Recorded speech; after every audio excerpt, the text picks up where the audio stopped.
tokenization is the answer to the question of how to access and discover new markets.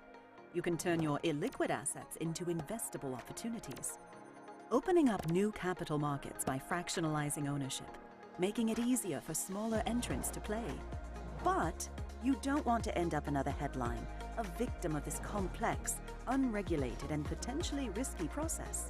So, two options: avoid tokenization or team up with experts. Toko is the digital asset creation engine, your go-to-market partner. Fast, safe, and easy. Toko is an integrated legal and technology platform that no one else offers, backed by a global law firm with deep understanding of local, multi-jurisdictional, and global regulations. So you get solid legal counsel to keep you compliant, and the technology platform to deal with the entire end-to-end tokenization process. Toko leaves nothing up to chance. Issue digital tokens with built-in smart contract creation and the functionality investors need. From asset servicing to capital distribution and voting, all the way to distribution, investor discovery, and trading. Toko works similar to traditional markets, but using tokenization makes it faster, cheaper, and easier. Plus, has upsides such as fewer middlemen, shorter settlement times, and as a result, lower fees. You also benefit from a vetted ecosystem of partners. Partners who fill in the gaps, helping you get to market safer and faster than you thought possible. Covering the entire tokenization journey, so you're never left figuring things out alone. Make questions like, are we compliant? What's the right thing to do? Easy to answer with Toko. And benefit from the compliance by design architecture, a hybrid public and private network, which keeps your sensitive securities information away from prying eyes. Toko deals with the complexity of tokenization, so you don't have to. Talk to the Toko team today.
World, welcome back to SIS Scaleup Impact Summit.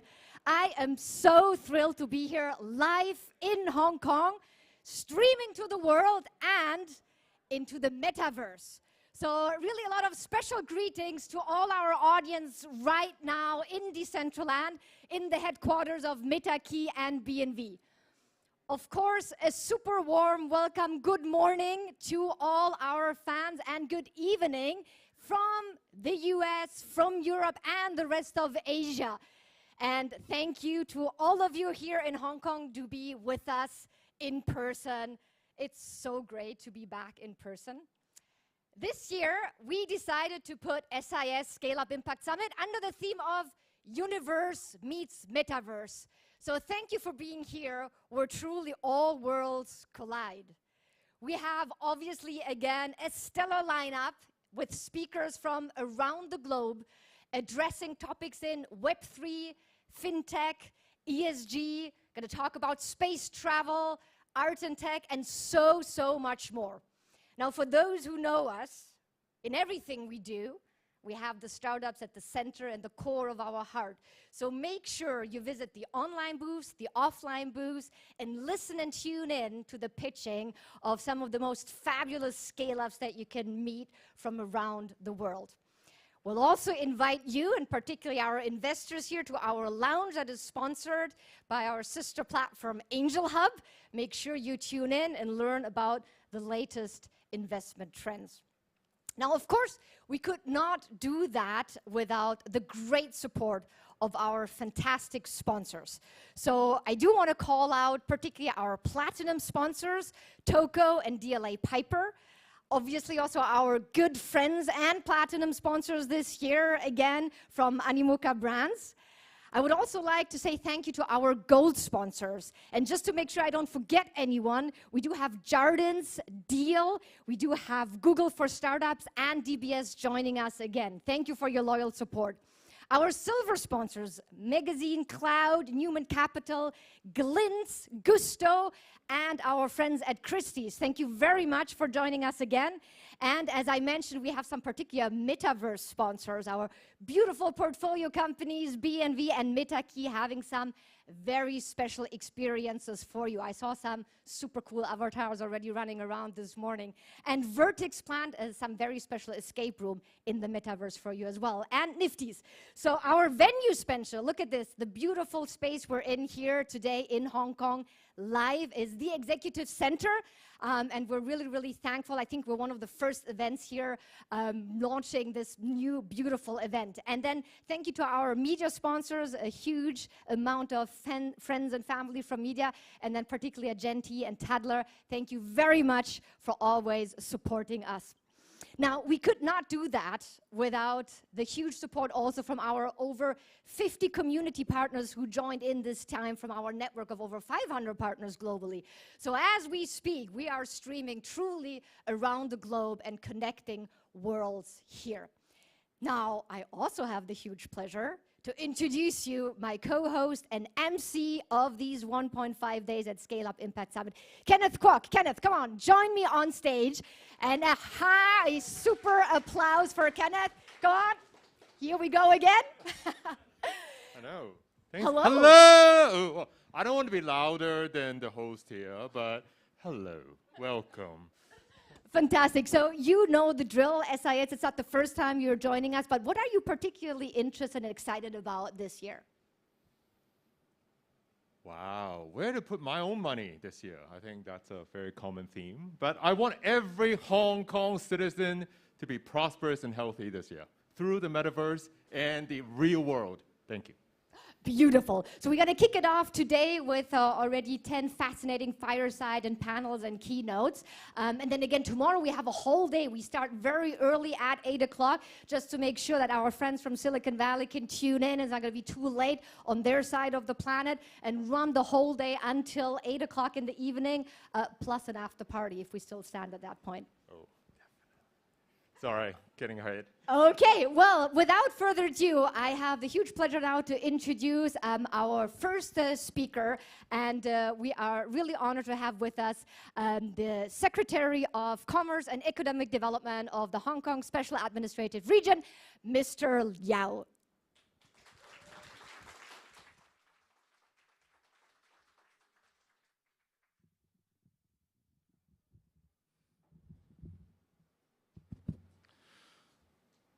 Distinguished guests, ladies and gentlemen, good afternoon and good evening. It is my pleasure to join you all at Scaleup Impact Summit 2022. I must congratulate our startups and young entrepreneurs on the ability to stay strong in the face of the adversity, as they continue to unlock new and exciting opportunities with stakeholders and business partners from around the world, using Hong Kong as the gateway to success. The pandemic has resulted in a major shift in the way business in Hong Kong and the world operate. We are also witnessing numerous novel applications of artificial intelligence technology, robotics, and other technologies to meet the demands of the new normal. Another important area that has been significant growth in Hong Kong is the Metaverse and Web 3.0. Today's Scaleup Impact Summit 2022, organized by W Hub, will showcase some of the exciting ways of how business, startups, and investors are deploying this virtual universe to try out new business models and seek new ways to deepen their engagement with customers and other stakeholders. Today is an exciting opportunity for every one of us here, including some of you who are joining me in person and also those of you joining me virtually, and while the 3D world of the Metaverse. This demonstrates once again how innovation and technology is changing the way we live, work, and interact. The ever-increasing significance of digital behavior in business and consumers alike is a driving force for specific startup sectors to grow at a faster pace. We are seeing major developments in e-commerce and fintech, remote learning and edtech, and as well as art tech, where more industries are recognizing the importance of cultivating a creative economy. Backed by the central government's strong support for Hong Kong to develop into an international hub, as reflected in the National 14th Five-Year Plan, there are plenty of business opportunities for startups and scale-ups in Hong Kong. The Commerce and Economic Development Bureau is committed to supporting the growth of enterprises, both local and non-local, in various aspects. We provide a business-friendly environment and the best support for small and medium enterprises to thrive and flourish in Hong Kong. Our success in this regard has been demonstrated not only by Hong Kong's many economic achievements in the past decades, but also by our vibrant ecosystem that has facilitated the growth of startups into scale-ups.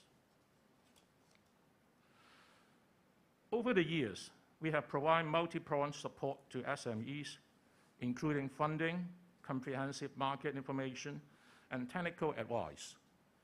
For instance, the well-received dedicated fund on branding, upgrading, and domestic sales, and the SME Export Marketing Fund have helped enhance the competitiveness of SME through upgrading their products and systems, developing brand names, as well as conducting promotion activities for exploring markets and promoting business outside Hong Kong. We also implement the SME Financing Guarantee Scheme to help address SME's liquidity problem. As at the end July 2022, over $7 billion of funding have been approved under the BUD Fund and the EMF, benefiting about 55,000 enterprises, and over 211 billion of loans have been extended to over 50,000 enterprises under the SFGS. These funding schemes have been instrumental to the development of SMEs in Hong Kong, in particular startups and scale-ups into successful enterprises. Another area that we think is important as supporting infrastructure to our startups and scale-ups is 5G. The characteristic of 5G, namely stable, speedy, reliable, cost-effective, anytime and anywhere, have pushed the limits of imagination and creativity and brought about abundant opportunities to IT and economy. 5G has accelerated development of different novel technologies, including Metaverse. The launch of 5G services with transmission speed up to 100 times faster than 4G is an essential infrastructure catalyst which helps Metaverse and Web 3.0 evolve faster with ubiquitous access, thereby allowing our startups and scale-ups to capitalize on those opportunities. Being a leading telecommunication hub, there are now more than 3.3 million 5G users in Hong Kong, with 5G network coverage topping 90%, being one of the highest globally. To provide financial incentives to encourage faster and wider 5G application across sectors, we have launched since 2020 the subsidy scheme for encouraging early deployment of 5G through 100 million funding support to private and public companies, So far, more than 140 projects, including remote real-time healthcare, construction safety monitoring system, remote mechanical maintenance, esports, car racing, 4K, 8K live broadcast, have been benefited from the funding scheme. As a liberal telecommunication market, we welcome all firms from every part of the world, which of course include our startups and scale-ups, to capitalize on Hong Kong's well-built and sophisticated infrastructure for fostering innovation and smart applications. With the strong and dedicated efforts of my team at Invest Hong Kong, I'm glad to see that Hong Kong continues to attract a large number of startups and scale-ups. There were 3,755 startups choosing Hong Kong as their base in 2021, a very healthy 12% increase when compared with 2020. This clearly demonstrates our competitive landscape with easy access to an international and regional market, our simple tax system and low tax rate, vast business opportunities in the mainland, and a deep pool of startup funding. The Scale Up Impact Summit today showcases the impact that can be achieved by our startups and scale-ups, especially how the up-and-coming digitalization trends can grow within Hong Kong and further strengthen our city's infrastructure. I hope you will enjoy today's event and the rest of this Smart Me Up Hong Kong Festival this week. Thank you very much. Thank you, Secretary Yao. Thank you. Up next, actually, why am I talking? Everybody knows Yat, right? Come on, everyone. Everyone knows Yat. Woo. Well, next up, we are going to have a very fun Web 3.0, building open communities and ecosystems. So, Mr. Siu, if we can have your kindly come up on stage. And of course, we have the wonderful Karina to host. Thank you so much. Take it away. Thank you very much. And while we're actually changing here, I just wanted to give a very special shout out to our friends at Invest Hong Kong and the Start Me Up Hong Kong team. SIS is this time again a core event of the Start Me Up Hong Kong Festival in 2022. And we're really thrilled. So thanks a lot, Charles, Jane, and I saw CY and Stanley. Thank you very much for your support. We're really thrilled to be part of the festival week. And with that, Yat, how are you? Great to have you. Great. Well, I figured I can take off my mask too since you took yours off, right? So, okay. I did. Just checking, making sure it's okay. We're not breaking any laws. Yeah, no. I tested, and I think we have 1.5 meters apart. Okay. All right. We're good. Yeah.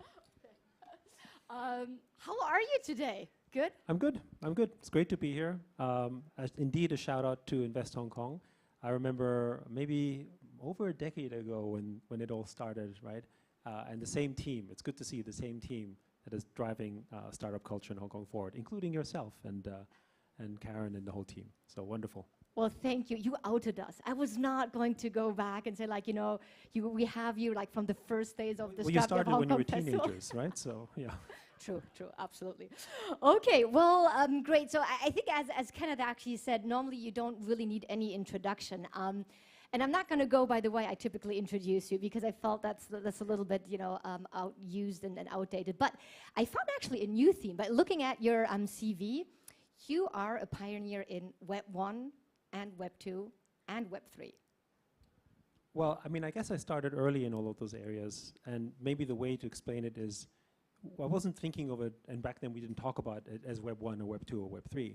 It was just something that felt right for us, right? Going into the internet, building on open source, all of these constructs that we see today, these are maybe normal, but back then seemed novel, but they seemed right to me at the moment in time. And that has a little bit to do with how I entered the space when I was coding, uploading software on CompuServe, this kid in Austria, basically getting connected to the online world, to me in the 80s, definitely just felt like a better way to communicate. And so I just took that sort of thinking forward. I never looked back really. So it wasn't like I had a map or a charter that said I need to develop the internet or something. It was just life took me there and it just felt right. Right, you brought the internet to Hong Kong. I mean, actually, Well, you can claim that. I helped. And you talked about Atari in Germany, right? So again, I'm going to reassure you, we're not going to continue this talk in German, even though we could, but we'll not. But yeah, I think fast forward from them, you know, super successful entrepreneur across, you know, the years, sold one of your companies to IBM, right? And then here, and we talk obviously today a lot about Web3, but you're also actually, I have to read up, but Global Leader of Tomorrow, nominated by the World Economic Forum. You have multiple acclaims right now. We know Animoca Brands is top leading company globally in Web3 and blockchain. But I think maybe again, not everybody knows you're also very passionate about music and education, right? Well, I mean, we can talk about that a little later, but yes, my music background was not something that I chose. It was something that my parents chose for me. They were musicians. That's why I grew up in Austria and in Vienna. But I think, you know, music didn't teach me anything about entrepreneurship, but it did teach me a few things. One, for anyone who appreciates the sort of Asian parents training you in music, or the tiger parenting style, it's all true, as you all know, especially everyone here. It did teach me a lot about discipline, right? So I would say. The second thing is that my mom as an artist, I got to see how my mom lived as an artist. And that was, you know, back then I didn't fully appreciate it, but I do realize that being an artist or being in the creative field was very, very difficult. And it came from partially because of the way that the industry worked, and partially also because my mother, even though she was a talented musician, didn't know anything about finances, didn't know anything about business, and was often taken advantage of in a sense. And then because she worked at the Komische Oper, which was on the eastern side of Berlin, I would basically, as a child, and I'm definitely dating myself, but that's okay, I would travel over the border to see my mother, and I would actually see really what absolute communism looked like, right? It's nothing what we think of, right? And it sort of shaped my thinking about sort of the world, economics, you know, growing up in Europe, then in a more social democratic environment, and then going to America and eventually Hong Kong in an ultra-capitalist environment. These all sort of shaped my experiences to how we think about the metaverse today. But of course, back then, you know, I wouldn't connect the dots. I wouldn't know what it would look like until many years after. Great, yeah, we'll come back to that a little bit later on. But, you know, typically I really start my firesides always with asking you about a bold statement, you know that. And I remember very well one of the firesides we had, it was in 2020, just at the beginning of the pandemic. And your bold statement was to say that the gaming and entertainment industry will evolve from a several $100 billion business to a $1 trillion business and industry. Now, arguably, that doesn't sound that bold anymore. We're nearly there, right? So give me another bolder statement today.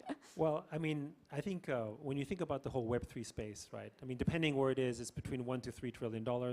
It's already moving in that area. You know, we think that in the next 18 months or so, plus, you know, so roughly 1.5 to 2 years, we're going to get to approximately 300 plus million users or more in the open metaverse. And this is an important number because there's about 3.4 billion people who play games today, about roughly 4.5 to 5 billion people that are online.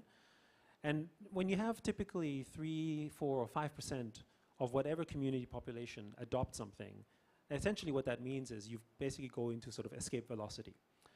And we think that will happen in the next basically sort of 18 to 24 months.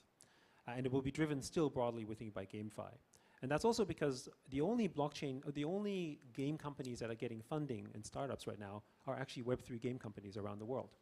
You know, almost $1.2 billion just in this year, despite the fact that this is supposed to be a so-called crypto winter and that things are supposed to be pretty dire, which to some extent they are, still over $1 billion was funded into Web3 gaming projects. And the talent and the people going in there is a very clear indication that, you know, it takes some time to make a good game. And in the future, people are going to be playing blockchain games, not thinking of them in a differentiated manner. You know, 10, 12 years ago, we used to call mobile games, very specifically, differentiating them from console games. And today, we describe them as broadly games. It's part of the whole industry. And we think blockchain games will get there in short order.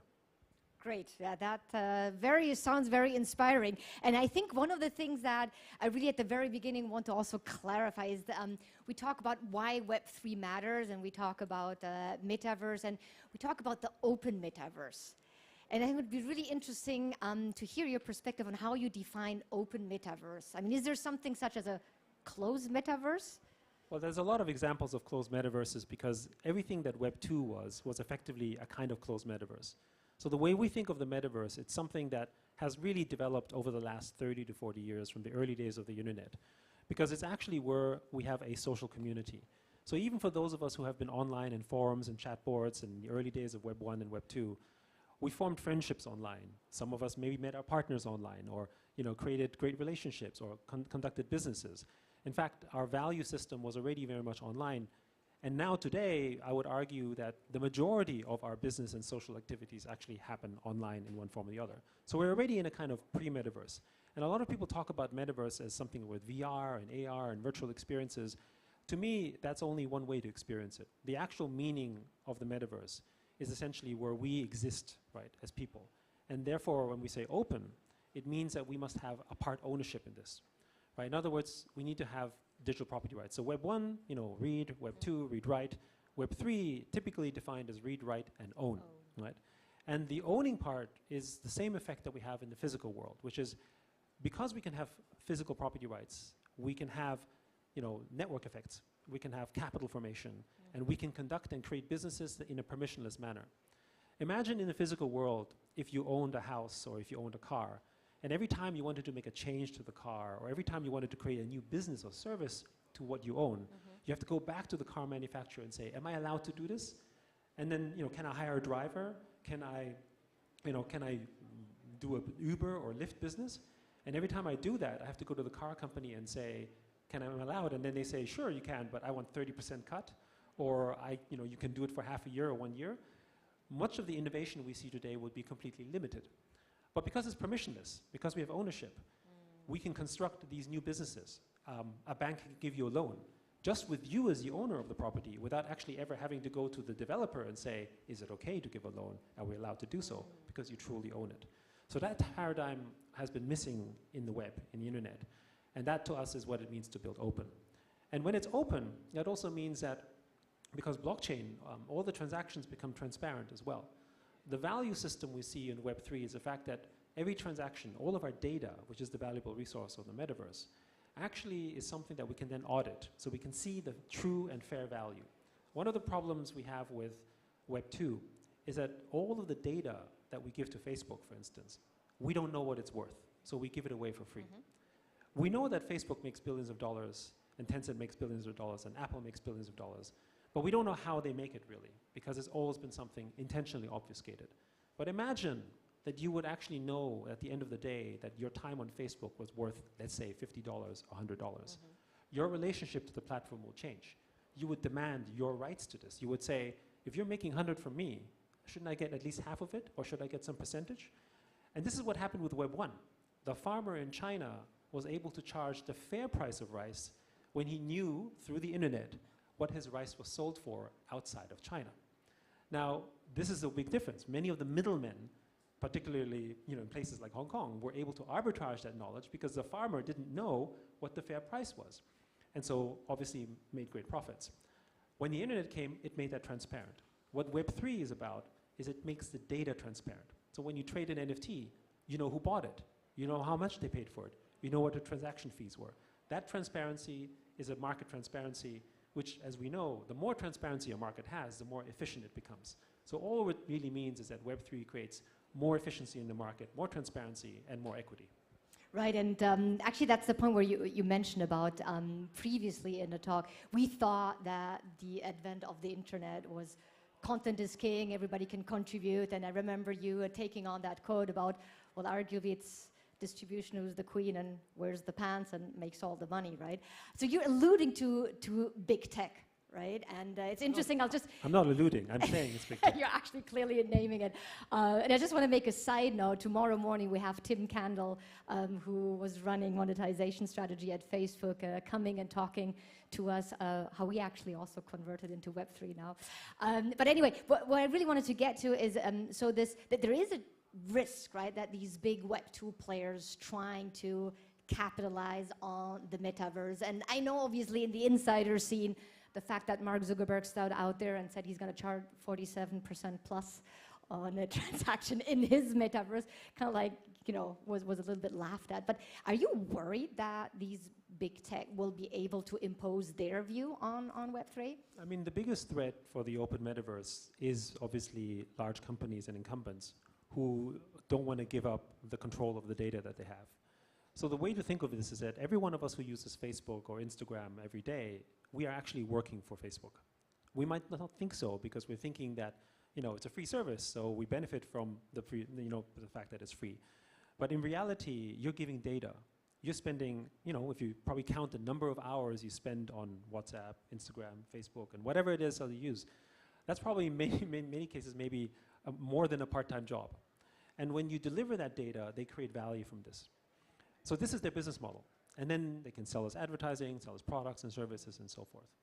So in Web3, this completely turns upside down. And as a result, if you are Facebook, you either have to rethink your business model or you basically become obsolete. So that's obviously the risk for them. So naturally, they will try to fight over this. And I think one of the reasons why Facebook renamed themselves entirely to Meta is a great PR move, because every time you want to talk about the metaverse, hopefully people will say, oh, isn't that Facebook? Yeah, that's kind of the metaverse, isn't it? That's one way to control this. We have to remember that Facebook was one of the very first big tech companies that tried to do a cryptocurrency. They were one of the first big companies that tried to do stuff on blockchain. Many of the new blockchain sort of offshoots that have emerged came from the Facebook teams that were frustrated by the fact that they could actually no longer do it for regulatory reasons and for reasons of trust.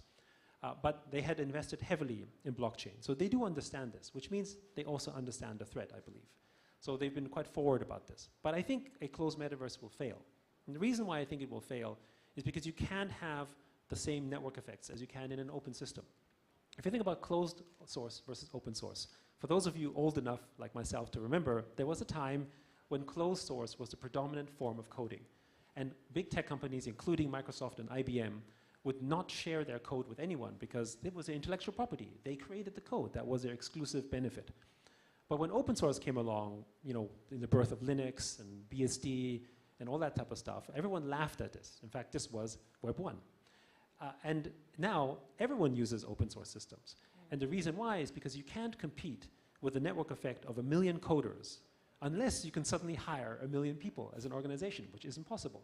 So the intellectual capacity that exists in open source code is always far, far superior than closed source, to the point where IBM and Google and every other company in the world has embraced open source now. So here's a case where open won over with closed.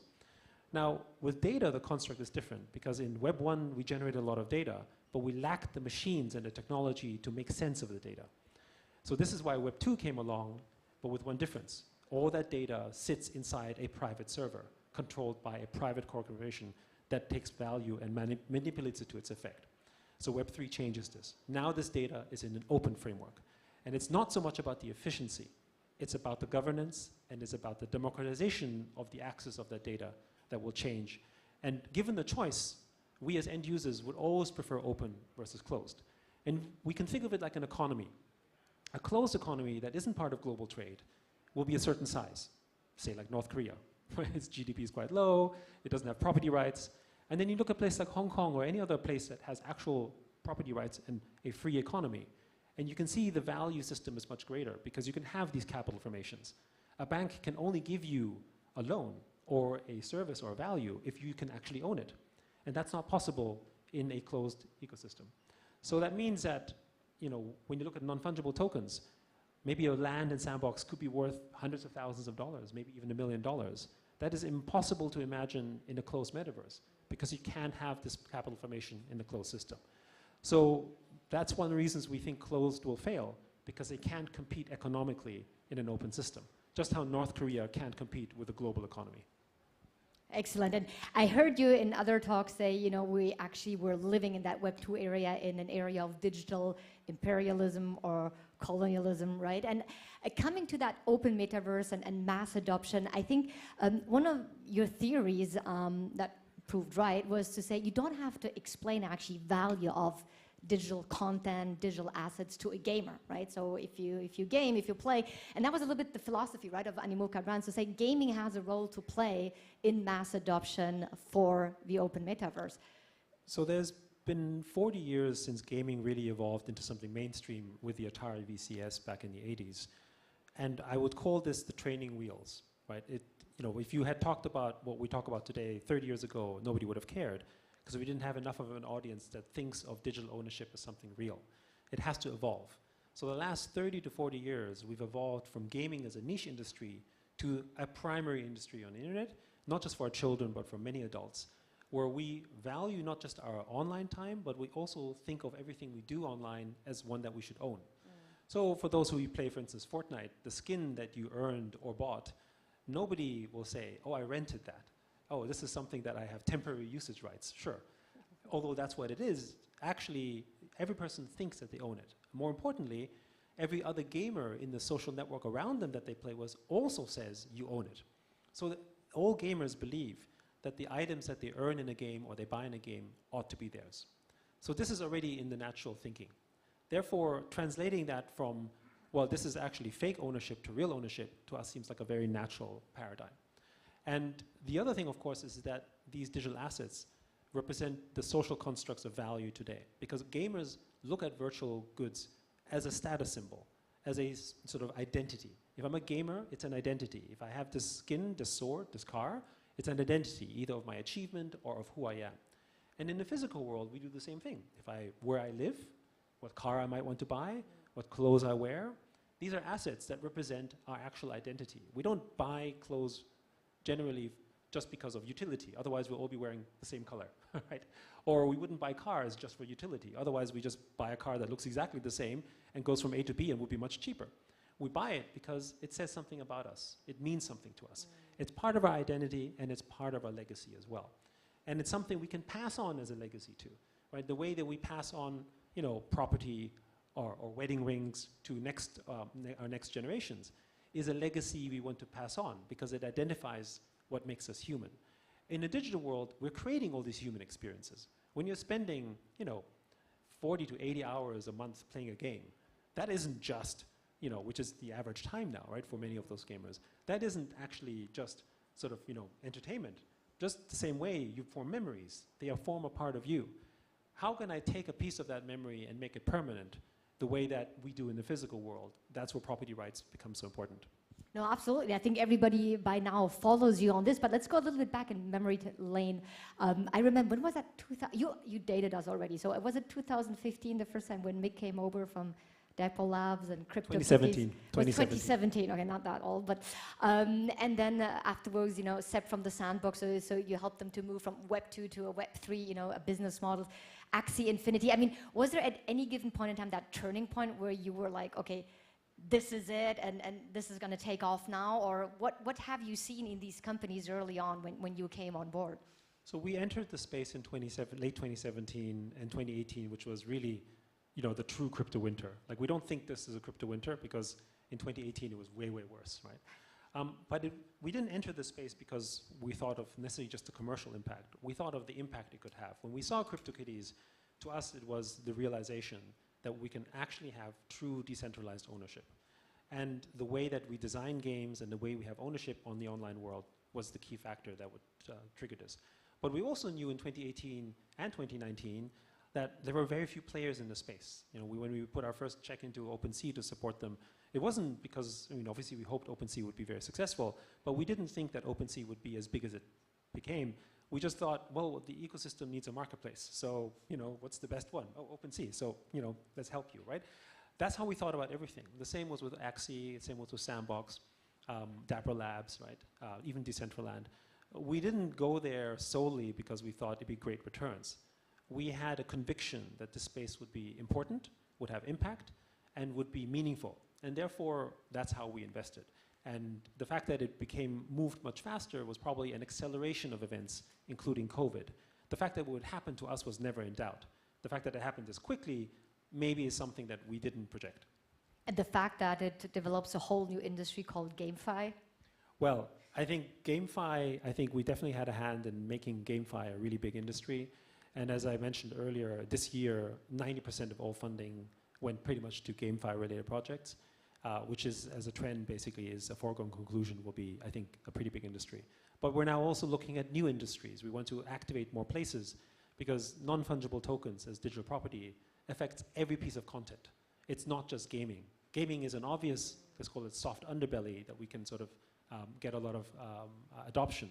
but every digital content business should be looking at non-fungible tokens. Right, you know exactly where I'm going, right, with my next question, which is, I mean, by now, Animoca Brands holds or is vested in over 380 companies.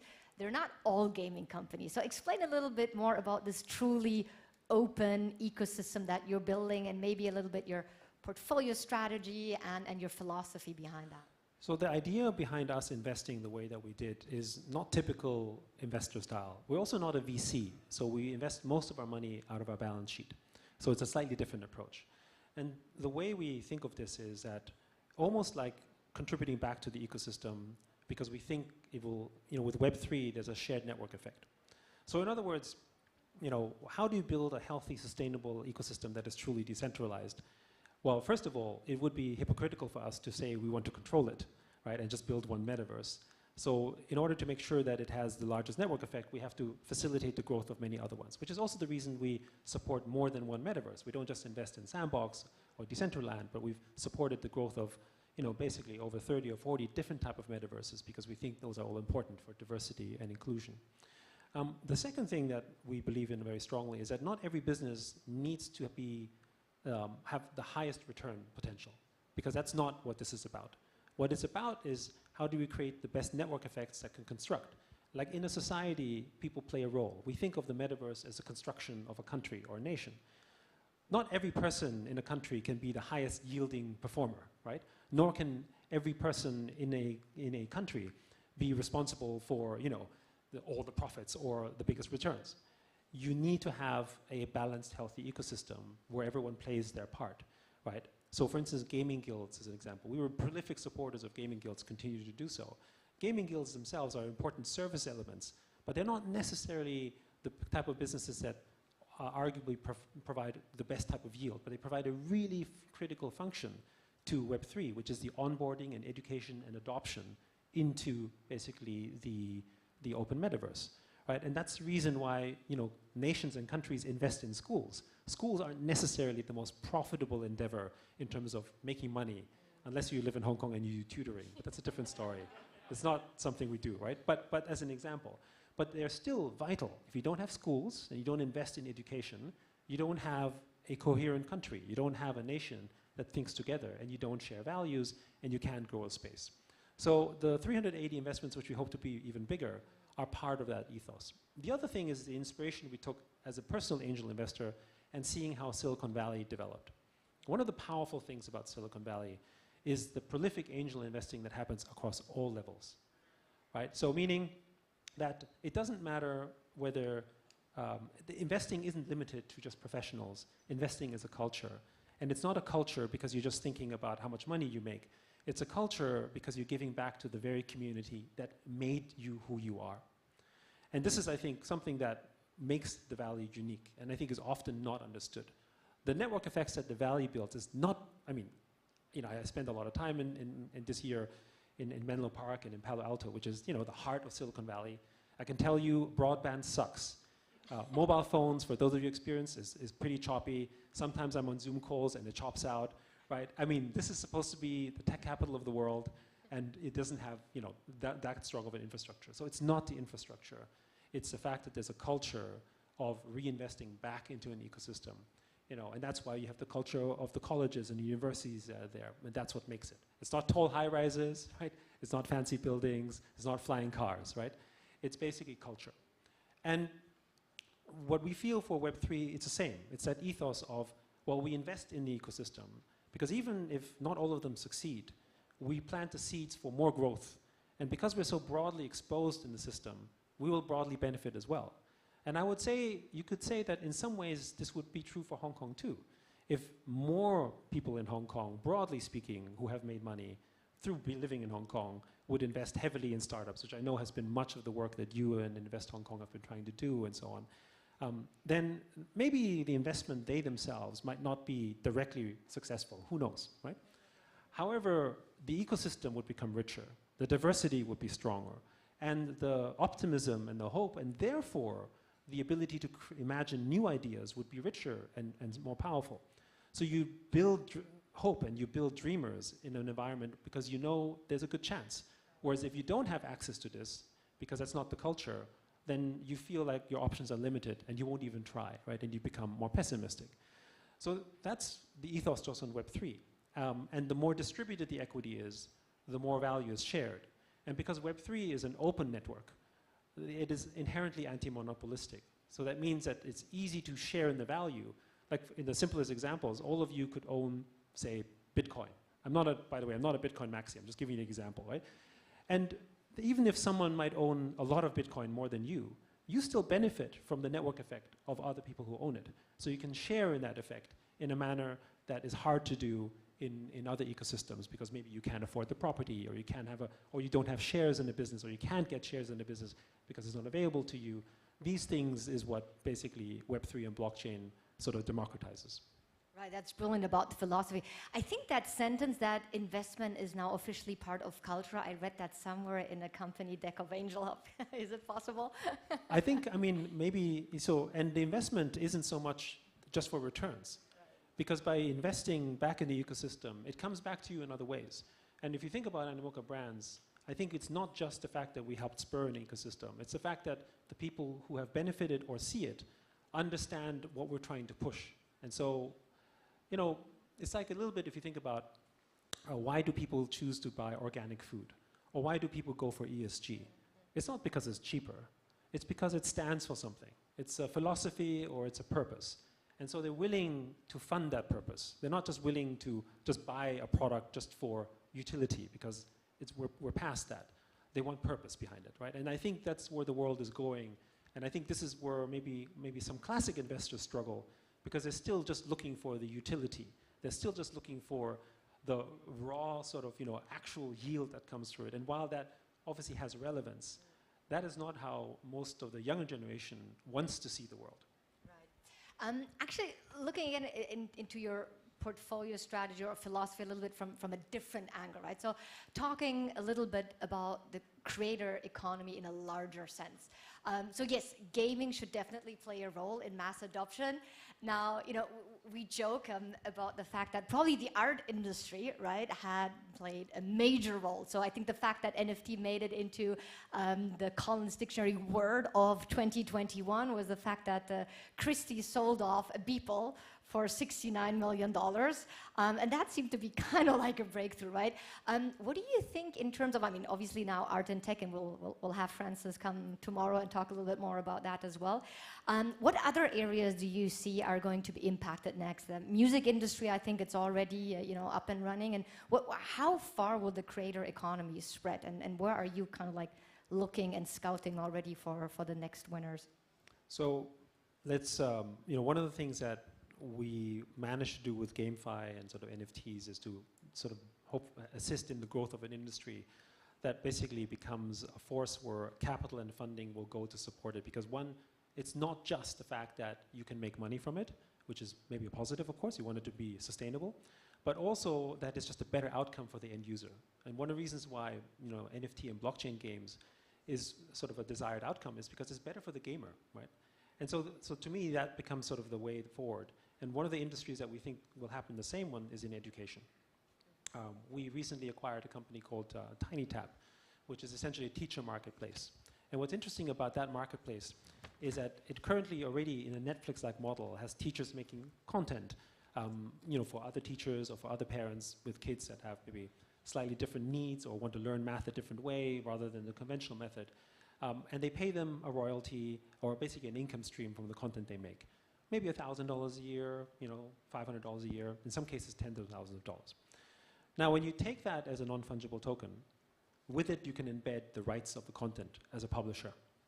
That means because you now own the property and you can pass it on, you can allow for the capital formation to take place that you couldn't do with content before.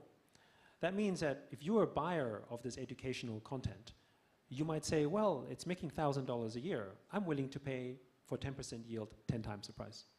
Now you give a teacher, which is already one of the more underpaid members of society, although critically important to our society, $1,000 a year, it's good additional income. You're talking US dollars. But if you give them $10,000 up front, it changes their life. Now, this is the thing that we saw with NFT art. An artist that might make paintings for $500 or $1,000 a pop, passes it out a certain number of times.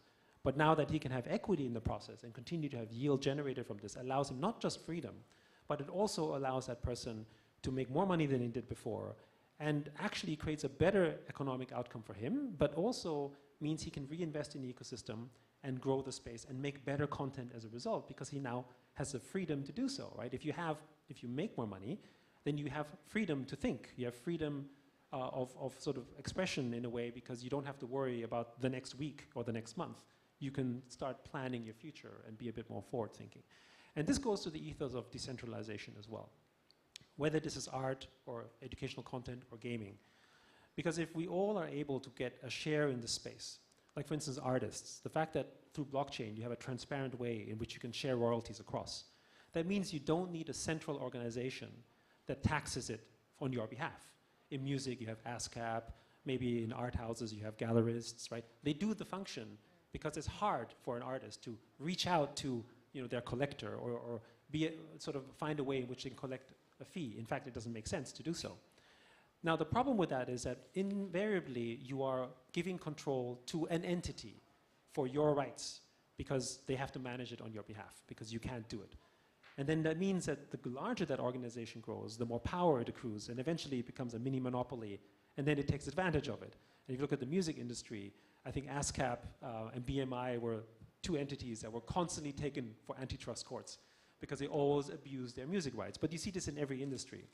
And unfortunately, antitrust has failed most of the world, at least in recent time, in the digital world. So we have this issue.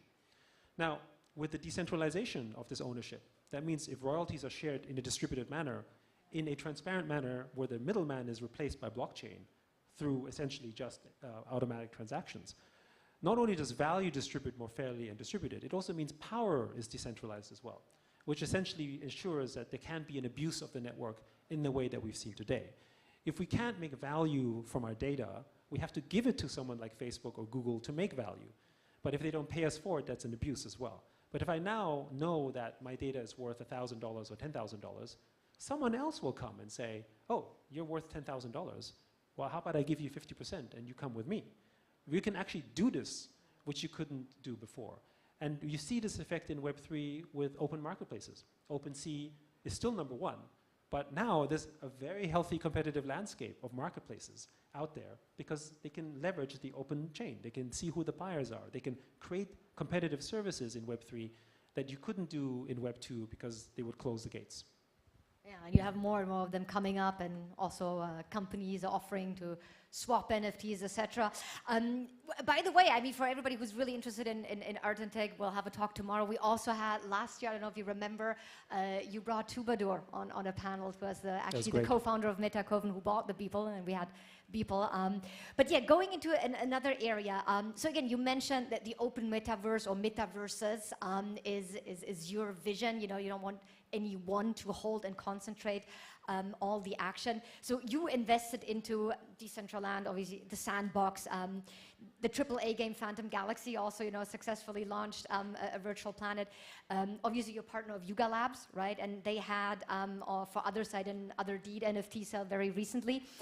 So one of the questions that comes up, and I guess is also a little bit maybe a question as the holy grail in the scene, is the interoperability of these different metaverses, right? So if you can give us a little bit your perspective on where do we stand, what's next, what's still missing? So the key to us, while we did establish the Open Metaverse Alliance as a way to help with interoperability standards, but the reality is that what makes Web3 beautiful is it's permissionless. So that means that even if there's no interoperable standard defined by the creator, which it might not, anyone can still adopt and use it if they wanted to.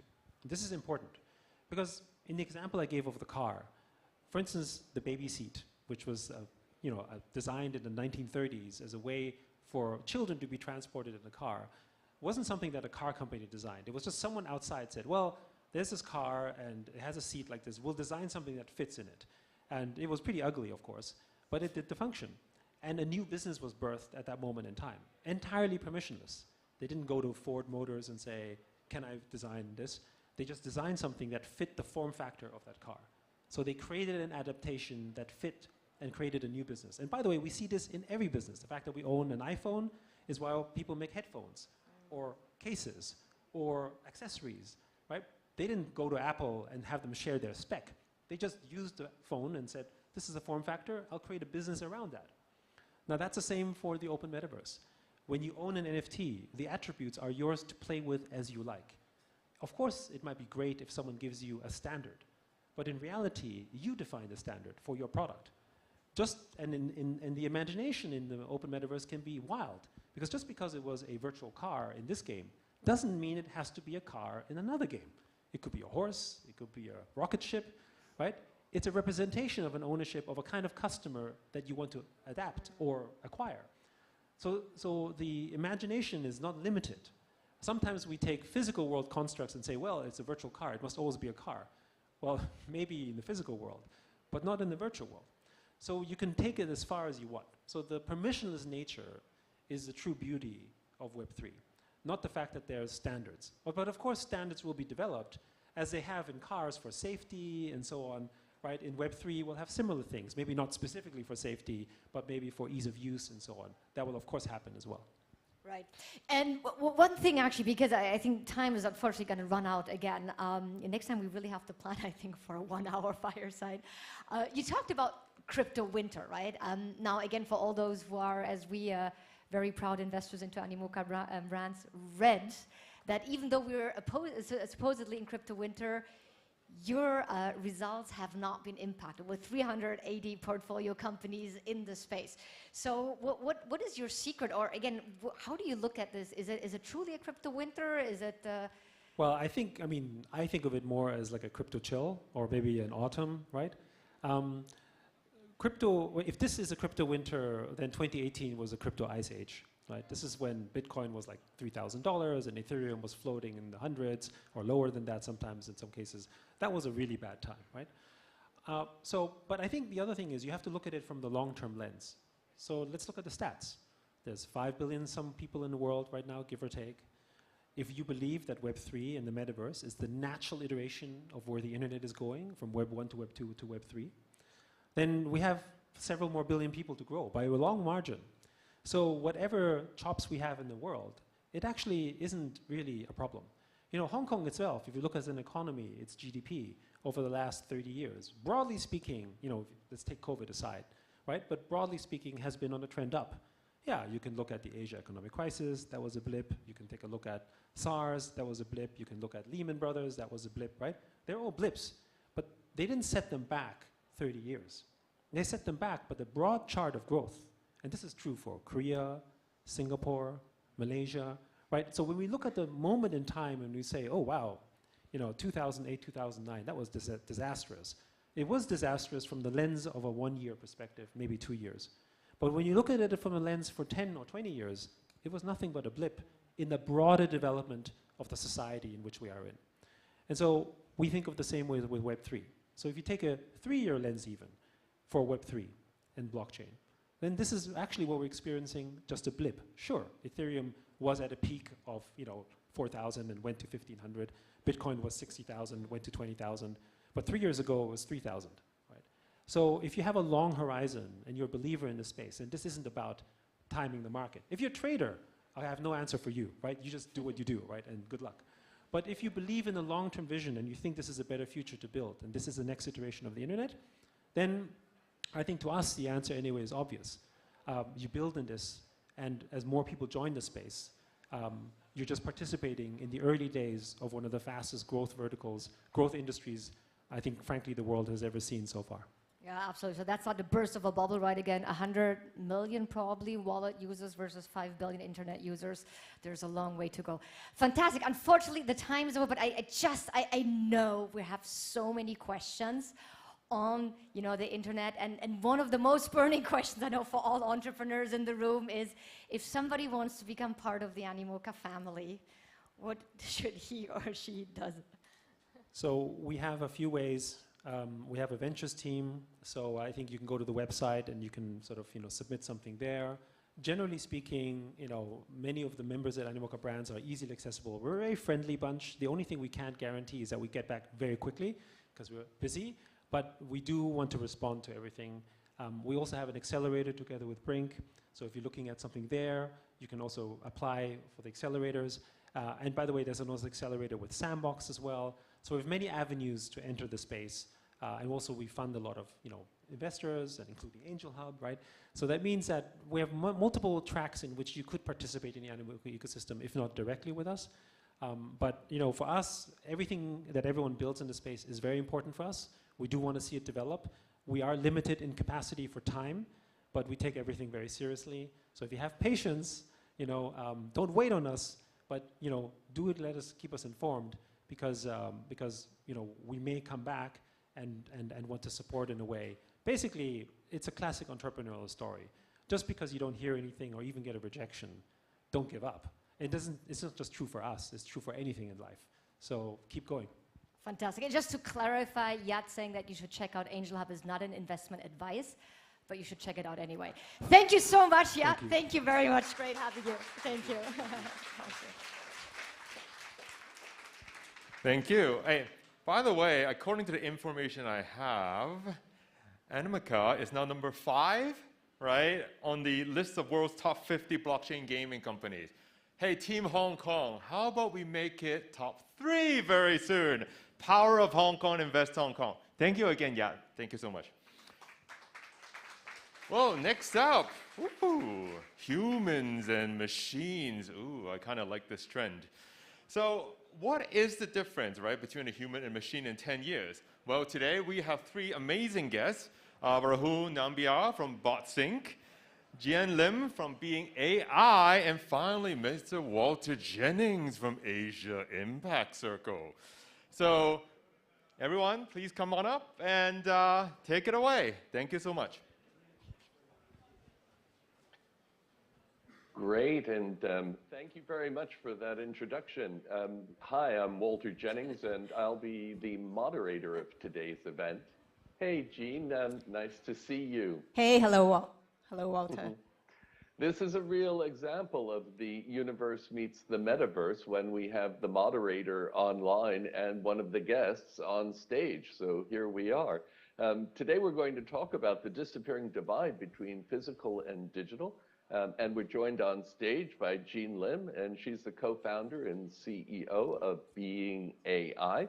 And also here in the metaverse with me is Rahul Nambiar, the co-founder of BotSync. And so we have an expert in robotics and an expert in AI.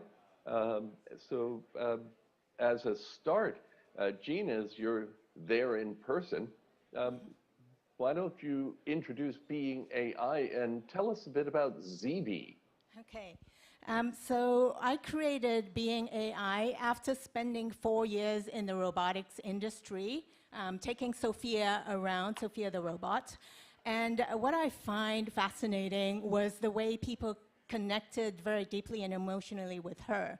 What I want to do is to scale that relationship, just like the movie Her, so that the AI could interact with millions of people all at once and establish these personalized relationships.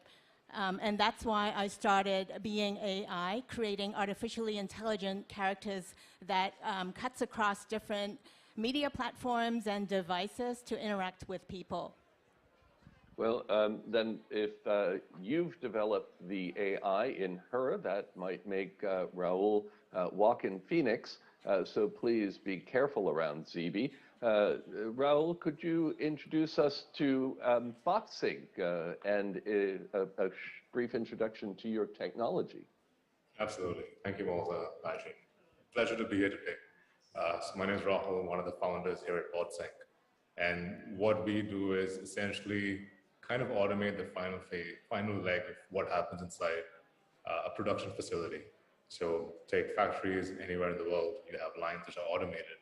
But a large part of what goes into the line is still run by a lot of manual machines today, be it a person moving things around on a trolley or people driving forklifts. A lot of the work today is really automating that final piece to kind of really move factories into a completely digital environment where everything can be seen, tracked, and really kind of improve how factories run today. So yeah, that's a bit about what we do.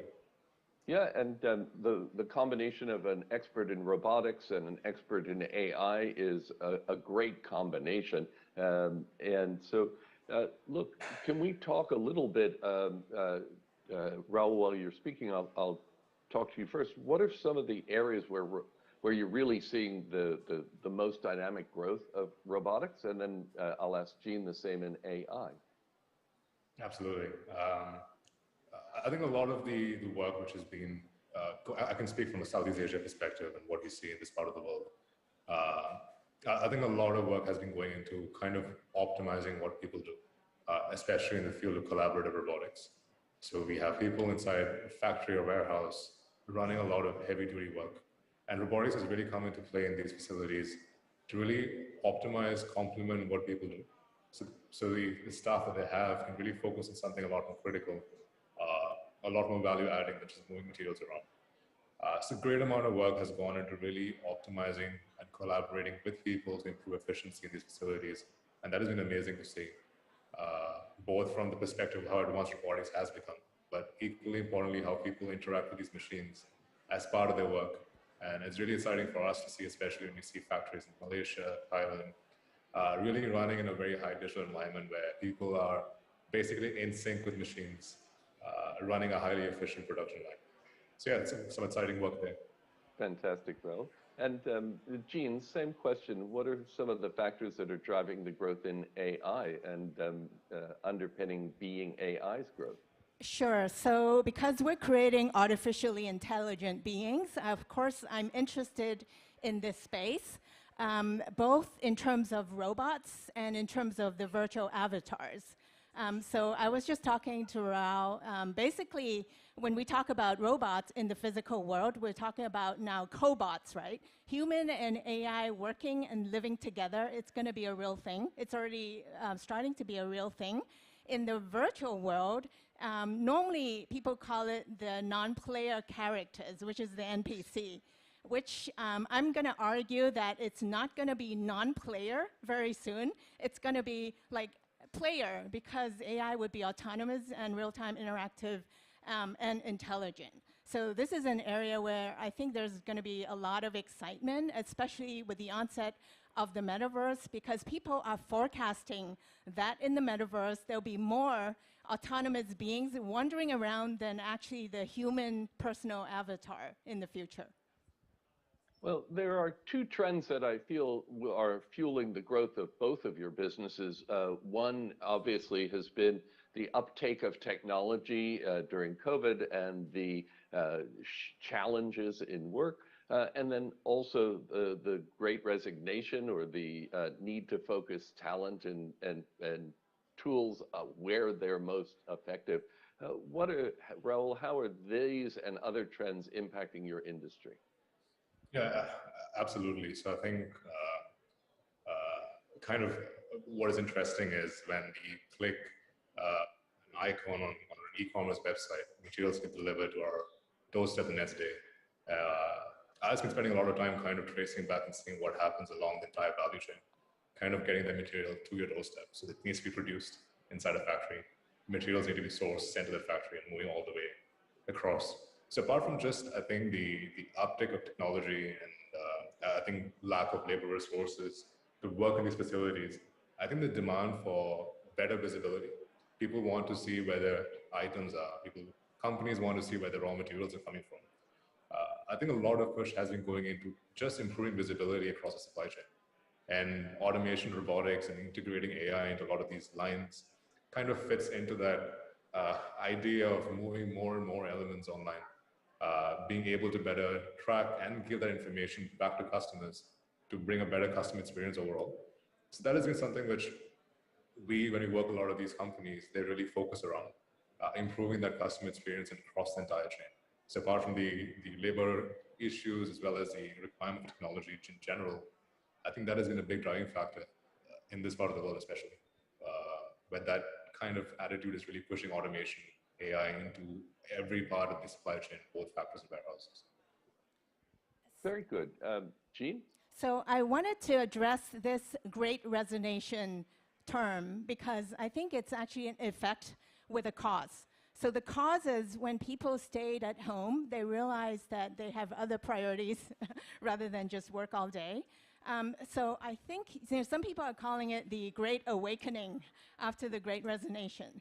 So this is the dream that we have for being AI. Is, because AI and robotics, it's scaling every area of our life. Why can't it make us more happy? Why can't AI be focused on making us wiser, make better decisions for ourselves? So in a way, we want our AI to be able to learn from the wisest and kindest of humans and to be able to scale back that knowledge and sharing back to like billions of people in the world. And so, that would actually address the question of the Great Awakening better, I believe. Okay, well, we have as a panel, we're looking at the positive impacts. And Jean, your company actually talks about positive AI for humanity. Can you unpick that phrase to help us understand what positive AI for humanity means? Sure. So I believe that now is the time we have to really care about AI ethics. And it's actually more than ethics, because to me, ethics is an external construct. Morality is what we should care about, because we could do great harm in the world without breaking the law. So what we want is for AI to be able to learn human values that we care about, and then to be able to convert those human values in, consider those human values when they make decisions. Especially nowadays, they're making decisions that affect our lives much deeper than in the past, right? They're not just producing things quicker for us. They're actually making decisions about what kind of news they would serve us on social media. So it's really important for them to understand and reflect the best of human values. Now, I don't think that AI understands that very well. And the most harmful AI, as well as humans, are those that don't know what they don't know.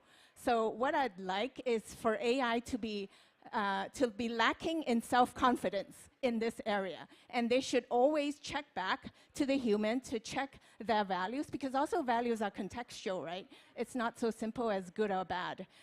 There's context. And so they need to check back with a human about, in that context, what is the right thing to do, and then their machine learning should be trained on this kind of ongoing value interaction. Raul, we talk about positive and negative. That sounds like a bit of a bias in terms of a view of things. How does this feed into robotics?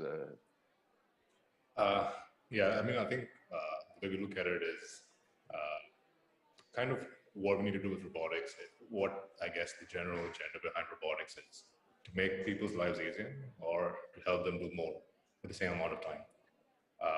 So I think like any tool, it can be used in any way depending on the kind of values driven by the user. So I guess from our perspective, what we're trying to enable is an environment where people can utilize the time that they have to deliver the maximum amount of benefit. And then robotics kind of fits into this just to make that a lot easier. Instead of in the times when people had to work around the clock, get the same output, robotics is kind of enabling that to be done a lot more efficiently, a lot faster, less amount of time. So the value output is being increased with the same amount of effort. I think that's where robotics plays a big part, to enable time to focus on other activities which has bigger impact. So yeah, I think the way we look at it is it's a tool that enables people to do more, lead better lives. And I think I've heard experiences where customers have come back to us saying that they can leave the facility at the end of the day without cramps, without back pain. And in a way that's a positive impact for us. I mean, apart from just helping the company have better output overall, we're basically helping the workers in that facility lead better lives. So yeah, so that's positive takeaway for us, at least from that perspective, kind of improving the general lifestyle within these facilities. Fantastic. Well, that's a great example of the way AI and robotics are improving lives today versus some unknown future period. And Gene, I want to ask, one of the fundamental drivers for AI is data. And I'm coming to you live from a quarantine hotel where because I've just returned from Europe. And there's a whole different framework around the importance of privacy in the EU than perhaps we're accustomed to here in Hong Kong and China. Talk to me about privacy, data, and how we can grow AI while retaining some of those requirements of privacy. Sure. So this is a really important area of AI, and I did some research into privacy laws around the world. And what I found is there isn't really an overarching set of laws that apply to everywhere. And interestingly, China has pretty comprehensive data protection laws now, and of course GDPR in Europe. What is surprising to me is the US actually doesn't really have very strong laws. People actually buy and sell data very freely to bounty hunters. The laws is just about how do you collect the data, right? So in terms of privacy, I think it's really important for us to be aware of what's being collected when we do certain things. So then we would be able to protect ourselves and at least understand what we're giving up. So the other thing is, I think there is a real opportunity now with Web3 for us to own back the data. And we're working with a group in the US. It's actually a nonprofit. We're working on a way for people to actually own their data and decide who they want to loan the data to, and then be able to monetize from that loan so that they are getting the benefits of contributing their time and attention to whatever they're doing and not giving it away so freely as in the Web 2.0 situation. Fantastic, because one of the points is that we do want this to be for the betterment of humanity, and what can we learn from Web 2 and take with us to Web 3. Raul, I loved looking at BotSync's YouTube videos and website. You do see these machines autonomously working around the factory floor. When will I be able to take an autonomous taxi from my quarantine hotel to my home? What are the challenges as this technology leaves the factory floor and goes out onto the roadways? Yeah, I think great question. Being a big fan of autonomous tech, it's something I'm looking forward to as well. I think a lot of it revolves around, at the end of the day, still around cost the cost analysis in terms of implementation. So maybe I'll just start from what happens inside a factory when it comes to making a decision, what is preventing that implementation outside of the factory as well. So even within the factory, when you work in different countries, the decisions today still revolve around what makes sense for us economically. I think the cost technology has not gone down to the point that it matches cost ops in all these countries. I think excluding all these countries in like Singapore, Korea, Japan, which have much higher labor costs. In other countries, that cost curve has not really started meeting points. And this is kind of the challenge we see in countries like India, Malaysia, where we push for automation. And the need is not so pressing just because the inflection point hasn't happened. In countries like Europe and US, where the cost of operations has started increasing to the point that cost of technology is cheaper. That's why you see much higher levels of automation.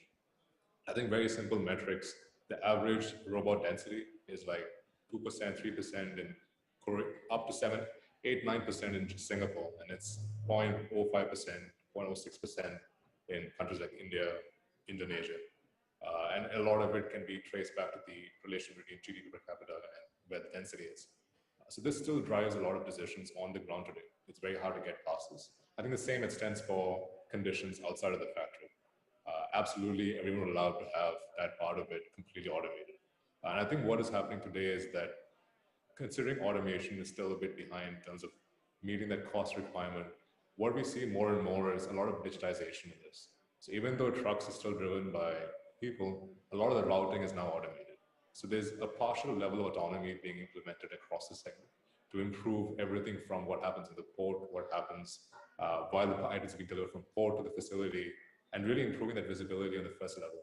I think that's the first step which all companies in all countries in the space are really taking a big leap forward.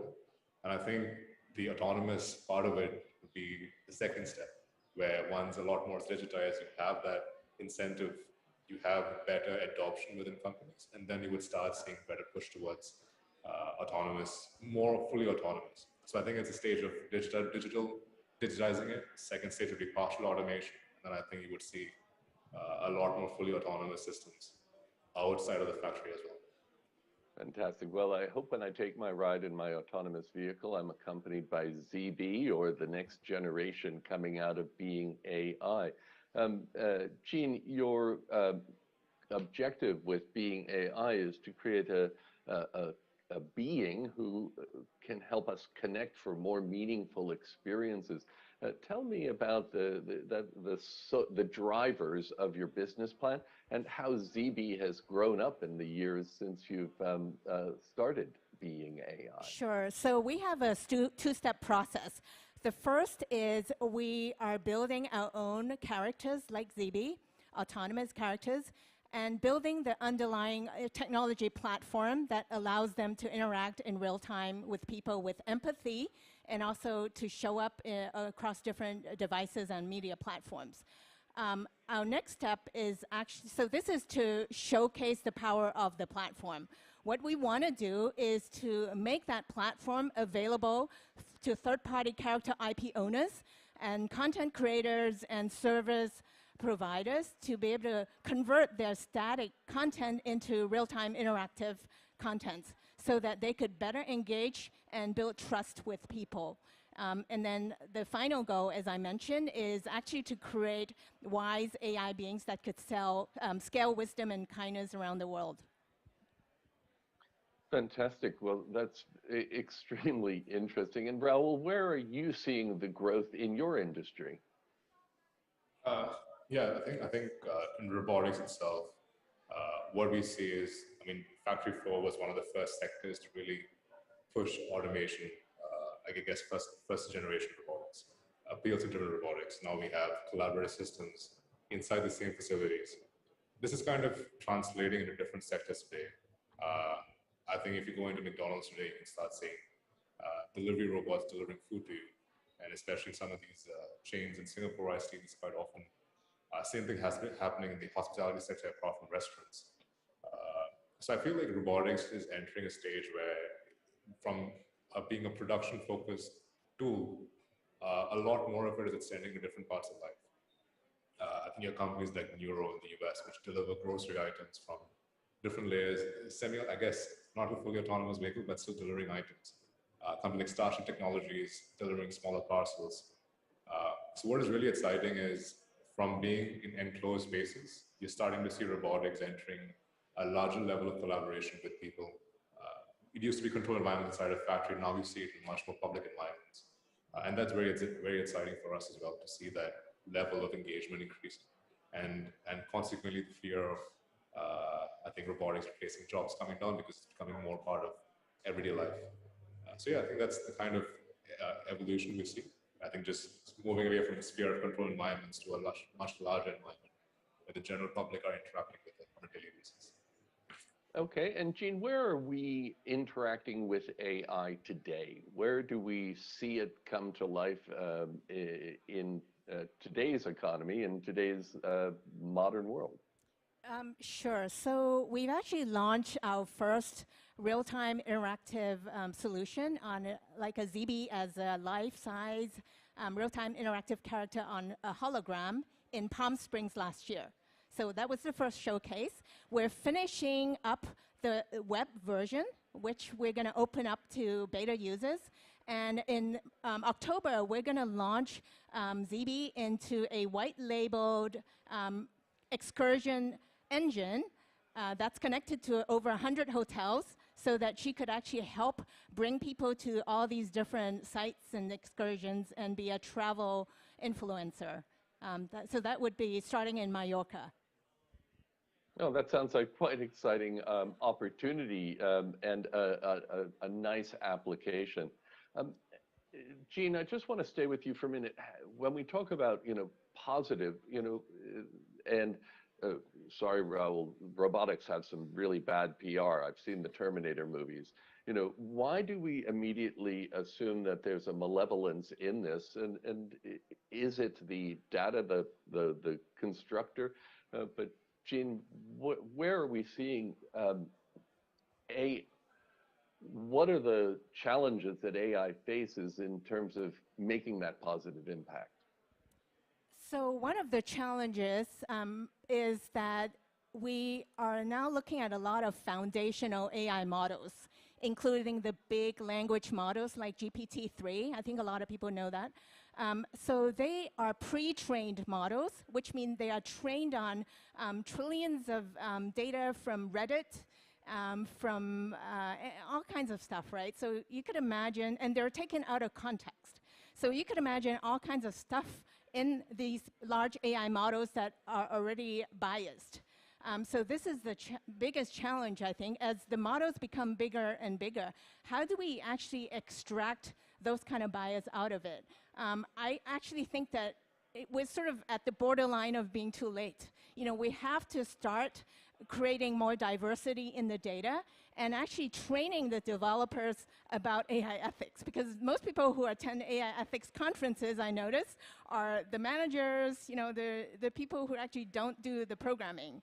So we actually have to broaden the education of AI ethics and really, you know, scale the level of diversity in the data to have a chance that the future language models would be a little bit less biased than now. Thank you so much, Jean. And Raul, what are the challenges to the growth of uptake in robotics? Is it really just is it a manufacturing issue? You can't make them fast enough, or is there the demand there? Interesting question. Well, I think there's a mix of different factors kind of involved. I think one part is definitely the manufacturing scale. Can we bring down the cost to improve adoption? On the other side, a big part of it is human-machine interaction. How do we kind of optimize it to the point that it becomes easy for people to use it? Because every facility you would have an adoption curve when robotics is introduced. You would need people who are in the facility running certain processes to start switching from their everyday jobs and moving to a kind of machine-driven process instead. So making this easier, making it a lot more intuitive is also a big part of improving the adoption of robotics. So I think that's also a big element of this, apart from the manufacturing side. Looks like you need a good robotic-human interface, and perhaps you and Jean can discuss that after this panel today. Well, there are so many areas to explore in the subject of the disappearing divide between physical and digital. Raul Nambiar of BotSync, it's been a pleasure having you on the panel. Jean Lim of Being AI, thank you very much for showing up in person for us. And we hope everyone's enjoyed this panel today. Thank you very much. Thank you so much. you. Thank you, everybody. Bye. Walter, we miss you definitely. By the way, everybody last year knew Walter was here moderating instead of me. Definitely did a much better job, so thank you for putting up with me today. Next up, honestly, my sexiest topic. Compliance and cybersecurity. I mean, trust me, it is the future. If you get compliance down, you're gonna win in the long term. Is that right, ladies? Right. So without further ado, can we please give a warm round of welcome to Miss Alice Lee and Miss Christy Schwartz from DLA Piper. Oh, you want that one? So this is the panel that everyone really actually wanted to hear. I know it, so thanks for staying. As most of you know, this is like my favorite time of year in Hong Kong. The weather's getting better. There's lots of things to do outside, and SIS, of course. So when we were speaking this weekend and trying to prepare for this panel, this fireside chat, I was talking to some of my friends, and they said, well, what are you going to speak on this time? And I said, well, of course, regulatory and compliance. That's what I tend to be known for in the market. They said, oh, but compliance, what's new in compliance? And I said, oh, yeah, that's probably right, not terribly exciting.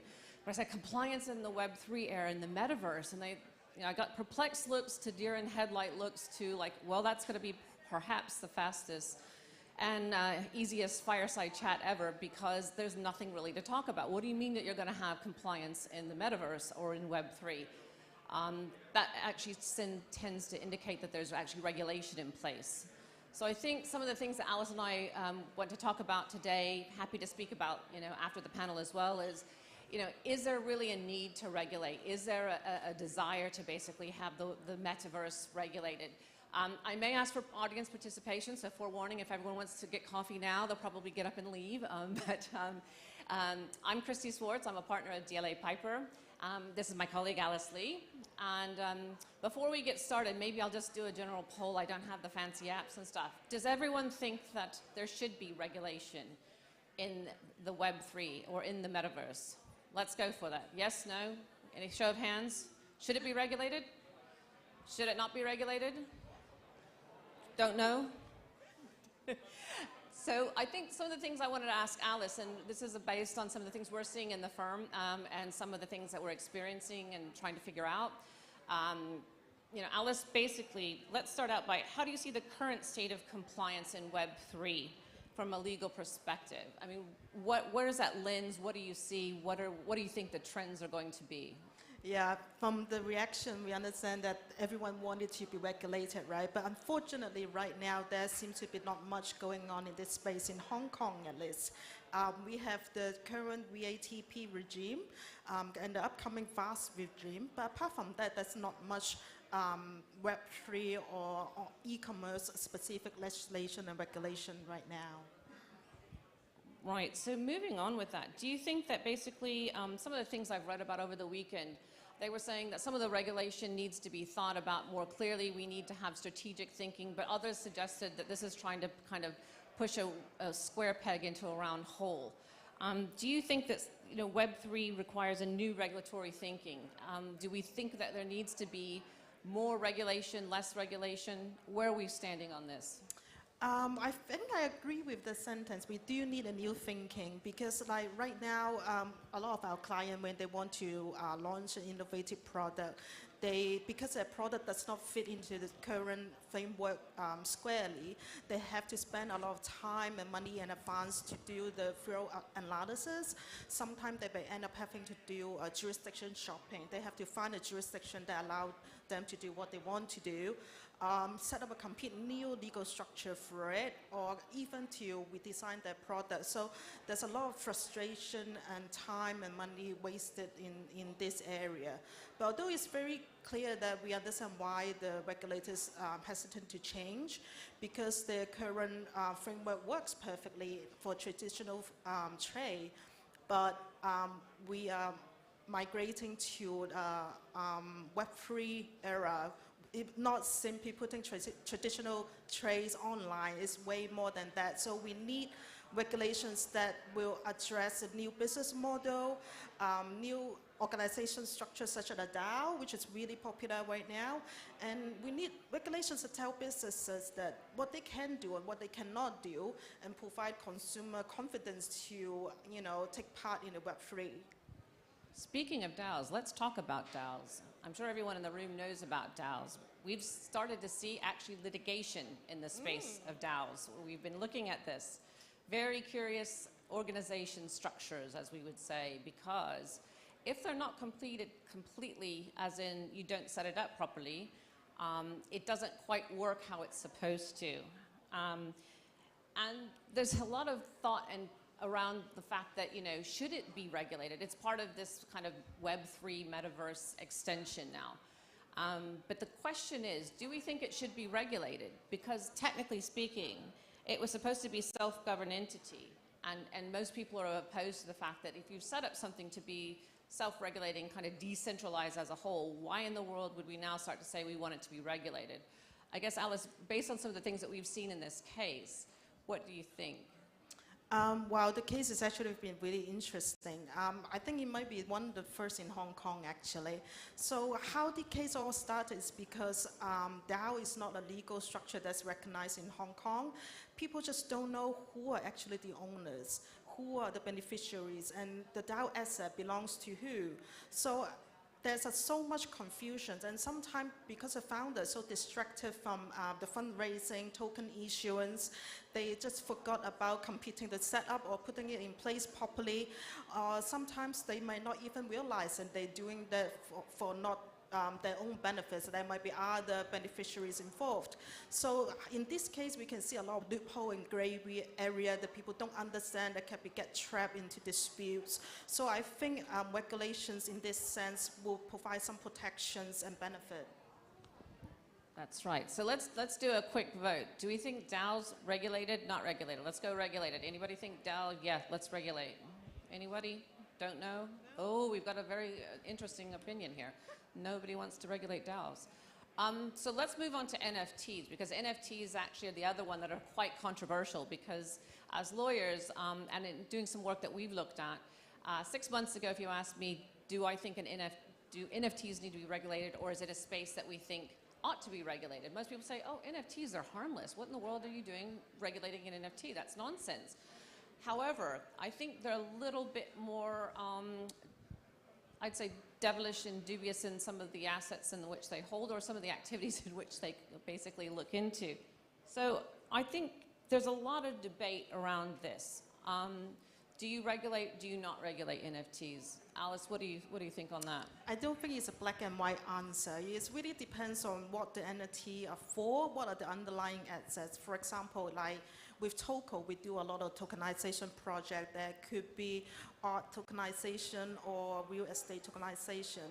So they're expensive, high-value asset being involved, and these investors put in a lot of money, invest in a lot of money, they expect return. So these sort of NFT arguably should be higher risk and should be looked after. But for example, if I tokenize my son's art into an NFT and sell it, auction it for a school fundraising project, those are pretty harmless. So it really depends on the whole structure and how you organize it. And so that's why we work with Toco very closely to make sure our clients' product are compliant and certify the regulations. So around this new thinking and new regulatory ideas, we get into kind of compliance, non-compliance. Do you think there should be cornerstones for the new thinking in the Web3 generation? I mean, take a step back to look at online transactions, right? What's important to us as people involved in the transactions? We want to know who are we dealing with, what are we buying or selling, and then we will be able to enforce our legal rights if anything goes wrong, and that we are doing it in a law compliance way. So based on those, I think the few things are very important. First of all is identification, KYC. We need to know who we are transacting with. If anything goes wrong, who we can go after to sue. And then most importantly, that we are not going to deal with sanctions people, right? So secondly, with consumer protection. So we need to know that the things that we're transacting, we have the right, correct legal title attached to it. You also user data protection, cyber security. Like, for example, the DAO example, right? We need to know that the token holder, the DAO member, ultimately will get the benefit what they entered into for. So lastly, of course, AML, which is paramount for every jurisdictions, right? So that's everyone's top priority. So I think all these three are very, very important. So moving on to different jurisdictions, what do we think? We've mentioned kind of the three most important: the AML, KYC, FATF compliance, investor protections. Those are the most important thing, I think, in any jurisdictions you can't probably compromise on. But what do you see in other jurisdictions, and where do we see that this Web3 kind of regulation train moving to? Different jurisdictions moving at different pace, right? But most of them are still in a development stage. Some of them are taking a more, willing to take more risk to have a more principle-based approach, so their regulations are more drafted, more high level and flexible.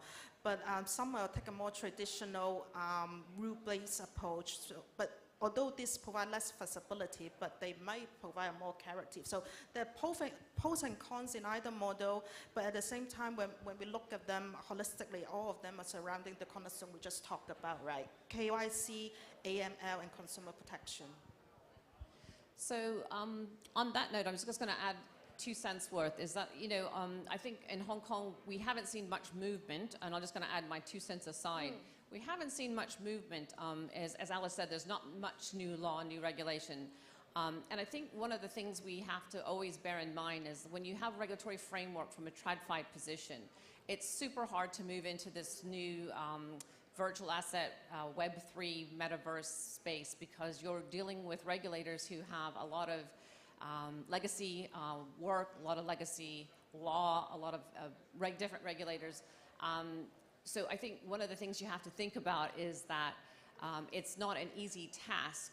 We've looked at this for several different jurisdictions.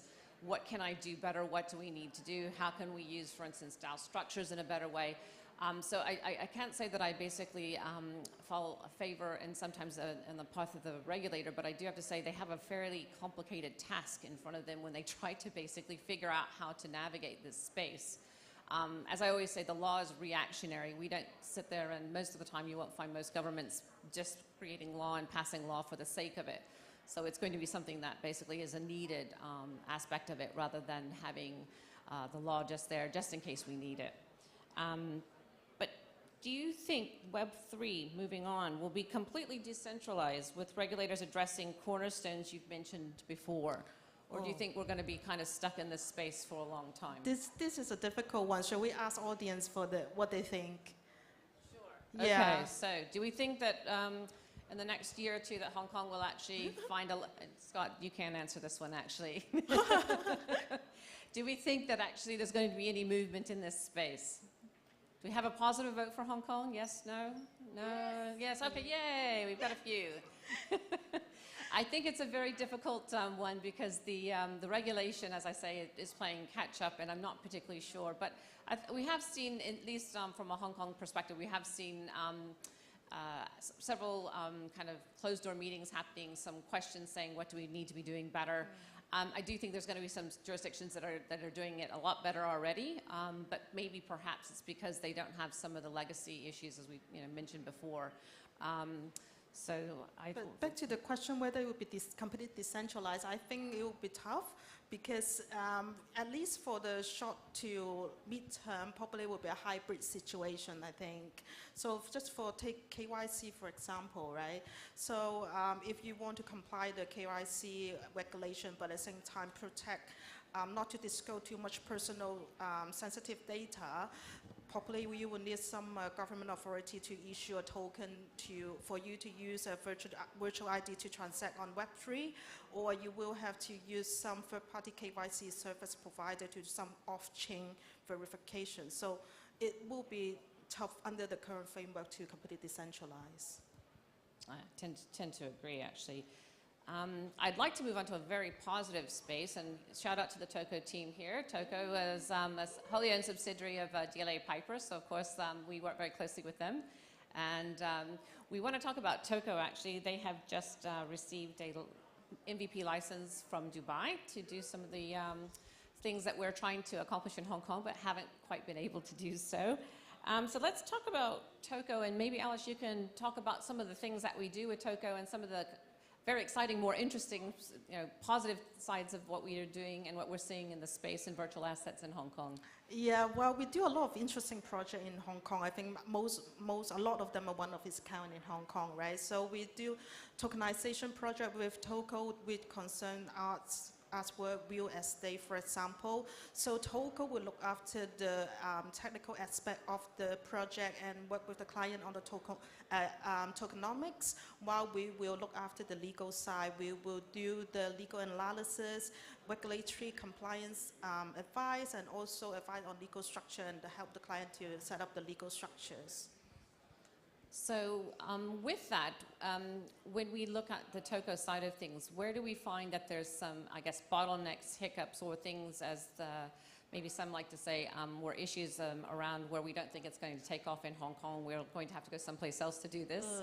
Where do you think the bottlenecks occur, and how do you think that it's going to be solved perhaps in future? So we can see that it might be sometimes quite difficult for projects to take off in Hong Kong, because most of the tokenization project we are involved with security tokens, right? And in Hong Kong, there's only one fully licensed entity who can trade security tokens, and one which is in AIP stage. So while there might be a principal market and demand for security token, there isn't a secondary market. So we do see a bridge here, a gap here to be filled, and we are hoping the TOCO can fill this space. So do we see any areas where that maybe the regulatory aspect of, or the compliance bit of it would get in the way and not allow us to basically do such deals from end to end in Hong Kong? I don't think so, because I think, you know, the Hong Kong government's been supportive, the regulators are very supportive. They are actually very willing and open to learn about all these new ideas, right? They have been keeping in contact with us, they came to see us, right? So they might be a bit, you know, taking time to get there, but they are surely heading the right direction, I think. What do you think? I'm going to actually be the contrarian one of the group. I think actually Hong Kong basically does a lot of things right. I think the regulatory framework around this is flexible enough to allow some of this to, I guess, get that round peg into a square hole. But I think, unfortunately, in my opinion, the latest message from the SFC is slightly concerning in the fact that they were before mentioning, oh, I don't ever want to be interested in cryptocurrencies, I don't want to do crypto at all. Now we have this vast regime which, okay, no, they said that's well within our remit because it has to do with intermediaries and that's what we license. But however, the two, as Alice mentioned, there's one that's basically fully licensed and one with AIP condition in place. When you're looking at end-to-end solution for doing tokenization, the two persons that potentially have the licenses do not have the setup to do brokerage. So how can you get the tokenization off the ground? And then, of course, that doesn't mean that, you know, you can forget about, oh, what about secondary market issuances? So in other jurisdictions, I think like Middle East and Dubai, I think ADGM, I also feel that Singapore, loathes me to say it, I must admit, but loathes me to say, but Singapore has actually got their head around this a bit better, quicker, and has gotten the licensing done in a not neater fashion than we have here. And it's actually addressed the fact that, you know, people want to do these types of deals. I think people want to be regulated. People want it to be clear, and they want direction on how to do certain things. And I think that's where I think Hong Kong, they're playing catch up, which is a bit of a pity.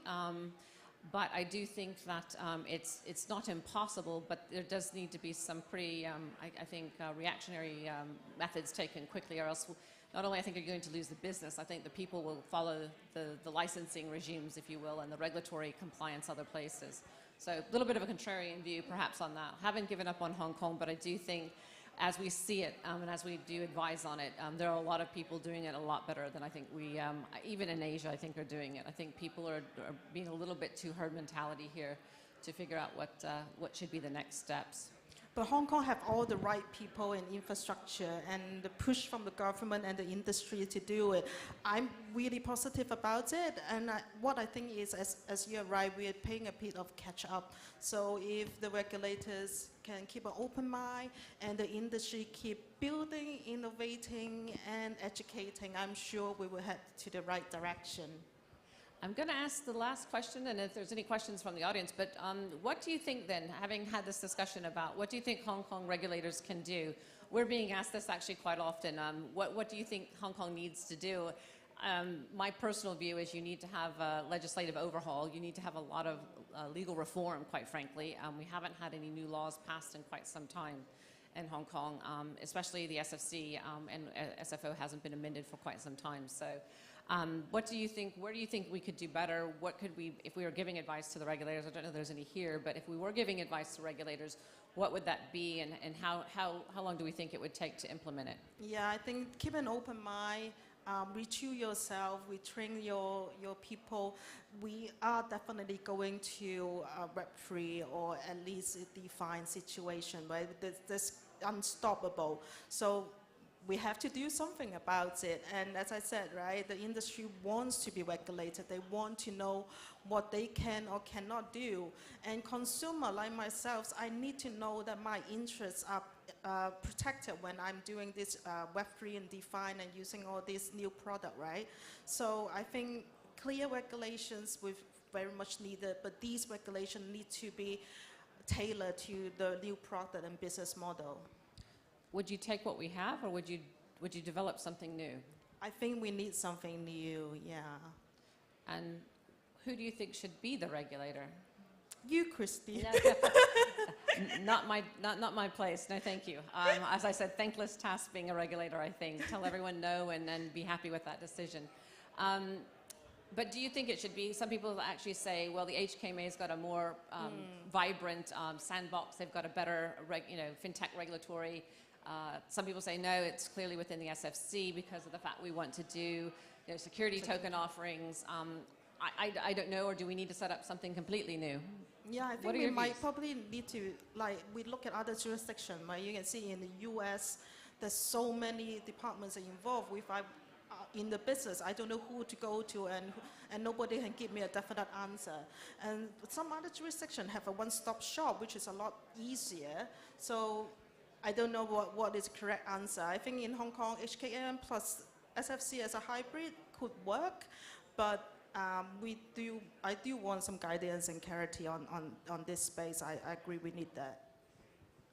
So with that, we left a few minutes at the end of our discussion to see if there are any questions or any other comments that might want to be talked about, because, we already have a taker. And I'm not sure, Scott, whether I'm going to allow you to speak. Hi there, this is Steve. Just a quick question. Do you guys have any practical advice for players already on the ground in Hong Kong as to how we can comply with the local laws and regulations in terms of compliance in the Web3 era?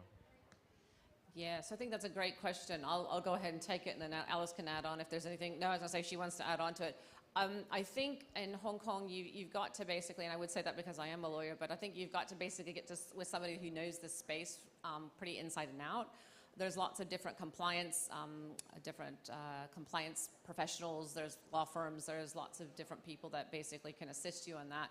But I think the first thing you have to do is you have to look at your business model, and you have to be honest with yourself of, do you think you need to be regulated? Because if you think you need to be regulated, guess what? You probably are on the right path of saying you probably do need to be regulated. If you're not sure, though, and you're really saying, well, it's something I could basically take a guess at, that's probably will work for some time. But I think Hong Kong's doing one thing for sure. They're getting pretty serious about clamping down because of consumer protection. So I think, when it comes to retail, I think they're pretty serious, whether it be the SFC or the HKMA. So I think you have to be very, very clever that when you change and also pivot your business model, because things change, people pivot.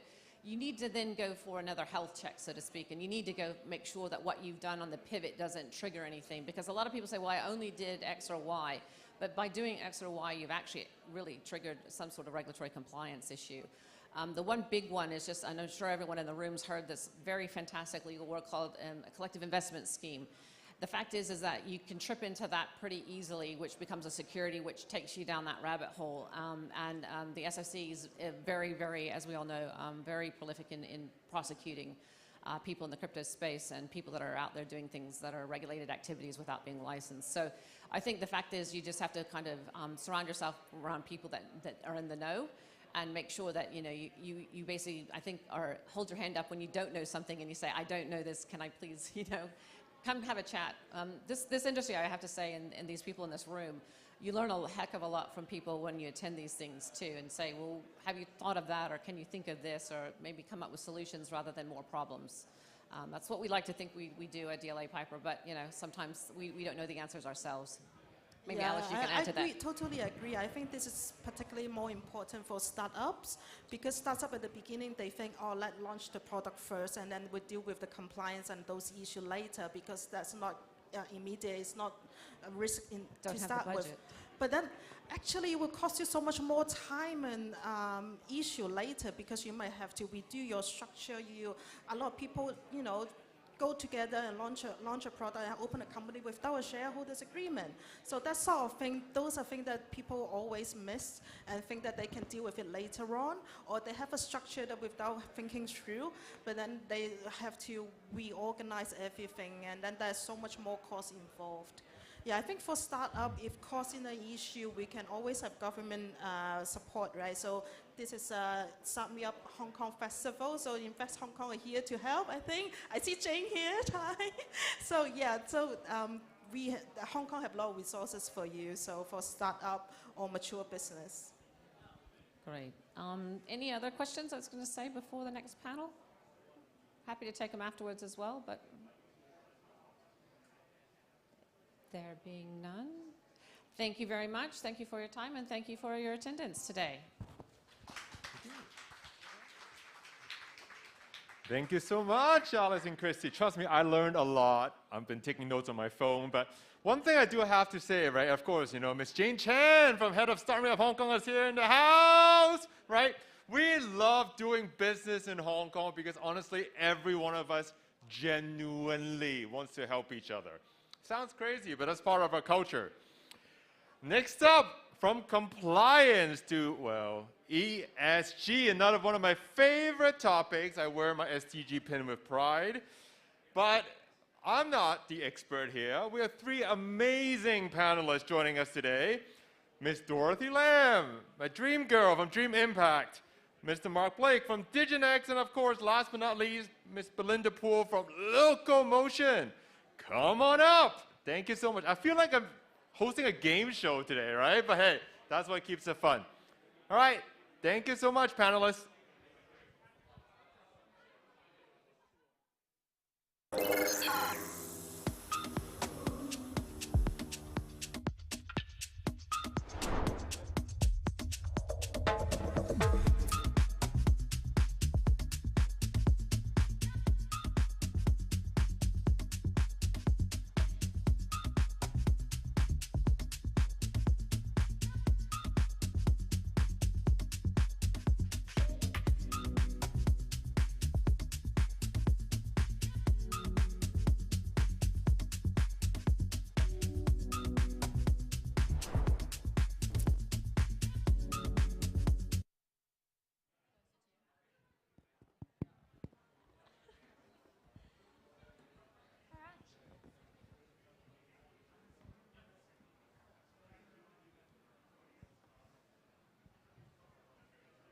Hello. Welcome to this chat about ESG. We are going to try and simplify a very complex issue this afternoon. My name's Belinda Poole. I'm from Locomotion. We exist to help charities and social enterprises make more impact, and our platform helps professionals give their skills back through short-term skills-based volunteering. Today, joining me to talk about ESG, I have two representatives from companies that want to make a positive impact. Firstly, Dorothy Lam from Dream Impact. Dream Impact is Hong Kong's largest network of social enterprises and impact ventures, and they advise on and assist companies to implement ESG measures to have a more positive social and environmental footprint. Also joining us today is Mark Blick from Diginex. This is a very interesting company because actually technology is at the heart of what they do. They take technologies such as blockchain and machine learning and look for opportunities for how these technologies can disrupt issues and then make a more positive impact. They have an ESG reporting service that assists large companies as well as small to medium-sized enterprises. Welcome, Dorothy and Mark. Thank you, Belinda. Thank you, Belinda. Okay, to start with, I'd just like to outline what we are talking about today, and we are assuming that ESG is a difficult and complex thing, but I feel like fintech, you know, ESG encompasses a wide, it can mean many things to many people. So my first question is for Dorothy. I'd just like to understand, when we talk about ESG, what are we talking about? Namely, what is ESG reporting, who does it, and what standards do they do it to? And could you please tell us a little bit about Dream Impact's role in this? Thank you, Belinda. Just want to take a show of hands in the room, like who has not heard of ESG or has no clue what ESG is? Okay, I take it that everyone has a basic understanding of ESG, right? Maybe a show of hands of why you're interested in ESG. Okay, so if you're interested in reporting on ESG, maybe just wave, yeah. I love that, Mark, of course. Okay, reporting. What about, it's just for compliance, you know, like I have to like do it for legal reasons. Also, what about strategy, ESG strategy? Anyone interested to improve your ESG? Oh, okay, I see a few. That's great. I think that's really important because understanding ESG metrics, of course, there are global standards like GRI, SASB, TCFD, etc. But what's most important is about action. How can we take ESG standards that you can then go from transparency? I think it's quite a long process. Maybe Mark knows, you know, onboarding new companies, you have to talk to them about their motivations and then take them through step by step of what they need to do, such as like setting the right frameworks that they want to report to, materiality, like what is important to the company, stakeholder engagement, setting up an ESG committee within the company, to actually having a strategy, a positive strategy of how you want to improve your ESG performance. So I think it's a long journey, but it's important to start early and start now. With Dream Impact, what we do, we are a network of over 100 different social enterprises and impact ventures. That means all of these companies create positive environmental and social impact. So whether on environment, on waste management, energy management, conservation, to social investment, community engagement, diversity, equity, and inclusion, etc. To governance, we do a lot of training, including B Corp training and also leadership training. So I think we as a platform of solution provider look at ESG beyond reporting, beyond compliance, but actually a strategy that company can then excel and become the market leader. Super. Thank you, Dorothy. So actually then, it seems like ESG is a global phenomena. It's done to a variety of different standards depending on what the companies are. I understand that sometimes it's mandated by governments, for example, by the Hong Kong Stock Exchange, and sometimes private companies undertake ESG themselves.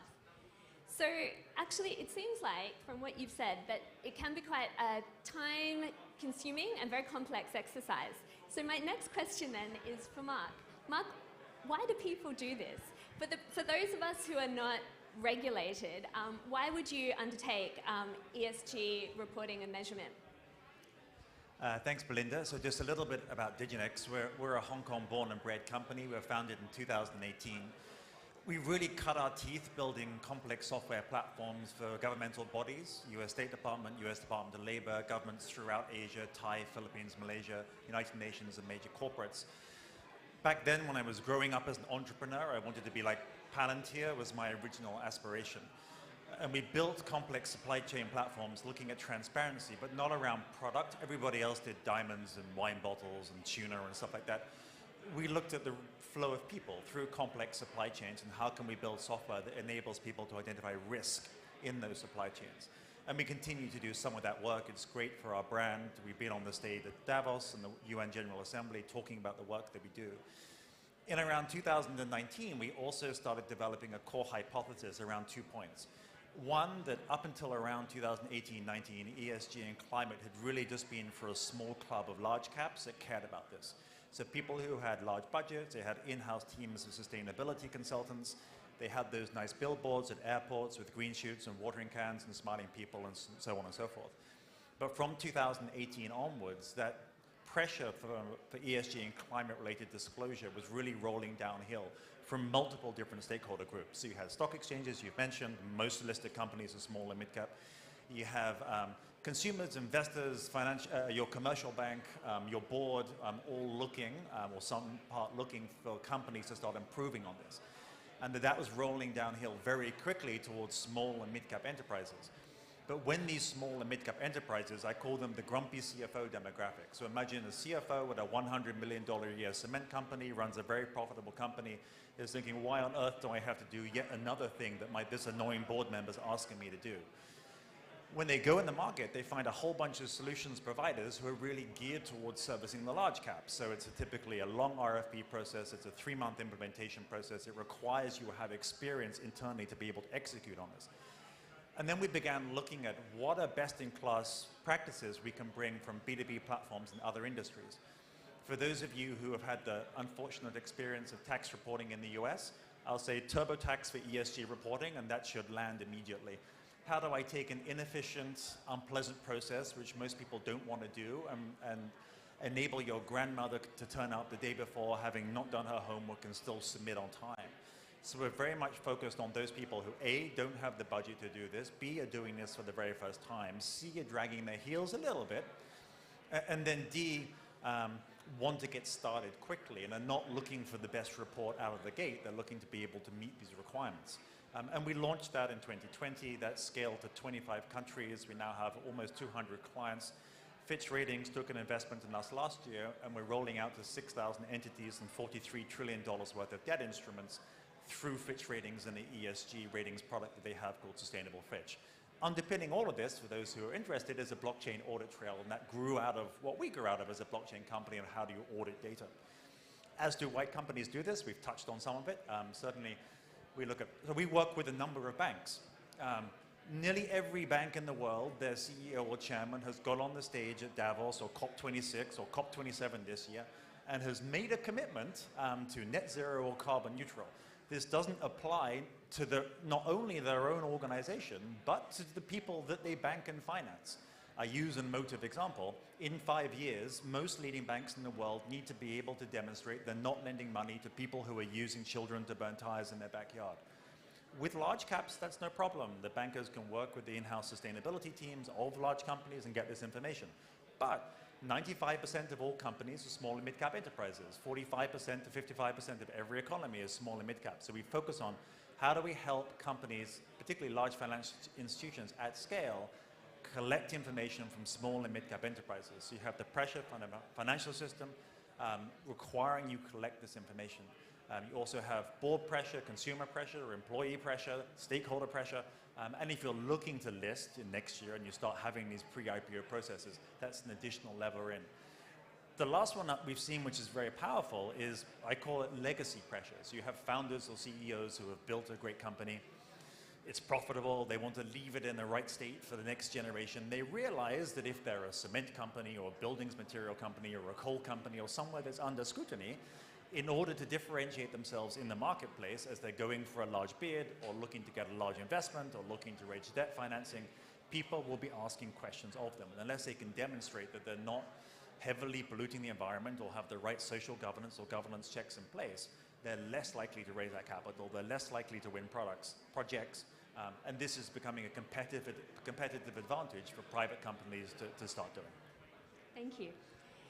So then, raising money seems like a very compelling reason why people would do ESG, as does being the customer of organizations like big banks, and then it kind of spills out from there. This whole process, though, does seem very complex and very tricky. So actually, Dorothy, Dream Impact does a lot of work helping companies launch their ESG processes and ESG advisory. What's the hard part about ESG? Like when we're talking about this, particularly for the grumpy CFOs that Mark talked about, what are the pain points for ESG? For sure. I also wanted to echo Mark's point on the trickle effects on manufacturing industries, how they require no longer just that this plastic is recycled, but where did this plastic come from? And where will it go after? So it's no longer just enough to stay in your own scope, but then also to know your suppliers and your manufacturers. To say the challenges, I would say the companies that we've worked with have this top-down pressure where the chairman is gung-ho about going for ESG, but actually when you go down to the board level and to the working committee level, it gets more challenging because it's no longer a strategy. It's for them to report on data. When we asked, one of the companies, what is your waste intensity? How do you measure each packaging material? They're like, we've never done this before. It takes a lot of time for the staff to understand and get buy-in on the whole process. So I think it's really important for management to understand that it's not just a strategy, but it's how they can execute on the ground level. And also everyone has a different understanding of ESG.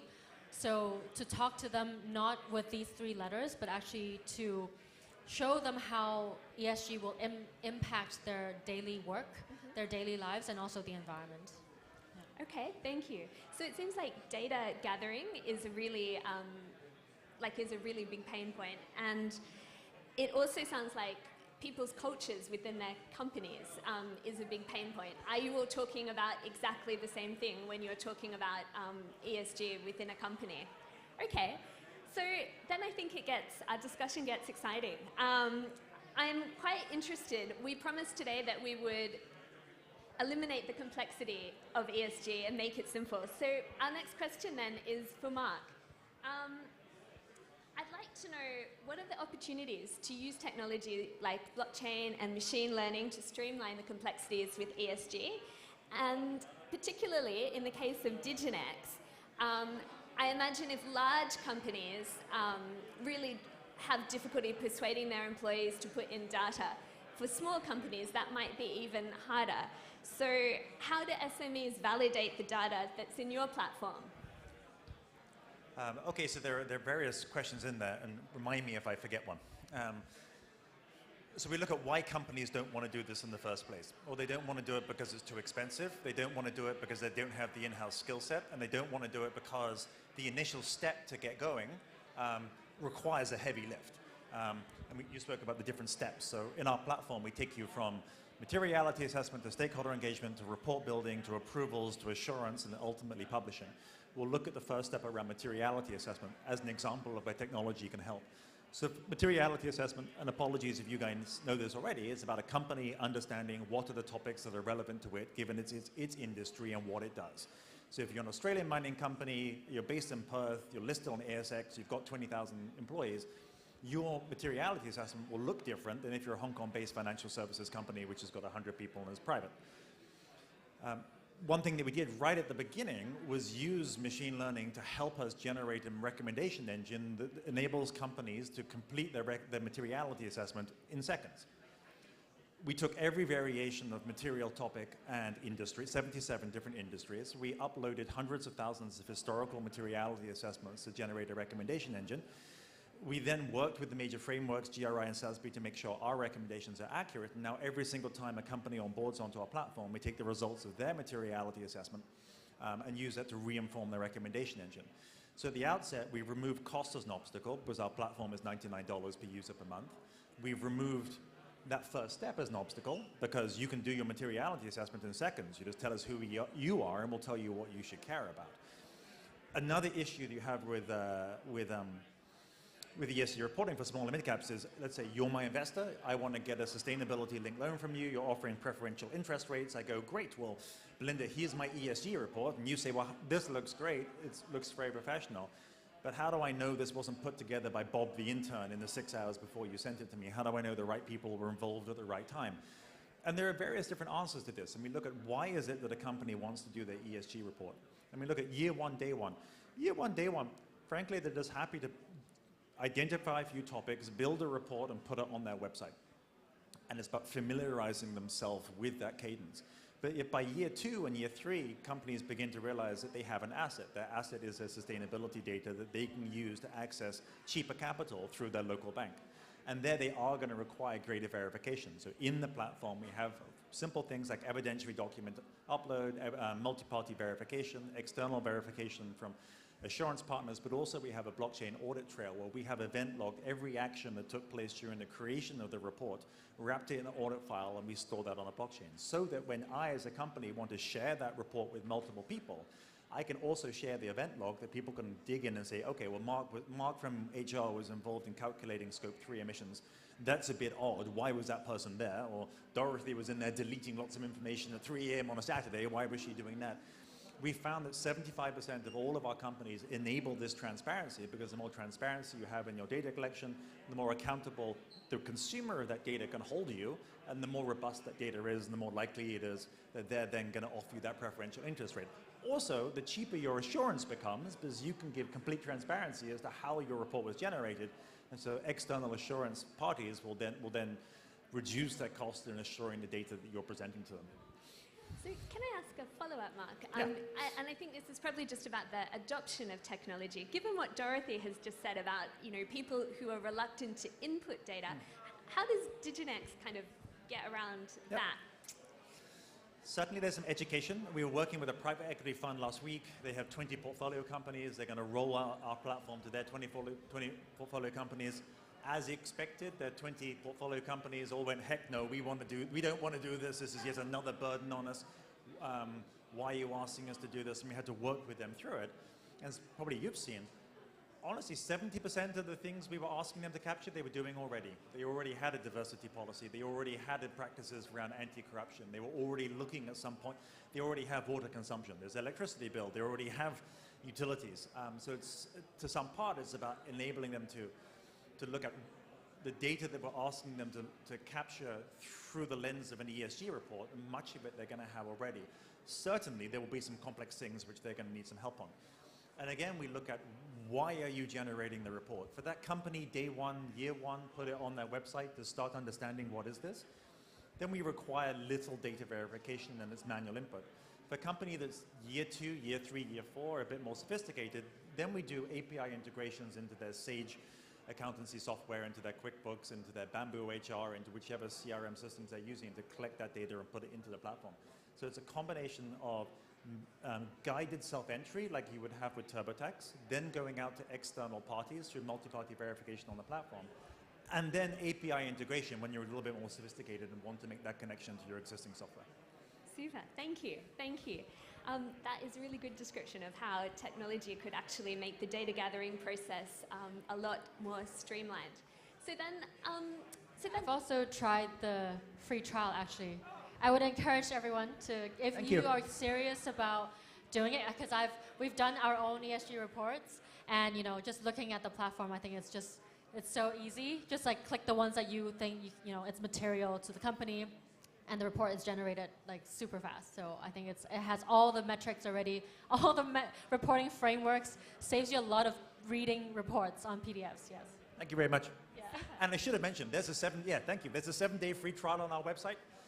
You can go and try it as much as you want. No limitation for 7 days. And we'll create a Dorothy Lam voucher that gives you a 10% discount if you log on with that voucher. That's a tangible benefit from this talk. So actually, I would like now to kind of move past the data and into implementation, because from what I understand, once you have the data, once you've created an ESG report, how meaningful is it? You said that in companies' first year, they're just happy to get the data there. But a few years down the track, when you're thinking like, okay, this is the data that I have, and this is the report that I have, and I'm aiming for something a bit more, I'd really like to take the conversation to a place to talking about the gaps between ESG reporting and practical implementation. And I think, Dorothy, you would be a great person to talk to this one. So I would really like to ask you, what are some of the common issues that people have taking data and translating that into meaningful environment, social, or governance actions? I would say the challenge from data to action is looking at what is meaningful metric for the company. Mm-hmm. So you can have like GHG emissions, different kind of social data and governance like board structure, etc. But what is truly meaningful for the company as well? So what makes business sense for the company to improve on? So for example, if you are a banking services, but actually a lot of you can look at staff retention, right? So you look at internal staff employment well-being and what are their psychology, what is material for the staff on board. So if, and actually enable them to initiate from internal. So sometimes when you have top-down pressures for execution, it's actually a lot more efficient to have internal initiatives from the staff. So that can actually go into the ESG reporting in terms of the training hours and also well-being of the company. Whereas if it's a manufacturing company, you would look at the materials, the supply chain, and also product quality. So if any of you are in manufacturing, I would say a lot of trade-off between product safety and also environmental issues like water quality, right? If a lot of the product requires a certain hygiene level, like they are very concerned about where the wastewater goes and how we can manage the wastewater. So then it's always a trade-off between what metrics you want to move forward to. And also I would say source outside of Hong Kong. Sometimes the solutions are not always in Hong Kong. So once you've identified the metrics that you want to achieve, you can then look for solutions. Also, there's a difference between when you're setting targets, you can set targets on absolute amounts or you can set targets on intensity. So I understand that for a lot of companies, when you're growing the company, it's hard to imagine how can you reduce waste as you continue to grow the company. So you can also think about it from the intensity perspective. So you're reducing intensity of your production. So you're using less energy, less water, while you can be producing more products. And of course, inventory management is something that a lot of products companies should think about and plan ahead. I think especially during COVID, a lot of companies with products was hit really hard because whether it's raw materials that expires or it's inventory that are produced, it's because it's hard to project and they were not able to meet supply and demand. So I see this is also where machine learning can come into predicting inventory and also on-demand inventory. So that can also, in managing your environmental footprint, not only setting targets, but also predicting where your production will go and also then implementing solutions. In terms of social and governance, I would say it's really about the people.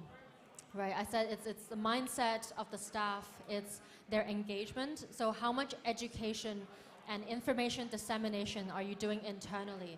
And actually I know like your Locomotion, I love one example that you've shared with me. It's reward the staff outrageously, right? Reward them disproportionately. If they volunteer with their skills, if they do, if they are worth recognition, make them like the star of the company, right? Make them champions within the company so that people understand that this is where the company is going. So you can celebrate ESG achievements as you go so that there's more internal buy-in and momentum. So I think on environmental, use data, use projection. On social, touch people's hearts. You know, it's important to convince people from the heart, like why they need to do this and how this is the whole company. And with Dream Impact, when we're implementing the change, I talk to our cleaning staff, like on the ground. We have to work with them when we're talking about waste. It's not just my policy, it's that we are doing it together. We go to the recycling stations together. I go with my whole team. And then my co-working tenants, we go together because they have to understand that it's not just data. Waste is not just a number. It's actually tangible trash that we have to deal with together. So it's about engagement. Thank you. Thank you. Okay, so the next question, we've just got a couple of minutes and I just have two final questions. Actually, I'd really like to unpack the social part of ESG quite a lot. I feel like in the 2010s, maybe, we started counting all the data. And now we are trying to move, at least in the environmental sector, towards net zero. There's targets for where we should be going for the environmental part of ESG. I think largely for environmental issues and governance issues, companies have a lot of control over how they behave. Perhaps for the environment, you really have to think about the supply chain, but definitely for governance, people have a lot of control over how they behave. I'd like to touch on social issues because actually it seems to me that there are loads of factors that affect the people side of ESG, whether it's a workforce in the supply chain, whether it's your own company's staff, or whether it's just general changes and trends in society that will affect the viability of your product or service. So, first of all, I'd like to know, do you think that's a fair characterization of social issues? And And if so, if the problems or the issues are created by more than one person or are outside the control of a company, is there a role for collaboration in actually improving the social footprint of companies once you've identified from the data where the gaps are and where you'd like to go? Yeah, for sure. I think collaboration is key in terms of driving social change, and how a lot of social issues is not just one company, it's actually a whole group of stakeholders together. So we see a lot of land developers in Hong Kong looking beyond their buildings, right? We talk about green building standards and construction, but actually they're looking beyond their building. Hospitality groups looking at the community, shopping malls looking at the districts, how they're affecting the districts, how they can get community involvement. So I think urban farms are a great way to engage the community to actually not just purchase and shop in a shopping mall, but actually have activities to do in a shopping mall. Another partner of ours do markets, kids markets. So you see little kids being shop owners within the mall. So it's also engaging parents and at an early stage to influence children that how they can also create social change. So I think these property developers are definitely looking at collaboration models to move beyond their own reporting and compliance to actually developing social relations. Yeah. Thank you. Thank you. Okay, we just have 1 minute left. So just the very last thing. Mark and Dorothy, if you thought about where ESG reporting is going in the future, in just very quick sentence, what do you think? For me, I'll pull back to that example I gave right at the beginning. Within 5 to 7 years, reporting on ESG and climate, if you want a bank or get money from a bank, will be as typical as AML and KYC. It will be part of your onboarding process, both at an entity level and at a transaction level. This is because banks have committed to this from an institutional perspective, but also they've committed to it from a regulatory perspective. So you'll see not only regulations coming in at a governmental level, but you'll see it also pushed down through commercial banks at an entity and also a debt financing level. And it will be as commonplace as AML and KYC. Thank you. Dorothy? Totally agree. I would say 100% of all companies, including nonprofits, will report on their ESG. And I see that people will be taking steps towards creating even better performance. Wonderful. Thank you so much, Mark and Dorothy. Please visit Diginex for the Dorothy Lam discount. And give me a day to set that up, but yes, there will be a voucher code Dorothy Lam. And thank you all so much for joining us for this discussion on ESG. We hope it's simplified a little bit of the complexity. Thank you. Thank you.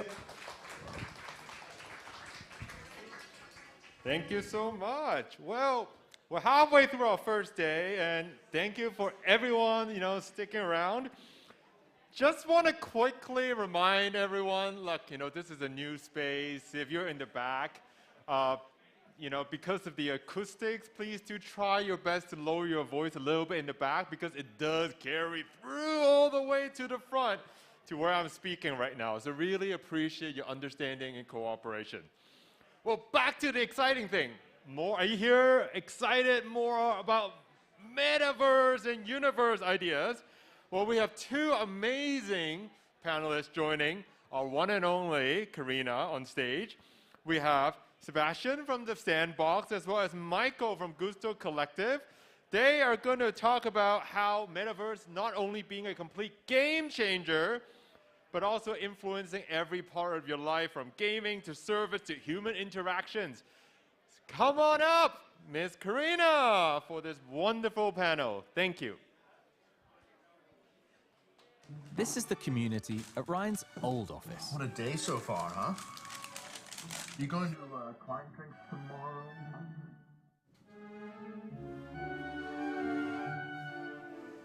And this is the community at his new office with the Executive Centre. Community reimagined at the Executive Centre.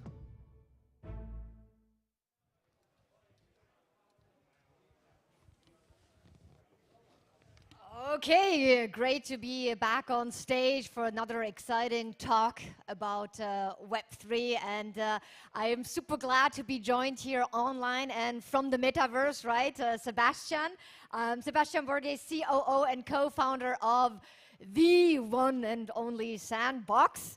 And I'm super thrilled as well to have with me Michael Ng from Gusto Collective, and you are as well the COO of Gusto Collective. So a big hand of applause, and I would like to invite everybody who is like all the way in the back of the room. There are a few chairs here in the front. It says reserved, but it's okay. You know, you can grab if you want to have a front seat. Hello, guys. Thank you for joining us. Hello. Thanks for having us. Hello. It's a pleasure to be here back again. Absolutely, Sebastian. I remember, you know, we had you with us already in 2020. I remember that was a talk actually with Yat and Mick from Depot Labs, and I think at that point in time we talked about NFT, and I think probably only half of the room knew what we were talking about. So the world has changed quite dramatically since then, right? Yeah, so I'm just gonna really deep dive into the topic, and everybody is so much interested in trying to understand the full power of the metaverse and how it's gonna rewrite the world we live in. And you know the drill, both of you, right? So I start off by always asking my panelists a very bold statement. So I'm gonna ask you, Michael, to go first and give me a bold statement about what the power of the metaverse entails. Well, if we're talking about the power, if we use size of pi as a proxy for the power of the metaverse, we just consider this. So Citi published a report around March that's plugged the target addressable market at about 8 to 13 trillion. So for comparison, the global e-com market in 2021 is only 4.9 trillion. So it just gives you an idea of the potential scale that we're talking about, right? But before we can actually get to that kind of size, there are a lot of roadblocks that we have to get through first. I'd say immediately content and accessibility are two things that we have to solve for before we see a big shift in adaptation. So content is content will have a exponential progression as more spend moves towards the metaverse and metaverse related initiatives. And these will evolve from being very simple VR showrooms that you see right now to things that are built very specifically for the metaverse. In terms of accessibility, I think you will still see mobile devices being the predominant way that people are interacting with the metaverse. Headsets will probably still have quite a long way to go before they can be used for extended periods and in public. So where that becomes prevalent will probably be in more specialist settings like schools, medicine, industrial production, product design, etc. Thank you. Well, that a lot of different elements and stuff to chew on. We'll go through that throughout the panel. Sebastian, I mean, for you, sky seems to be the limit, or not even. How bold of a vision can you deliver to us today?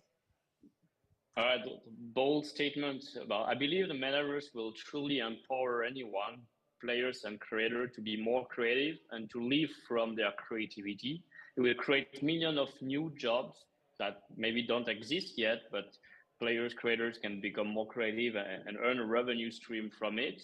And the metaverse is essentially going to become this digital nation without frontiers, where us, through an avatar, will be able to interact in so many different ways, so much immersive way, like creating new relationship with music artists, letting us explore, learn, work, socialize.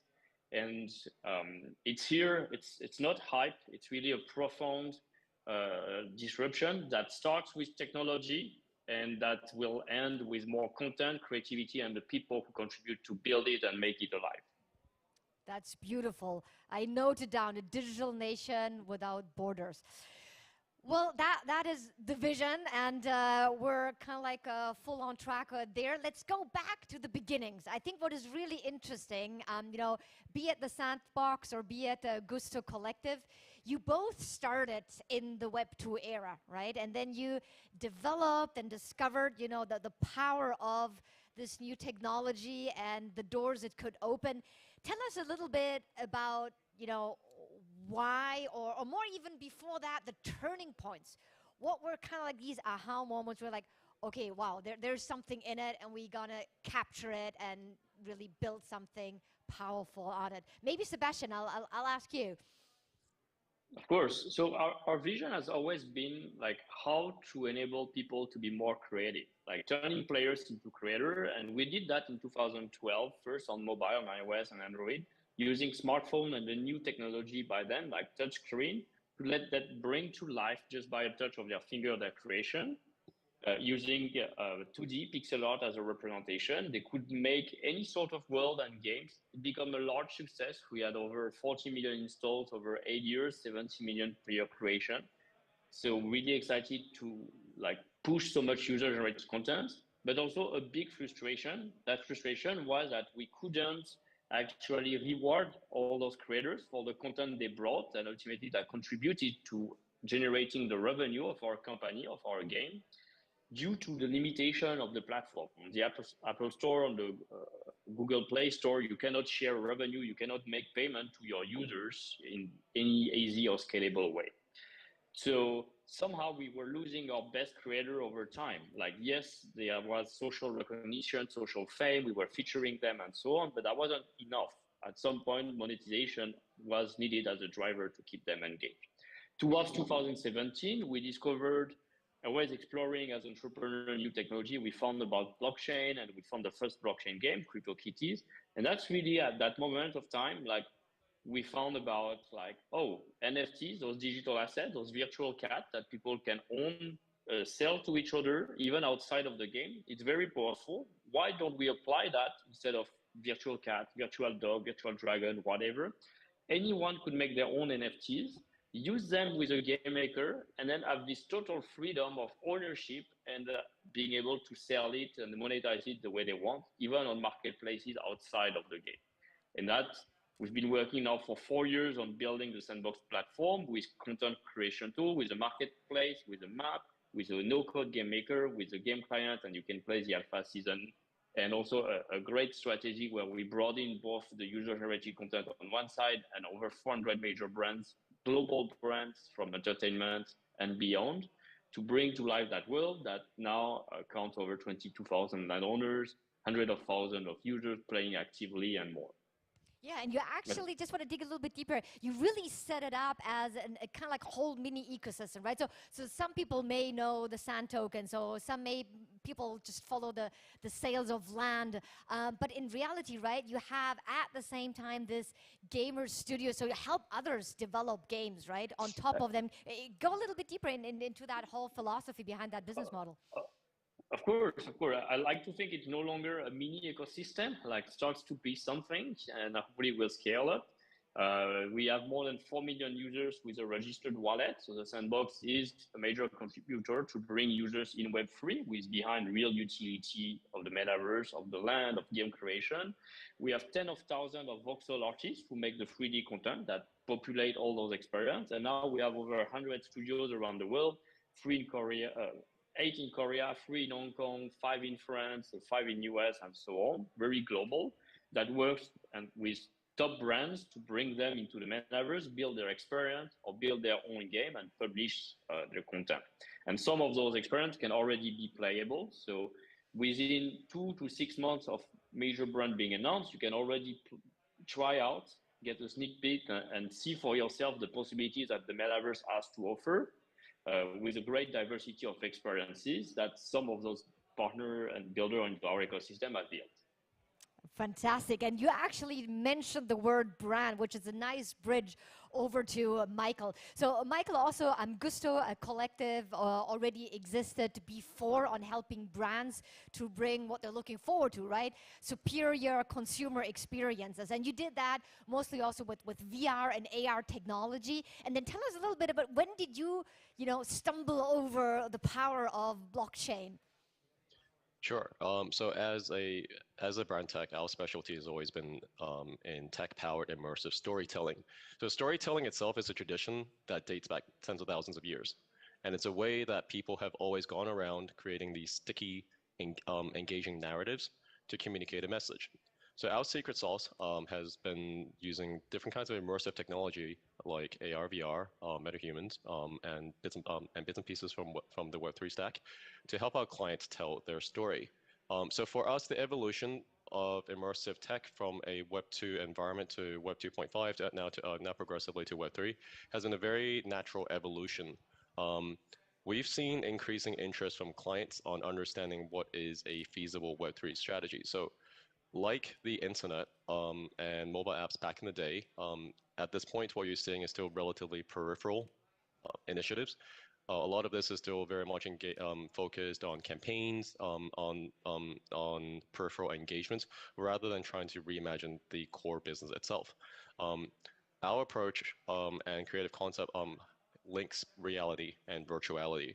So one recent collaboration that we've done with Hong Kong actor and film producer Louis Koo for the Warriors of the Future NFT is a great example of how we can take an end-to-end and a very practical approach to helping brands weave NFTs into the customer engagement and go-to-market strategy.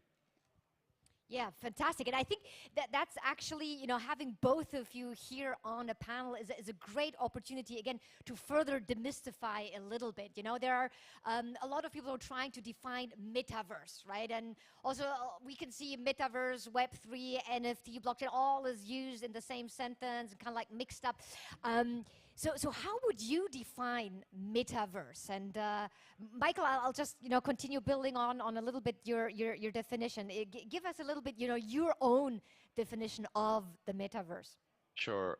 So I'm not surprised that there is a lot of confusion in this space and in the real world about what these things actually stand for, because they are relatively new terms. And Web3 is so broad, so all-encompassing that it's actually quite difficult to really define what it is, right? So when people talk about a Web3 strategy, it can mean a multitude of different things. So I think starting with the metaverse, I would define as being a persistent state, immersive AR/VR environments built on the internet. And the important part there is both the internet and persistence. So persistence allows you to interact with people and pick up from where you left off. Internet is also important because metaverse can actually exist without Web3. Now, the variant of the metaverse that people know the most and are most excited about is typically a Web3 metaverse, right? So before we go into the differences, like what is Web3? So Web3 is a decentralized version of the internet, where you own and are fully responsible for your own data in a self-sovereignty format.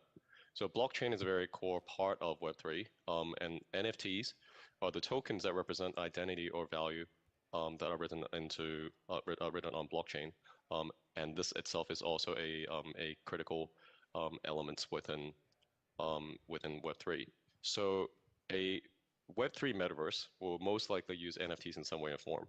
A Web2 universe, a Web2 metaverse would rely on more traditional username, password, and centralized storage to manage user history and records.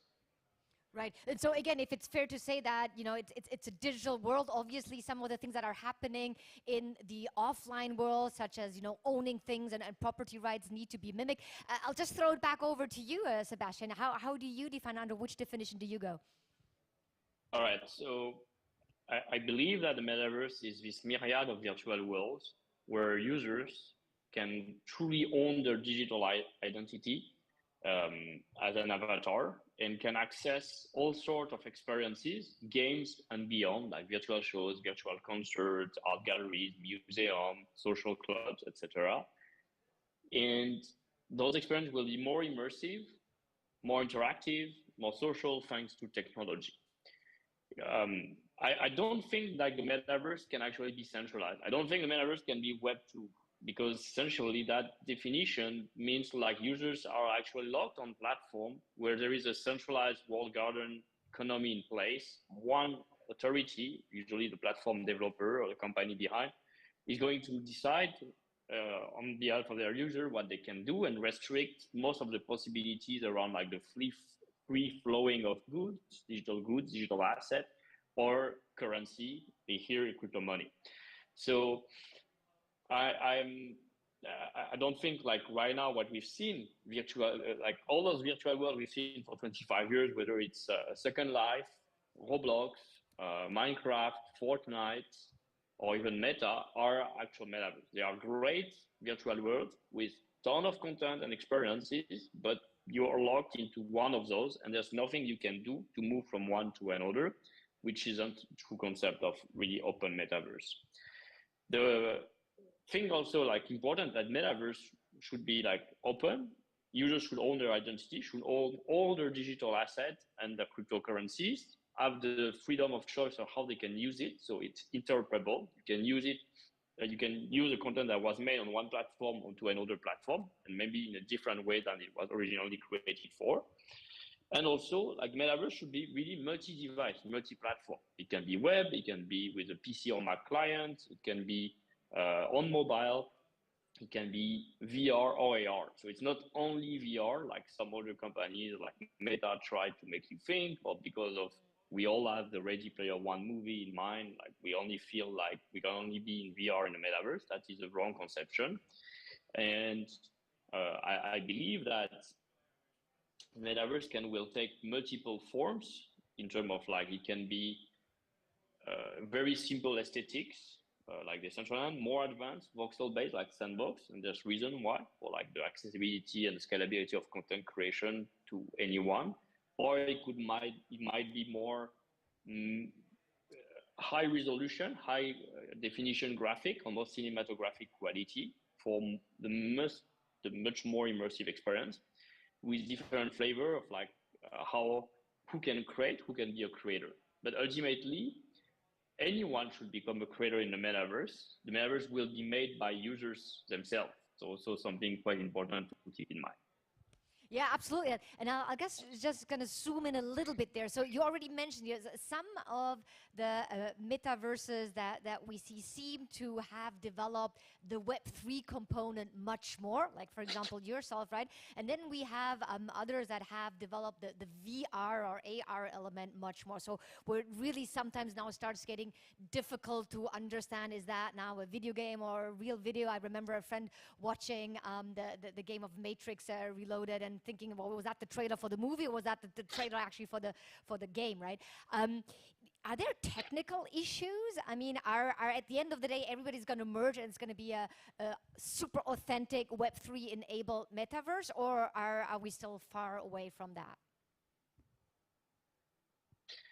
I think there's definitely, we're overall, okay, so we're still very early on into the vision of the metaverse, and that's both an opportunity but also a challenge, because I believe since Facebook rebranded itself into Meta, like there is been a rising expectation towards like what the metaverse could be, and it's still a technical challenge. Like it's a challenge first on the technical side to build great immersive experiences, on the content side to also have content that is worth exploring, that makes you come and come back and have fun and so on. And so we're still very early days about the possibility of the metaverse. And yes, there's been already some initiative from various industry actors toward like establishing the basis for interoperability, this idea that the asset can move and be used across. There's been the Metaverse Standard Forum, which is an alliance of companies that include NVIDIA, Adobe, Microsoft, Roblox, Epic, and many other. I think now they count over 100,000 members, who are looking at creating standards, for example, for 3D file format interoperability or universal scene descriptor. So if you create an asset, a character, an avatar, or content, another world could interpret it, display it, and so on. This is like the lowest level of interoperability. At least we can display things. There is the OMA3, the Open Metaverse Alliance, which we group more of the Web3 actors who not only are thinking about like displaying 3D objects with the same format, but also bringing in your reputation, your identity, your progression, all of that contributes towards ultimately this bigger metaverse vision, where if we're going to spend more time playing, engaging, socializing, learning in the metaverse, we want all that time investment to be valuable. So our avatar is an NFT, or digital asset can be an NFT, can be traded and sold and monetized and grow in value based on real utility. Our virtual lands as well, that we can develop business, rent it, monetize it the way we want. But ultimately, it doesn't, what's the point if when I move my avatar to another world, all of that progression, all of my reputation, etc., is actually revisited. So that means, for me, it's one of the next challenge we should look at as an industry is to think through like interoperability and more. That means like we accumulate experience as we spend time across different open, decentralized application and virtual worlds. Yeah, the question about interoperability obviously is a super interesting one. But before we go there, again, Mike, I want to bring you in. When we talk about rewriting the world we're going to live in, or as well, right, the digital world, what are the brands really looking for?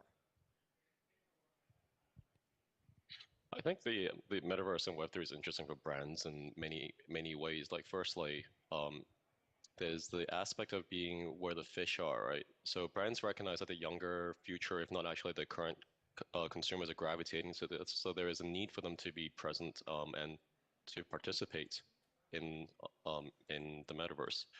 It's also an opportunity for brands to experiment, whether it's with a different brand direction, with different kind of crossovers in what is literally a relative sandbox, without alienating their core client base, because often the Web3 segment is dissimilar to their core base. So as these rebranding exercises play well, these are things they can actually port back in. There's of course the opportunity for brands to tap into new customer segments, and I think examples like one of the best examples done recently is Tiffany with the CryptoPunk NFT pendant, which was a great way for Tiffany to show that they were present, that they were cool. They suddenly managed to they probably through this managed to tap into 50,000 odd people who were not normal Tiffany customers, and doing it in a way that both resonates with their core brand and helps to extend it. And depending on what the feedback is like on this is something that they can continue. And do you think, are brands actually taking it also as an opportunity to experiment? So you said like a new customer group, like new client group.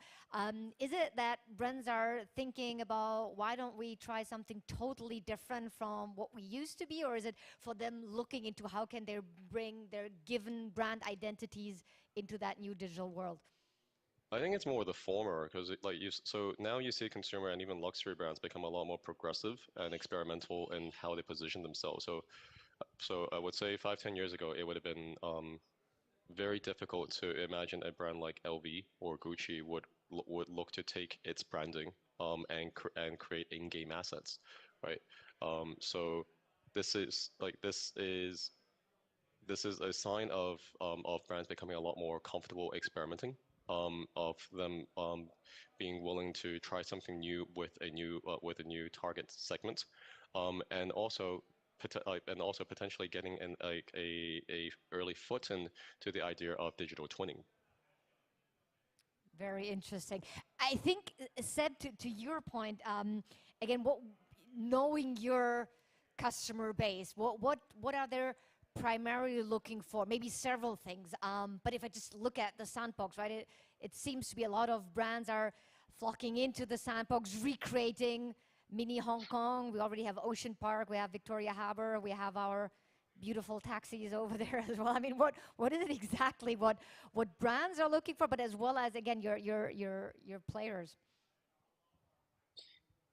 All right, so the sandbox as a platform appeals to many different profiles. Like you have artists on one side, creator on one side, you have potential investors who are interested into owning a part of the metaverse by owning virtual real estate lands, or just getting exposed to the success of the metaverse through the ownership of a token. And of course, we have players, people who are going to spend time exploring the metaverse, completing quests, ranking leaderboards, earn rewards, which are NFTs or token, based on their engagement. On the brand side, like I believe brands are looking to have new ways to engage with their audience and also reach out to the Web3 audiences that are part of the sandbox community. They are looking at the sandbox as a platform that is very creative, since it's one of the strengths of sandbox is really the user-generated content. We provide the tools and for anyone to become a creator with our no-code game maker, and use the official content license from the brands to create, to take from multiple brands, to mix, to remix, and to create their own world out of their imagination with their favorite characters, their favorite music artists, and so on. Like some of them you can see behind me. Typically, we just launched the season 3 of Sandbox on August 24th.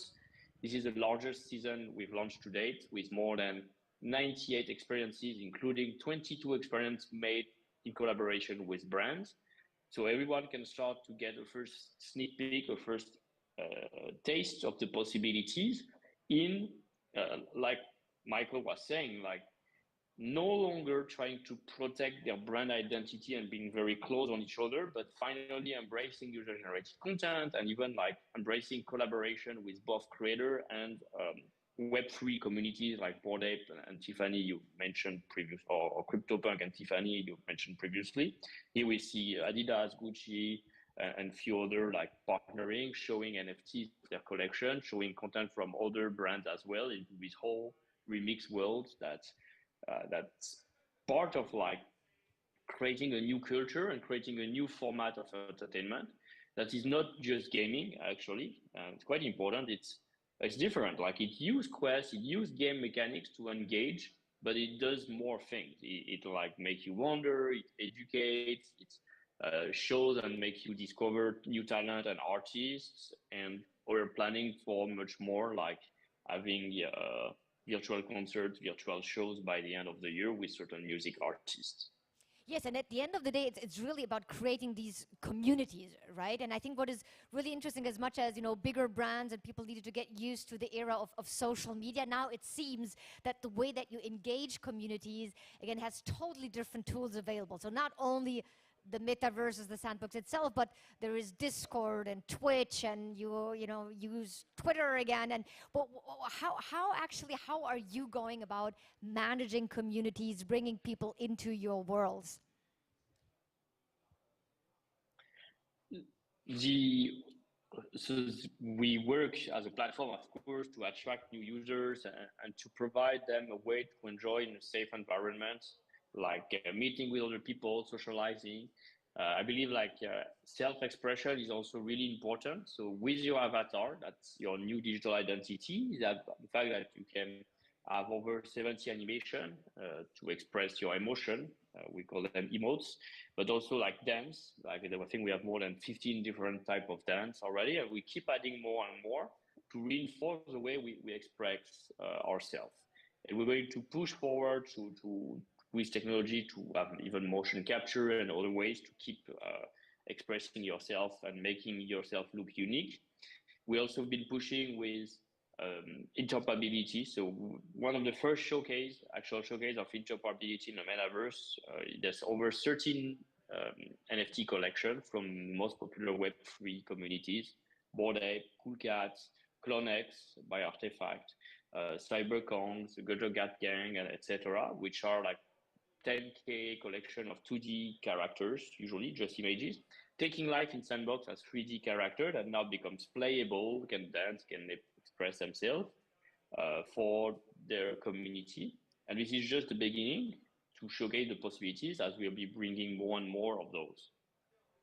Thank you. And we still got to run out of time, but Michael, I'll definitely want to make sure, again, we go a little bit more forward-looking after we started demystifying and explaining some of the existing experiences. So, crystal ball question, what's really next? So what are you most excited about, particularly when it comes to bringing brand experience into the metaverse? Are we, you know, talking more about haptic devices, smell? I mean, what's out there in the horizon? Well, look, I mean, I think we're barely in the first inning right now. And a lot of the today's metaverse use cases are still recreating Web2 experiences in a VR format, which is fine as an evolution. It's kind of like how the first generation e-com websites were little more than HTML copies of mall catalogs, and you used to call a 1-800 number to place an order. So I'm really excited for the next stage of the metaverse, where we're challenging the laws of physics and challenging how we define our real world works, and we start building things that are really metaverse native. I'm very excited about the opportunities in interoperability and combinability. So the concept where if you hold NFTX in your wallet, when I drop your NFT, why this combination will then change your metaverse experience or change what your avatar looks like or where you can go. I think the opportunities are massive. Great. I knew we ran out of time, but one sentence. What are you most excited about?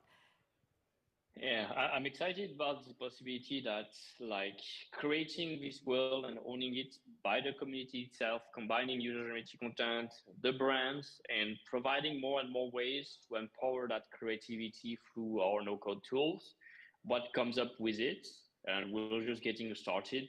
And seeing how Sandbox 2 years ago from today, what it can become in 2 years, in 5 years, it's really exciting, and we hope that we can build this new digital economy on top of that and be a place that provide value for all users, creators, brand, community, and more. That's a very beautiful call to action we end with here. Thank you so much, Sebastian. Thank you so much, Michael. Bye. Thank you. Thank you so much. Once again, thanks, Karina. I mean, it's so hard to follow you on stage after. You know that, right? Look, well, I mean, we are, whoa, it's almost happy hour, right? So everyone have some virtual champagne or bubbles in your hand, right? Next up, right? Oh, my favorite topic, everyone, again, wearing the proud SDG pin, right? It's all about sustainability. So it's so good that we go from metaverse to sustainability because frankly, I feel like these two worlds are very interrelated. We're very honored to have three amazing speakers with us. First, we have Nadira, Ms. Nadira Lamrad and Ms. Janice Wong from Johnny Matheson, and of course, joined by Ms. Elvis Lee from Hong Kong Land. Ladies, we look forward to your wonderful panel. Thank you so much.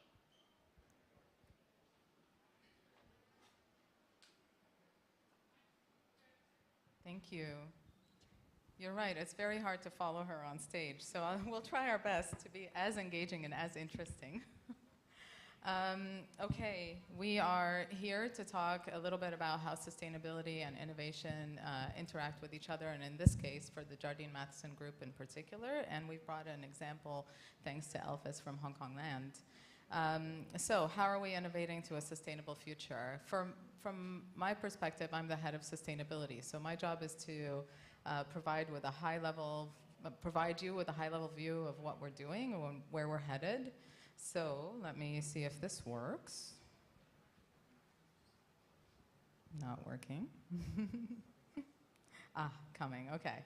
So why sustainability is at the core of our corporate strategy and why do we really care about it? Well, essentially, we have a long-term view of the markets, rooted in the markets of Asia. And what's really important to highlight is that we've got multiple sectors, different geographies.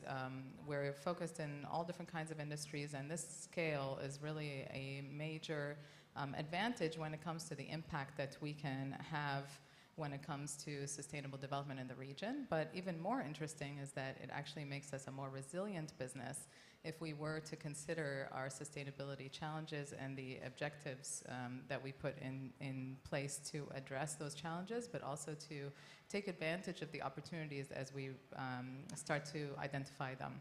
So we're meeting the needs of our stakeholders, of course. We've been hearing a lot more about that lately. I'm sure a lot of you have been hearing all about ESG and sustainability and so on over the last few years. And this has become a really hot topic, and our stakeholders are coming to us and starting to ask a lot more questions. We're also looking for a focus on sustainable growth in Asia. We know that Asia is the engine of growth for the world, and we would like to be on that positive, sustainable development side of things when it comes to that growth. And finally, it's about delivering the long-term value as a business for the region and for our partners and stakeholders. So another thing to point out is actually it's coming from the very top. This is from our joint statement from the chairman and our managing director, and they say that sustainability considerations have become integral to decisions about our daily operations and our future growth. It's a big driver for the business, straight from the top all the way down to the front lines of our operations. When I say our, I mean the group Our strategy is very much driven by the megatrends that we're seeing. And so we've been seeing, of course, a lot of impact on from climate change. And we've been, especially over the last week or so, I imagine that quite a few of you have been reading about quite a few physical impacts that a lot of different countries are facing, and we're also hearing about the knock-on effects. So we ourselves are looking at this as a major potential impact and how we can be prepared for that. So we're looking at climate change and our work around carbon, or in this case, decarbonization, risk, and identifying those risks, and also ensuring that we continue to be a resilient business. On the other hand, we've also got some issues related to biodiversity loss. We've got land and ecosystem degradation in the region. That's been a very kind of long-standing challenge that the region's been facing. And so what role can we play to address those issues from a responsible consumption side? And then we're also thinking about some of these demographic trends that we're seeing, population changes, some of the urbanization that we're seeing in the region, and the inequalities that have been rising quite a lot. So how can we help in shaping social inclusion for our communities? So these are the three focus areas for the group itself, and these are joint focus areas across all of the different business units as well. So in terms of the progress so far, I'm not going to go into too much detail here. But basically, I just want to highlight that there has been a lot of work being done, and it's not really, it cannot really be encapsulated into these little bullet points, but just to point out that we have a group approach to decarbonization. As I mentioned, we have identified our physical risks from a preliminary study that we've conducted, and those are the direct physical effects of climate change. And we have also committed to supporting a just energy transition in the region, and especially in Southeast Asia, where we have operations in that area. And then on responsible consumption, we're working together to identify areas where we can start to improve our resource efficiency and work towards a more circular economy. And from shaping social inclusion, the group-wide volunteering program is a major, major effort that really harnesses more than 400,000 employees into different areas of impact when it comes to our communities.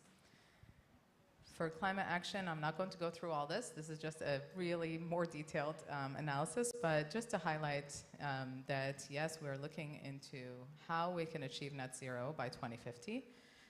That's not to say that we are fully 100% aligned at this point in time, but we're working on it.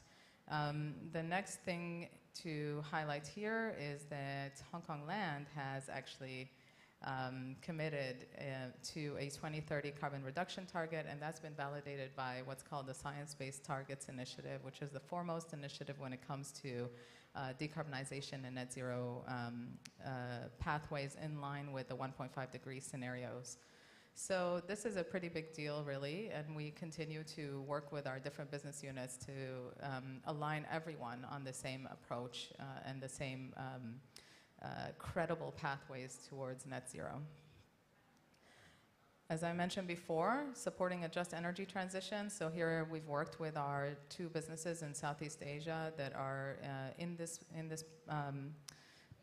industry, so Jardine Cycle and Carriage and Astra out of Indonesia. And both are, along with the group, aligned on our commitment to a just energy transition, and that includes scaling up our investments in renewable energy and related innovations around that, and as well as diversifying into non-coal mineral mining. And this is all part of a wider view into how we can support the transition to more renewable forms of energy and more lower carbon forms of energy as well in the region. Then, as I mentioned, circularity is one of the areas where we're looking, and here a big highlight is that Mandarin Oriental has actually been working quite a lot on reducing their plastics, and they're actually looking towards a target of 99% plastic-free by the end of this year, which they are on track to achieve. And on shaping social inclusion, as I mentioned, we've got quite a few of our employees, more than 400,000 actually, working on supporting livelihoods and helping with health and education initiatives across the region. In addition to that, we've also got quite a lot of effort going into supporting access to education through the Jardine Foundation and the Aclita Jardine's Educational Foundation as well. Part of all of this, or a major part of all of this, I should say, is the need for our colleagues to be on board and for us to actually make sure that everyone feels that they're being supported by the organization and are a part of this journey as well. And so we do put quite a lot of effort into our health, safety, and well-being, our diversity inclusion aspects, and talent management and the like. So our colleagues are actually a major part of our success factors, I suppose, for us to be able to say that we are a more sustainable organization, and we continue to work towards that. So I would like to pass on to Janice. Go ahead. And she's going to talk a little more on the innovation side. Great. So thank you so much, Nadira, for the introduction on why accessibility actually matters and how basically Jardine sees it. So I'll actually now talk a little bit about the different approaches when it comes to driving innovation and sustainability. So when it comes to the core driver of innovation, there are threefold. First is about innovate core, innovate customer, and also innovate futures. So putting that into the context of sustainability, for innovate core, it is actually about rethinking our business operations, thinking about the different ways to make basically our businesses operations more sustainable when it comes to how we run our stores, run our plants, as well as our factories, but also, I guess, also the way of how we engage our supply chain and as well as ecosystem. For the second one, about innovate the customer, it's about actually developing new offerings and products for meeting the customer's sustainability needs. So in the case of like a B2B customer, it might be new solutions to help them meet their sustainability goals, or even for like retail consumers, when it comes to making their purchase decision, they may now care more about sustainability. And the third is about innovate future, which means how we think about the different ways to actually capture new business models as well as new ventures in the new green economy.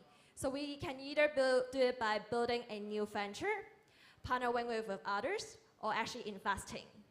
So with these kind of like core pillar of like basically innovation, it has to be underpinned by basically the technology infrastructure, as well as, I guess, the key capabilities and also a culture for driving those changes, and that is really about our people. So that is just an overall framework on, I guess, how we can think about the different ways to drive innovation in the context of sustainability. So I guess to put it into, I guess, like make it more real, I'll share a few examples of some of the case studies that we have seen happening across the Jardine businesses.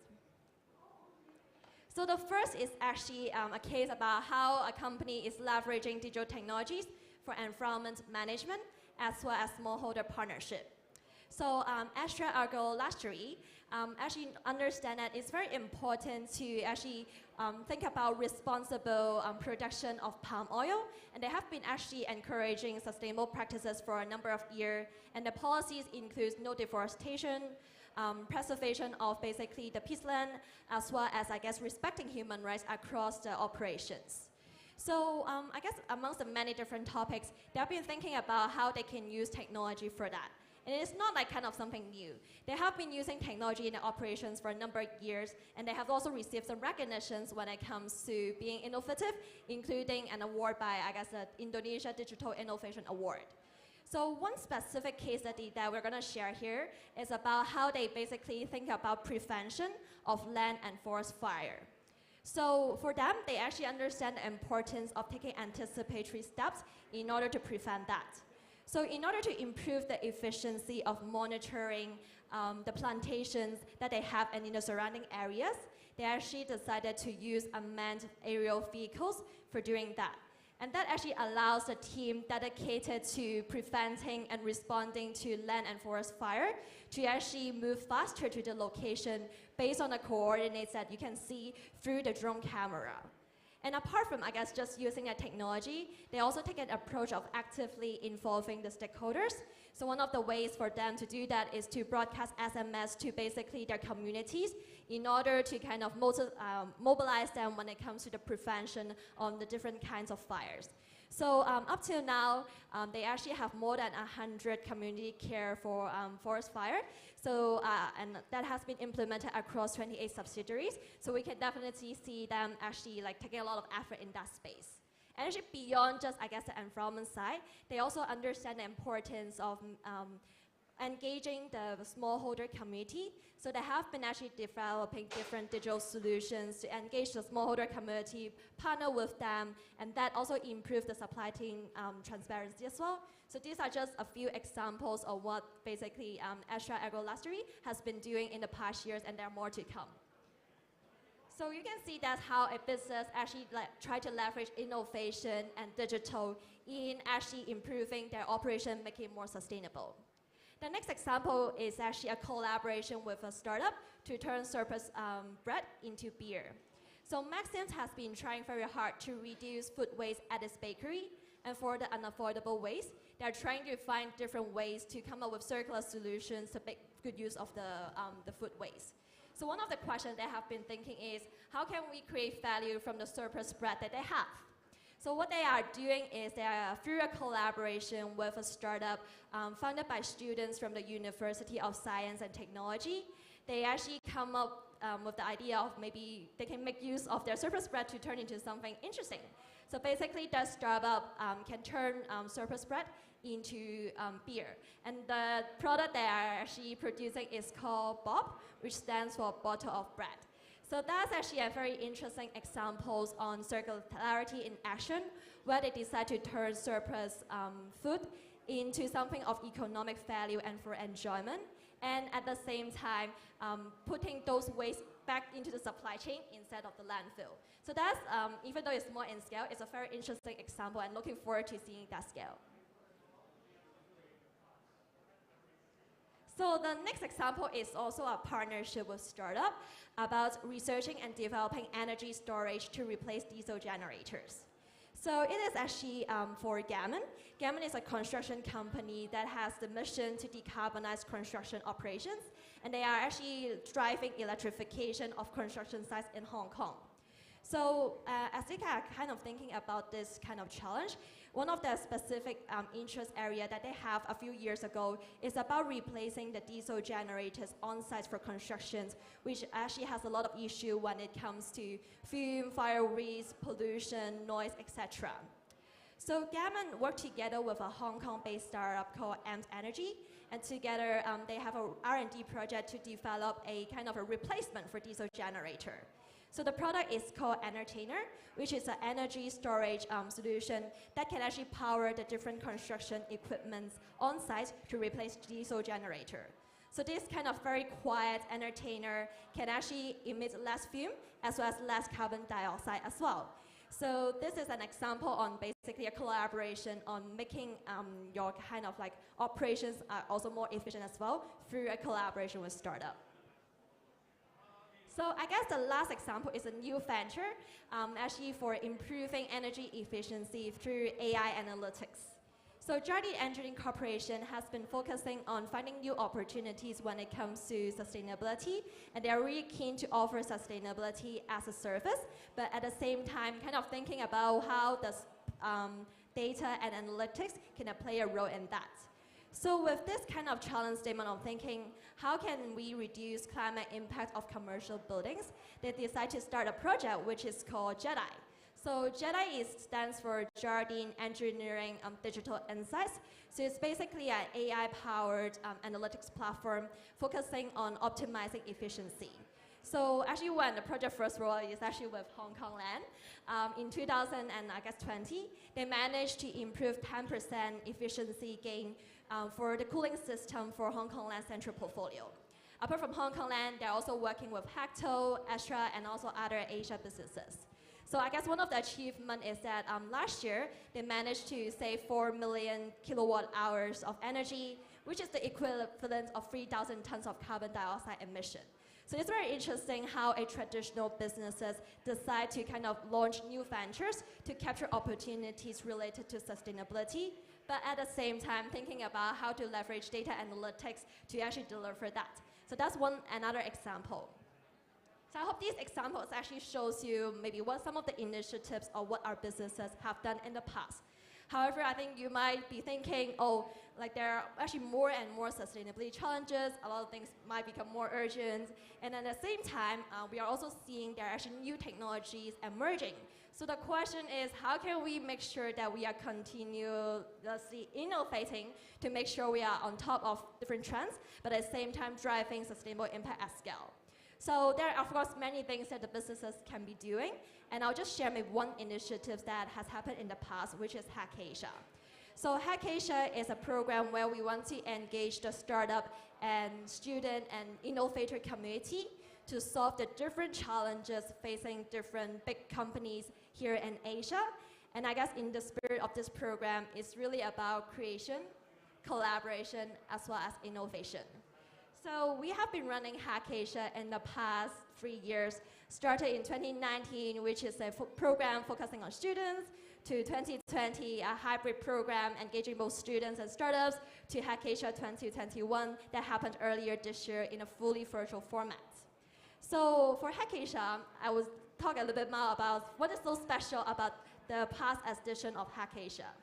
So the theme is actually Innovate the Sustainable Future, which I guess compared to the years before, which is just about innovation to traditional business challenges, this year we decided to put sustainability at the heart of that because we understand it's very core to basically how our businesses should be doing in the future. And one interesting additional element towards that is that we also run an internal ideation challenges with all our businesses before, so we want to tap into all the great ideas that our colleagues have internally. Then we run our traditional hackathon, where we look out when it comes to all the startup and innovator communities looking for ideas and solutions to solve some of these big challenges. So we are very excited to hear the different ideas and solutions that basically the innovation community has for some of our businesses across, I guess, different sustainability themes. So that's basically, I guess, Hack Asia this year. And I think we would just want to also thank all the participating businesses who support that, and also our ecosystem partner, including Microsoft, Google, WO Hub, Agorize, Invest Hong Kong, EDB, and more. So I believe that with basically a collaboration with the ecosystem, we are able to generate sustainable impact at scale.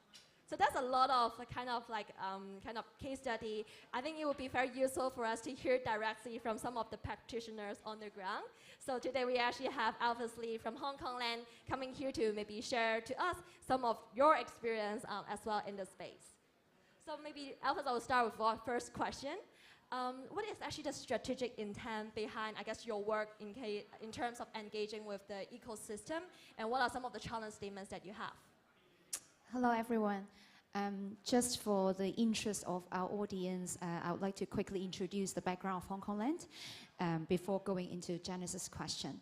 Hong Kong Land is the real estate arm of Jardine Matheson Group. We own and manage prime office space, luxury retail properties, as well as high-quality residential and mixed-use developments across key Asian cities, principally in Hong Kong, Singapore, Beijing, and Jakarta.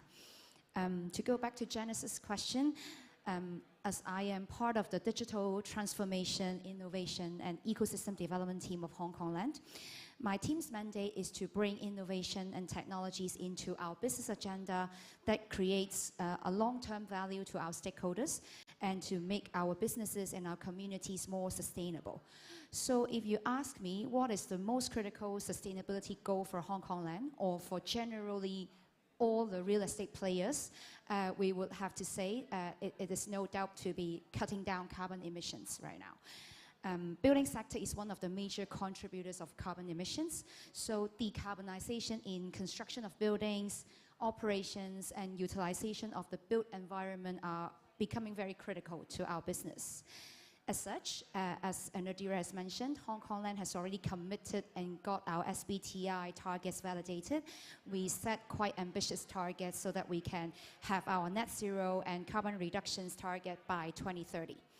But having said that, when we see these kind of reductions targets, we also know that this is quite challenging to our businesses. So when we go back to talk to our internal BUs and ask them what are some of the ideas that we may be able to be of help in solving your business pain points, a lot of the problem statements we can hear is about, are there any innovative solutions or technologies that can bring the most impact to achieve our sustainability targets? Or how can we leverage these innovative solutions or technologies to reduce our operational carbon emissions? And the most challenging one is, how do we tackle embodied carbon reductions in our buildings? So from these challenge statements, we can tell innovation and sustainability are actually inseparable, because innovation is key to drive the sustainable development of real estate, but the increasing importance of sustainability also pushes innovation in its new frontier. So we will need to work together in the value chain to ensure that we can hit the carbon reduction target by the 2030 time frame. So these are some of the challenge statements that I can share. So I guess with this challenge statement, what kinds of solutions are you looking for? Basically, we have been already deploying quite a lot of smart green technologies to try to optimize our energy utilization, as well as to further reduce our electricity consumption. Nadira and Janice, you have already mentioned about JEDI, which is in collaboration with our sister company JEC. By implementing this energy analytic platform, basically for one individual single building, we can already achieve 8% or above of energy consumption for a single building compared to the same period last year.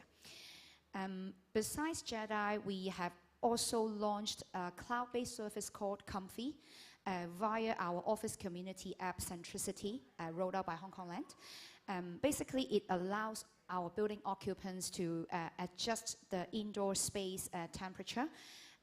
And Comfy has the AI functionality to be able to automatically adjust the indoor temperature while at the same time achieve energy saving.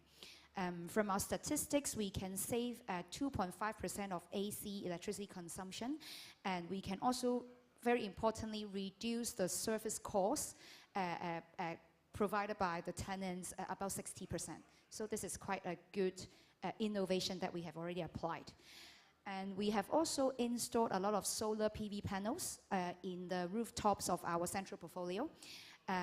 From some of the information we collected, currently Hong Kong Land as a building owner, we have the largest number of PV panel installations on the Hong Kong Island side. So this is quite an amazing result that we have already been doing. And right now, we are placing quite a high emphasis in scouting low carbon construction and green materials for new construction, fit out, and facility management usage. We are also actively looking into different sustainability technologies, such as renewable energy generation, circular economy solutions, and some smart waste management solutions as well. So some needs out there that Elphys is putting out to everyone in the audience. Elphys, can you tell us if there's a proof of concept that you have right now in the works when it comes to sustainability, and how do you provide a bit more what do you bring to the collaboration, and what does a startup bring to the collaboration? Yeah, sure. As we've just mentioned that we are quite interested in looking for circular economy solution. That is now we are running a trial collaboration with VCycle. It is a social enterprise offering waste plastic recycling and upcycling solution. We are now, as the innovation team of Hong Kong Land, we are now working closely with the startup by helping them to harvest the waste plastic bottle being collected in the central portfolio, and they collected those waste plastic for their further handling, and they will produce those waste plastic into some tote bags or souvenirs that we can send back to our partners and tenants to celebrate a new project launch in Central going to happen end of this year. So we think that this solution is and this POC is a very meaningful one, because it just not only provides a circular economy concept to us. For this startup, they basically will hire some cardboard elderlies in the society to help them sort the waste plastic during the process. So we think that this POC can not just only fulfill our sustainability needs, but also will help us to deliver some CSR to show our care to the community.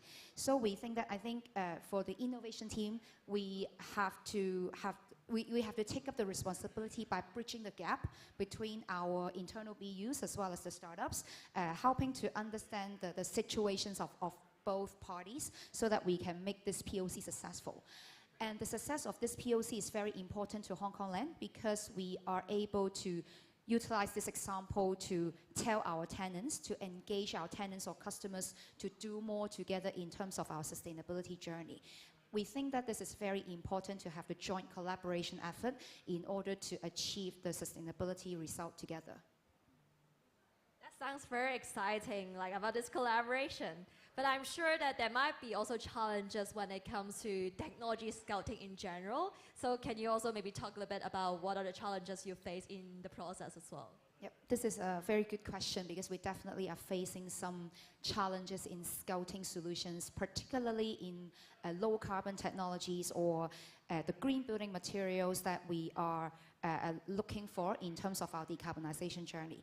I think one of the most serious problem is that a lot of them are still in the R&D stage. We have come across some of the very promising technologies which cannot be commercialized until 2024. Given with a lot of different reasons, such as funding, such as limited space for their expansion, etc. Another problem is that a lot of these innovative solutions are being developed outside Asia. So if you imagine if we would like to utilize those low carbon materials, but we have to ship them into our project site, basically it will offset all the carbon footprint that they can achieve, right? So and also we cannot receive timely technical support from them because they are outside Hong Kong, right? Do you have any other prop tech solutions that you're working on that are inside Hong Kong? A very quick promotion that Hong Kong is actually leading an initiative called Hong Kong PropTech Alliance, which we are very happy that to be joined by 15 industry players and real estate developers as of today. We have this PropTech Alliance because we would like to address some PropTech issues together. We would like to collaborate as a group in order to accelerate the PropTech development and adoption within the region, as well as to address some of the very important topics, including sustainability. We have been talking a lot in terms of sustainability within this PropTech Alliance, so do stay tuned for our further updates later. Thank you so much, Alphys, and thank you, Janice, as well. I'd like to also just kind of wrap up really quickly. One, PropTech is incredibly important for us to actually achieve our decarbonization objectives. As we know, Hong Kong has a 2050 target for net zero, and the majority of our greenhouse gas emissions do come from property. So this is a big opportunity. And the second is that we cannot achieve any of our sustainability goals or our plans and our objectives and moving forward together without innovation and without any of the solutions that the startups may bring to us. So we really do look forward to being able to collaborate with more and more of you. Thank you. Thank you so much. Thank you. Thank you. Thank you so much, Nadira, Janice, and Alphys. Thank you. Talking about net zero, I'm sure some of you have heard this amazing conversation about net zero and NFTs, but of course that's for tomorrow, day 2. Up next, we have another exciting NFT conversation about new opportunities through NFTs and its marketplaces. We're very honored to have 4 panelists this time. Benjamin Bouton-Spark from NFT Business, Mr. Adrian Lai from Newman Capital, Hollywood from Rarible, of course, last but not least, Michael McLeany from Cross Border Summit.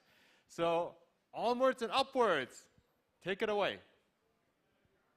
Okay, thank you all. We're dialing in from the Metaverse, right? We were doing some testing before, and we feel like we're getting used to this new reality. So thank you all for tuning in online and offline. I'm Mike McLeany, founder of Cross Border Summit and Global from Asia podcast here in from Thailand. We have a whole international community. It's really amazing. So I'd like to get to know our three panelists a little bit more. Hollywood, would you like to start first? Just a quick intro of yourself. Thank you so much, Mike. Yes, I'm Hollywood. I'm head of artist relationships at Rarible. I'm based in London, in the UK, but actually our offices are in Williamsburg and Brooklyn in New York. And you'll know Rarible as one of the most exciting NFT marketplaces in the space. We celebrate multi-chain. We support several different blockchains, and really we've been the home of the creator and artist economy, supporting and developing those journeys for artists, but more recently with a lot of brands and entrepreneurs in the space. Great to have you here. Adrian, would you like to introduce yourself next? Hi everyone, my name is Adrian. I'm the founder of Newman Capital. So Newman Capital, we are both a private equity and venture capital. We invest in late-stage tech companies, including something like Reddit, Epic Games, SpaceX, but we're also very active in venture capital business. So far, we are very much interested in NFTs and all the related ecosystem, including the relationship gaming, metaverse, as well as how to enable content creators to create new opportunities. So we're based in Hong Kong. So far, we have been very active in investing outside of Hong Kong and as well as focusing on Asia. So we have 12 people based here. Feel free to send us your proposals for investment if you have any new ideas. Great. Thank you, Adrian. And last but not least, Benjamin. Thanks. So my name is Benjamin Boutin-Spark, and I'm based in Europe. And actually, I'm a traditional artist. I've been painting for 20 years, and I started my career as an NFT artist at Rarible in February 21. Actually, I remember at the time, so a friend of mine told me about NFTs, and he said, forget about OpenSea, now it's Rarible. And I said, okay, let's go Rarible. And so I created a lot of digital works specifically for Rarible to explore NFTs, and it was a big success. I became top seller in March, I think, and it was crazy for me. So I want to understand everything. So I took a lot of lessons. I've been trained on the blockchain for also understanding tokens, DeFi, everything. So I've created a podcast called NFT Business. So that's my podcast today. Exciting. Well, that's a great match. We've got a top artist on Rarible and Rarible representation here on this panel. So even before we start recording, business owners and entrepreneurs and artists, how can they make a living on this future metaverse or already, right? I mean, it seems like Adrian, you might be the best to start with that one. Oh, I think a lot of so we invest in a company called Scaleup in US. It is founded by NBA athlete Spencer Dinwiddie. Well, I think the main thing that we learned from the lesson or from the investment is that most of the artists, whether it's content creators or artists that is generating digital native art, the main thing is the art itself. So whether it's in a digital format, whether it is in a physical format, the technology just can help you to distribute or to create the art in an easier way than before. But whether it is in a marketplace format or whether it is in an auction format or whatever kind of format, I think the main thing is the art can, at the end of the day, create newer kind of monetization for the artist itself. So to incentivize them to work harder than before, because art itself 20, 30 years ago was not something that everyone wants to be, because we have to make a living. So I think NFT itself and the technologies brings opportunities to whoever younger in the generation or whoever wants to be an artist, really don't have to worry about secondary trading without getting a profit like before. They can have royalties, fees that they could enjoy. So I think that's the main thing of the technologies. But how the artists, as well as having the involvement in the related metaverse, as well as bringing the NFTs to digital museums in metaverse for showcasing to others new kind of audience, is something that we haven't seen before.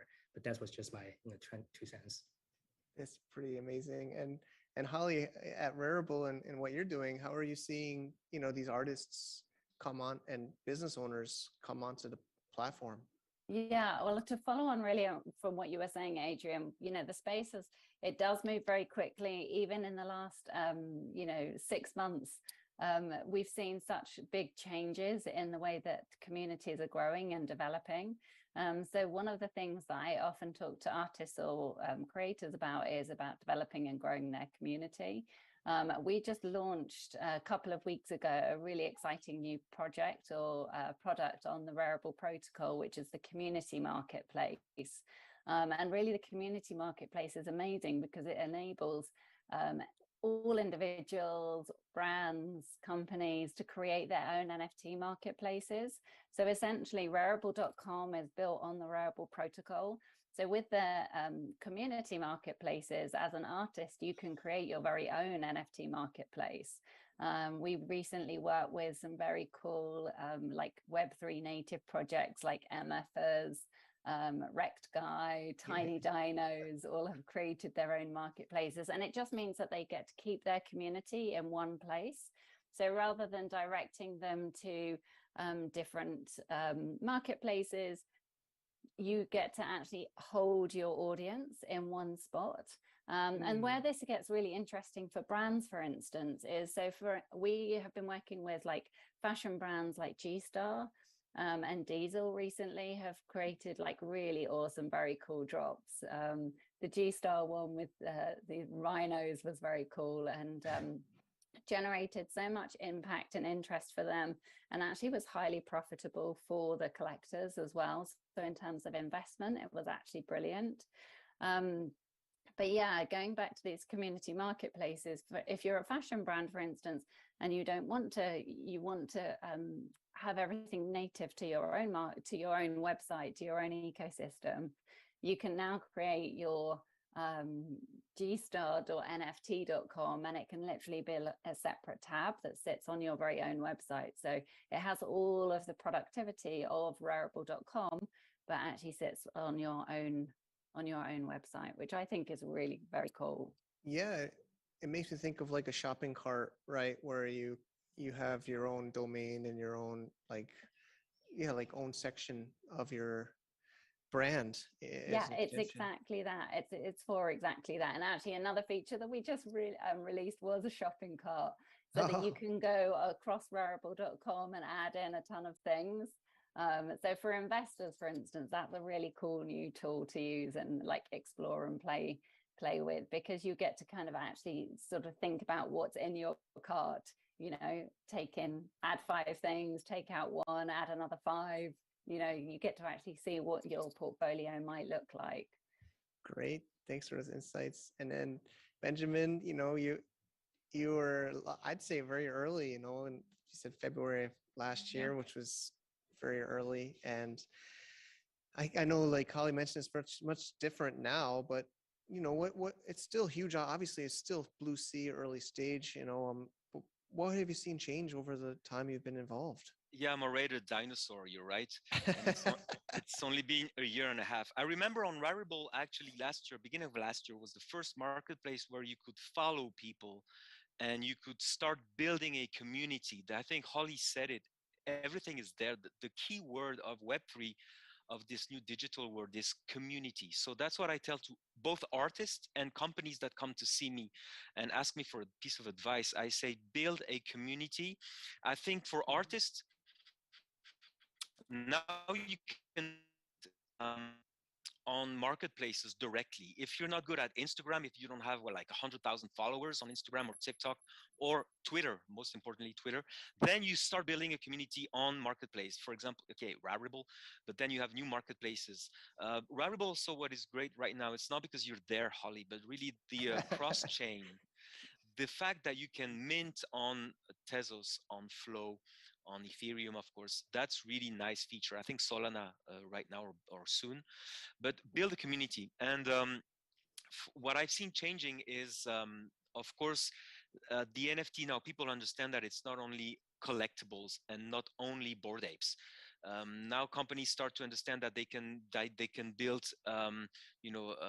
cards like fidelity cards or NFTs to to get linked to a brand, like a brand NFT that gives you discounts, or that makes you part of a Discord server, or that makes you win airdrops, anything, you know. So brands can now communicate, connect directly with a new community thanks to NFTs, and artists can develop a completely new like new artworks with digital tools and connect with new communities with NFTs. Okay, that's a lot. It's a lot. I think we should back up. I'm wondering if, you know, people are still overwhelmed. I'm sure there's still people listening today that have not even gotten involved.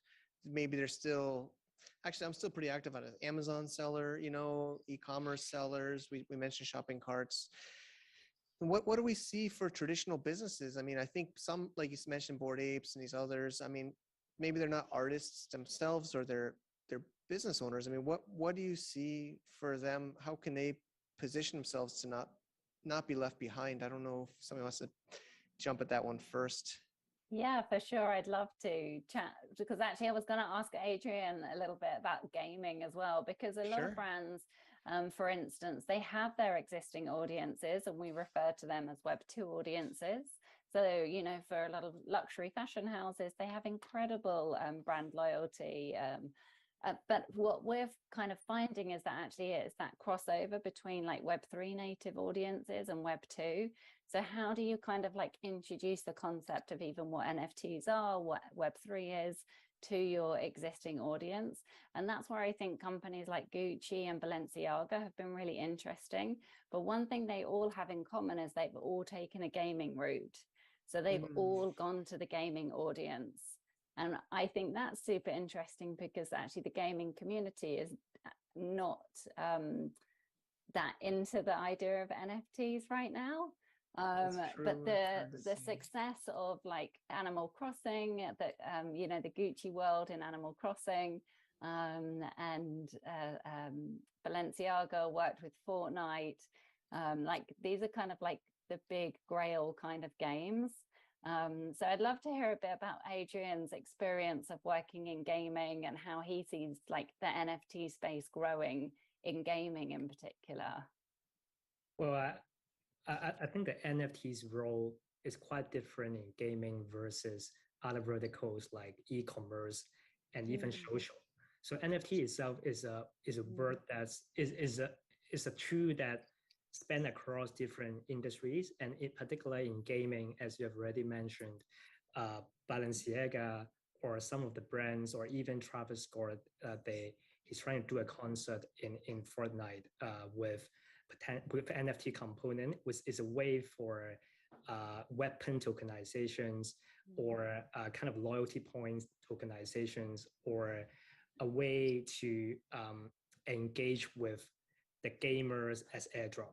So it's kind of the main difference here is you kind of don't expect the minting with cost at the beginning for these gamers. You basically free mint those, and gamers can free mint those NFTs being distributed as a tool as a beginning for them to expand to further drop affiliated with that NFT. So I got a free mint NFTs, and I got drops from time to time that I could continue to play with the games. So I think the main thing is also in games, the NFTs can change the dynamics of the gameplay. So it's kind of like a side thing. It's not like a main thing for you wearables or e-commerce or like OpenSea that you're selling the NFTs directly. I just feel like it's also different from a tech perspective as well, because for any kind of NFTs being sold now, whether it's BAYC or DeGoss and Solana, I think it's mainly focused on Ethereum and Solana. But for any gaming related NFTs, you require fast transaction speed. So mainly it's on Polygon now, which is also cheaper. The uniqueness of the NFT is also less compared to the collectibles of brand NFTs we see. So I think brands are taking a route that is more educational in terms of using gaming related NFTs to educate the crowd until they could release some native digital or mass NFTs to sell to the audience who are already educated. But that's just my view. Okay. Yeah, I'll just speak for the. Oh, go ahead, Benjamin. Yeah. Just want to add that also gaming is the first brick of the metaverse, right? This is what brands very highly educated brands like Gucci. Gucci understand everything. They're building a gaming academy right now. So they're into video games because they know that video games will implement metaverse, because people will start entering the metaverse to entertain themselves. That's what we see in Decentraland or Sandbox. And then later on, they will understand that they can shop, they can get educated, and that they can interact with each other. But it will start with gaming. Also, I've read a study saying that in 3 years, half of the clients of luxury brands will have 25 years old. So luxury brands are now getting crazy. They say we absolutely have to understand what everything that's happening right now in Web3. Otherwise, in 3 years, we're dead. So it's what I tell to all the companies that ask me, what should I do? And I said, as you both said, Adrian and Holly, I just say to companies, just explore, because there are today so many blockchains, so many projects, so many games and metaverse. But you have to understand, you have to explore today, right now. I think that's one of the things that I've really loved about what like Gucci and Burberry have done, for example, is that they haven't come out and done huge NFT drops. They have really been exploring. And I think they've seen the kind of like benefit of that. Like with the Burberry Blancos game, they literally just created one little character, and it was part of the game, sold out in kind of like record time. So it really kind of like shows that you don't have to do huge kind of like massive NFT drops. It's more about kind of like exploring and understanding. I think that's really important for brands to understand what Web3 is and really understand what the difference is. So then you can kind of really start to explore what the opportunities are. Yeah, I think, well, I'll just simplify it for some people maybe not following, but like think of watch your kids. Well, have kids. If you watch your kids, you can learn from them. They're playing Minecraft, they're playing these games, and they're not maybe buying the NFTs yet in these games. But imagine the world where you buy the NFT, and instead of just buying it in the platform, you're actually owning it in your own wallet, right? I think that's the big difference of Web 2 from Web 3 is you're renting in Web 2, but in Web 3, you own what you earn. And you can take that from one game to another game. So that's the promise of Web 3, and it's very exciting. So I think thinking more of the future, like, so if I'm in a game, and how could I engage with, say, Rarible in the game, or would I work with Rarible still in the traditional form? Like, is there some concepts of how I could engage with the marketplace in a metaverse environment? Yeah, so for instance, we are just thinking about us being multi-chain. We do have Polygon as well, but we also just launched Immutable X. And Immutable X, it's a soft launch, so it literally went live last week. Wow. And one of the first projects that we're working on is Gods Unchained, which is essentially a trading card collection. But yeah, I think in terms of like how games can be thinking about working with NFT marketplaces, sometimes it's going to be about the tech as well.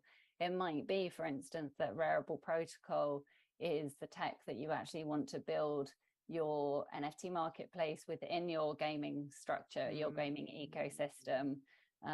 So we're developing actually some very cool things that are going to be launching. I'm looking at my calendar, end of this month. So end of September, early October, we have some really key innovations that we're launching. So I would definitely keep an eye, because that's going to be a bit of a game changer for the NFT marketplace, but specifically for Rarible. And tokenomics plays a massive part in that, So yeah, I think, like you were saying earlier, having kind of like an understanding of DeFi and crypto has been really crucial for me personally, to really kind of like understand and honor what the blockchain is. And in particular with the ETH merge coming up on the 15th, 16th of this month, let's see how that's going to change things again. Yeah. We have all these incredible layer 2s that have been built on Ethereum. What's the impact going to be for those guys? It's super exciting. Definitely. So Benjamin, it looks like you do some training for NFTs for artists. I mean, what's some easy things, like Holly mentioned, just getting started? Can we give some people, that want to get started, some pointers to, I know it's hard to do in a short panel, but some tips. You're on mute. You're on mute. Sorry. Yeah, sorry. What is difficult for people like Holly or me is both, because we don't know if we have to explain very simply with no technology, or if we have to get into technology. And basically, that's what I did. I did like Holly, like I trained myself on DeFi, decentralized finance, because I absolutely wanted to understand what's a token, how a token works, and what's the technology, basically the principles behind a token. And that's how you understand the wallet. That's how you understand not your keys, not your crypto, and not your NFTs, etc. And I think I always try to convince people that and say, don't worry, I'm not going to give you mathematical formula. I'm just going to give you some basic principles that you absolutely have to understand: decentralization, getting a wallet, and how mining a block works, basically. And people get to actually, I have very good feedback on that. People are happy to understand that in the end, they can understand the blockchain without being a mathematician or without being a geek, And that's always the first step I try to dive them into. And then after I get into what's a marketplace, how do you interact with an NFT, how you mint and how you buy an NFT. And I think that's great. And then after the metaverse, but then Metaverse is kind of easier to get connected to because it's a virtual world. I mean, we're used to, digital animation. This is kind of easy to get into. What is hard is to understand decentralization and blockchain. Yeah, that's true. So like the foundation, understand the blockchain first, understand the tokenomics, understand NFTs. And then it's true, like it's kind of like the cream on the cream of the pie, like you're the topping on the cake, right? It is a pie. It is layers, successive layers. I always say that, ground layer is blockchain, and then the layer on top is crypto, and layer on top is NFT, and the layer on top is decentralized finance, and on top of everything is the metaverse, which includes. Also, I say people don't. I mean, the real metaverse, as the press tells you about, is not yet ready because it's supposed to be a virtual world on a blockchain with crypto, with NFT, and with a helmet, where you're completely in immersive world. So that's a whole lot of technology that has to come inside homes. So it's gonna take time, but I'm sure. I always talk about Apple glasses. I'm not sure if but Apple Glass is supposed to be released end of this year, and there will be augmented reality. The iPhone will be in the in your glasses, and you will have a virtual world in front of your reality with your glasses. Yeah, we could have this event. We don't have to have the computer, and we can just your glass and you see people here, right? So, Adrian, getting towards the end, what are you seeing? You're an investor. You're seeing lots of pitches. What are some trends or some interesting points that you see coming? Well, I think even though the panel focus on creator economies or NFTs for e-commerce, I think I'm seeing a trend in NFT financialization, and it is a combination of DeFi and NFTs, whether it's collateralized lending, whether it is NFT derivative trading. Actually, one of our portfolios just launched a testnet for NFT derivative trading over the past hour. So I think and I see the trend of people trading NFTs on something like SudoSwap versus OpenSea and other marketplaces, which really mimics those of Uniswap. So the financialization of NFTs will, at the end of the day, means whether we want the space focus more on the creator economy development or more on the financial side of things. You see the BandDAO have issues with the liquidations of the collaterals, which are all NFTs, and all this lead to a lot of interest in the financialization part. That's the first thing. And the second thing is actually the CC0. I think that happens to Moonbird over the past month, where that should be open and no licensing for the NFT, so everyone can create something out of the images instead of just the holders. I think that's something that we should watch out for, whether it is beneficial to a project or at the end it hurt the project, because NFT is about holders' advantages or benefits or uniqueness holding the NFTs. I think the third one that I'm seeing in the market is actually the dynamics NFTs. So it happens with StepN. I think with with some of the NFTs that could have constantly changing metadata affiliated with the NFT. So it's not just about art, but also about how the NFTs could relate to data and constantly change over time. And imagine that you can have a PFP NFTs and the NFTs, the background change according to the weather of the place that you locate in. And that's something that change in dynamic of the metadata. So I think that will probably evolve soon. But my personal interest or the firm's interest is in the NFT financialization. We're actually back to companies focusing on that. Okay, thanks, Adrian. Yeah, I think there's a setting even in Zoom. I could put my PFP as my head, my photo. I don't want to scare you. I might be able to change the setting here, but don't want to risk it. But yeah, it's getting there, right? And but there's some amazing ones. I agree, but the Moonbirds. I mean, for the Moonbirds, I felt like the holder should have been involved in that decision personally, but that's my only point of that one. But so Benjamin, how are you? You know, community is very important. You mentioned, I know Holly mentioned it. What are some ways you're maintaining and growing your community as an artist? Actually, that's a good question. As an artist, I launched a podcast, and that's how I created a community, actually. And I thought I had a complex because I said I'm just an artist. I'm not supposed to be in the business world or be in the tech world, you know, of the NFT world and Web3. And actually, the feedback I get is very positive. And companies, they ask me to train their people and say, do it as an artist, you know, do it in a creative way. And I think that's the magic of Web3 is it's a challenge for everyone, and artists can be included in companies' development. And that's completely new. And as you see, for many drops, brands ask artists to create their NFT, to create the picture that will represent the NFT. And you know, they ask artists to train the people to tell them what is a blockchain. It's just crazy that an artist can explain what a blockchain is, you know, and what a non-fungible token is. So I'm very happy. It's crazy. Well, about CC0, you're right. It's a complete new challenge for artists because for last year it was like royalties everywhere, so we were happy as artists because we get money for every resale.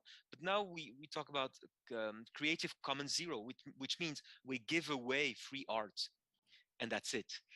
And we wait for something to happen after. It's crazy. So, Holly, we're running out of time, but what's some tips you can give for the listeners on Rarible and succeeding in the metaverse? Well, we have ETH2 on its way. Yeah. We're going to have new iterations of a lot of different projects. I expect Rarible to be at the forefront of that. We've always been pioneers in the space and leaders in the tech. And following on from Adrian's point about financialization of NFTs, I think the trading part is going to be very, very exciting. So much opportunity around tokenomics and staking.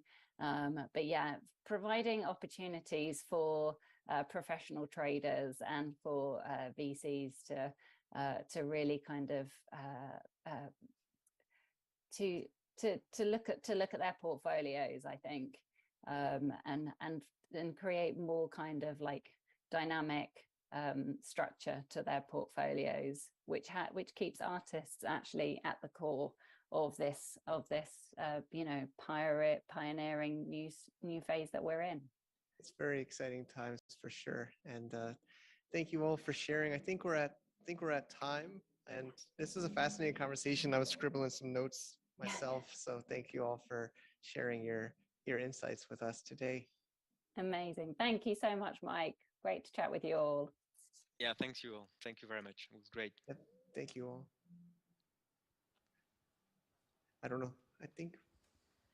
Yes, well, thank you very much, Mike. That was a super insightful panel, and I'm really thrilled that we're going to continue on a high and we dig directly into the topic of DAOs, of Web3 games and their communities and how decentralized autonomous organizations are going to be the structure of the future. I'm not going to give more away than that because therefore we have some amazing panelists joining us here on stage at SIS 22. We have Robbie from Animoca Brands, we have Bozena from Gamey, and Sarojini from Alien Worlds. And this brilliant panel will be moderated by nobody less than our very own Tristram, head of digital assets of Angel Hub. Tristram, the stage is yours.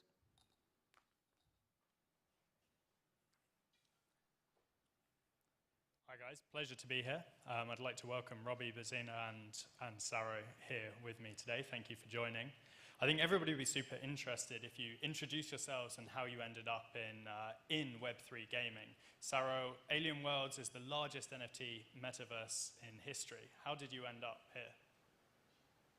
Gosh, good question.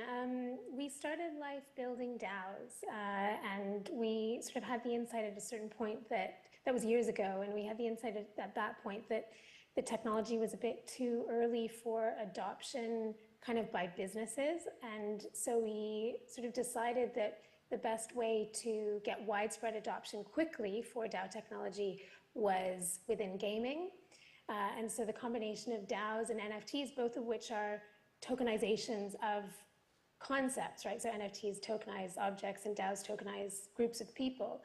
Combining those within a single metaverse was the founding idea of Alien Worlds, and we were fortunate then to kind of galvanize a large community around us. Awesome. And Bozena, what about gaming? Hi, thank you. Gaming is a mobile gaming company, and we have been creating games in mobile gaming industry for 8 years, and aim to see how we can connect people through play and build communities across the content, right? And over time, we built a large community of 40 million players, and we're always looking for what would be the next level for our community. What else can we do? How to upgrade it even? And that was about 3 years ago when we started looking into blockchain technology and possibly looking at the ownership of being the extra layer that could fuel the passion of the community. So we started looking into creating new products that would be with Web3 mindsets. And now we have 3 million monthly active gamers that are at various stages of onboarding into Web3. The journey is definitely long. Some of them have opened up first wallets with us. Some of them earned their first NFTs, and some of them already understand the concepts of DeFi. So that's a very exciting thing to see how through games you can showcase the value of technology and concepts of digital ownership, etc. So this is what we do as a company, and we're part of Animoca Brands family. Awesome, which leads me on to Robbie. Hi. So from the Animoca Brands perspective, obviously we make a variety of different games through many of our different studios. And I think when it comes to DAOs specifically, we've invested in some, but also philosophically we have a view that in the future we think games will largely be run and governed by DAOs, because ultimately we think one of the contributions of Web3 to the game industry is the ability to transfer ownership of games themselves and the running of games to the communities that play them. So we believe very strongly in player-owned economies, and so the way we've set up many of our blockchain games is with a view towards transferring the governance and ownership of the games over to the community over time. Awesome. So Saro, doing some research on you, I saw that before DAOs, you had pretty much coined the term DACs, or decentralized autonomous communities. What are the advantages of a community being decentralized over a centralized community? Yeah, I mean, I guess I would go so far as to say that a centralized community is almost sort of a contradiction in terms, right? Because in a sense, if you have a centralized community, what you're really talking about is some kind of hierarchy that's owned by somebody. And that's almost anathema to the concept of a real community in which people actually feel like they have a stake in what they're part of, like they have a sense of responsibility for its success, for caring for it over time, and so on. So I think a true community involves some kind of shared sense of responsibility. And of course, we know that that, as Robbie says, comes through a shared sense of ownership, or at least a sense of ownership. So yes, back in the day, we were calling DAOs DACs. I'm not sure we coined the term, but we were part of the founding communities that were using that term. And I mean, it's, I think, an interchangeable concept with DAO today. DAO was the term that was used more in the Ethereum communities. And so that's become the dominant term now. And so we've adopted it too. And our project is also in Ethereum. So I mean, a DAC or a DAO is, it's a tokenized group of people. And this is such a powerful concept, right? If we thought that being able to tokenize value, right, through cryptocurrency and the first generation, Bitcoin and so on, was powerful, and if we then thought that being able to tokenize software, right, through smart contract applications that came after Bitcoin was powerful, imagine being able to tokenize a group of people, right, organized around a token, with an account, a blockchain account that's governed programmatically by smart contract according to prescribed rules, in a way that's transparent and accountable and auditable. We can talk about all of the applications and the ways that this will get used, but I think that most of us who've been around in blockchain for a while understand that being able to represent something on chain instantly gives it a lot of value, because it provides all of those qualities of transparency, immutability, et cetera. And when you can do that with a group of people, and what you're doing then is allowing them to self-organize and then to, for example, use a treasury in order to build over time value towards a sustained goal that they've decided together to work on. Super, super powerful. In fact, I would say that's probably the single most powerful implementation of blockchain technology since, just decentralization in the first place, right? And in our case, what we do in Alien Worlds is to conceive of those tokenized communities as game objects, right? So as actual components inside of the game, rather than as a way of organizing part of the supply of the token. So a lot of projects, you'll hear that they're governed by a DAO, and what that means is that part of the token supply of that project is governed by a DAO. That's also, a useful thing, because it helps the community to be able to sort of give instructions, or to be able to say what they want to do with part of the token supply. That's a very useful thing. But I think that it gets even more interesting, especially in a gaming context, when you have multiple DAOs connected tokenomically, in our case, by a single token that's then transferable for numerous tokens. So each DAO, in our case, has its own token, but you can only get that through the single fungible token of the entire metaverse, which is called Trillium. And those DAOs are competing with each other, right? So, I mean, what more natural thing within gaming than teams? And this is, of course, what a DAO is. It's a team. It's a group of people that's able to act in concert. Awesome. Bezena, what is it like taking a gaming community that didn't necessarily have tokens, or from a Web 2 community into a Web 3 community? What were the changes you saw when you did that? Yes, that's a great question. Thank you. So I think there is a perspective of the community, and then there is a perspective of a game creator.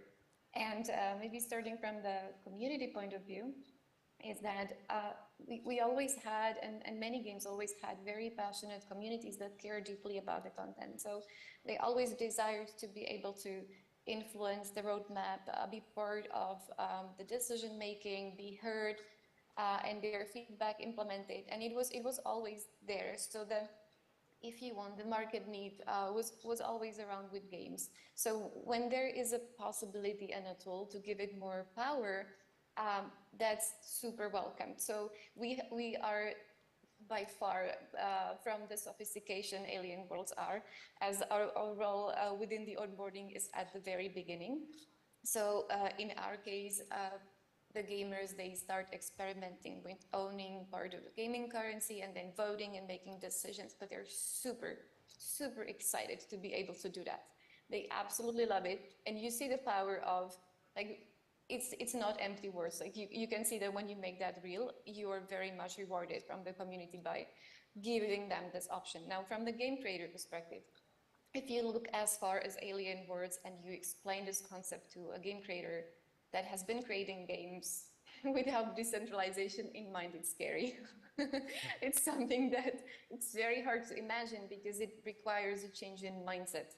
You simply have to think about the game very, very differently. And that, I think, will remain a bit challenging for game creators coming from Web 2 into Web 3. So that I see is more like a gradual process, is over time giving up parts of the decision making and handing it over to the community rather than doing a big leap, because that is scary. And frankly, there are so many ways that this requires change in mindset and also thinking differently about genres, economies, that I don't think there is like a clear cookbook people would follow to say, okay, this is the way how to do it. It's still very experimental. So for me, on the game creator side, that's a gradual process, and it's the same with us, right? We start step by step, we see the response, and we continue. Awesome. Robbie, one of the adages I hear a lot is that in Web 2, you build the product and then the community will come. But in Web 3, the community comes first. Wearing your hat as an investor into this space, do you agree with this statement? And what do you look for specifically from communities when you look at different gaming companies to make an investment in?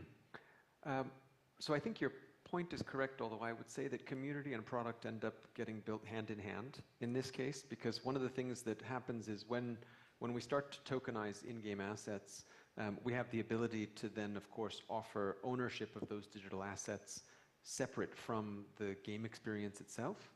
And so it enables game developers to rethink the process of what it means to, quote unquote, manufacture a product, because you can start to build, because a game is ultimately a story, right? And an activity. And you can start to build a story around things like collectible characters or trading cards or posters or things like that that help to get people inspired by a story and also serve as a marketing campaign for the ultimate product that you're creating. And I think we've seen great examples of that throughout, Web3 games. And as you sort of build that drip feed of content over time, you also build community.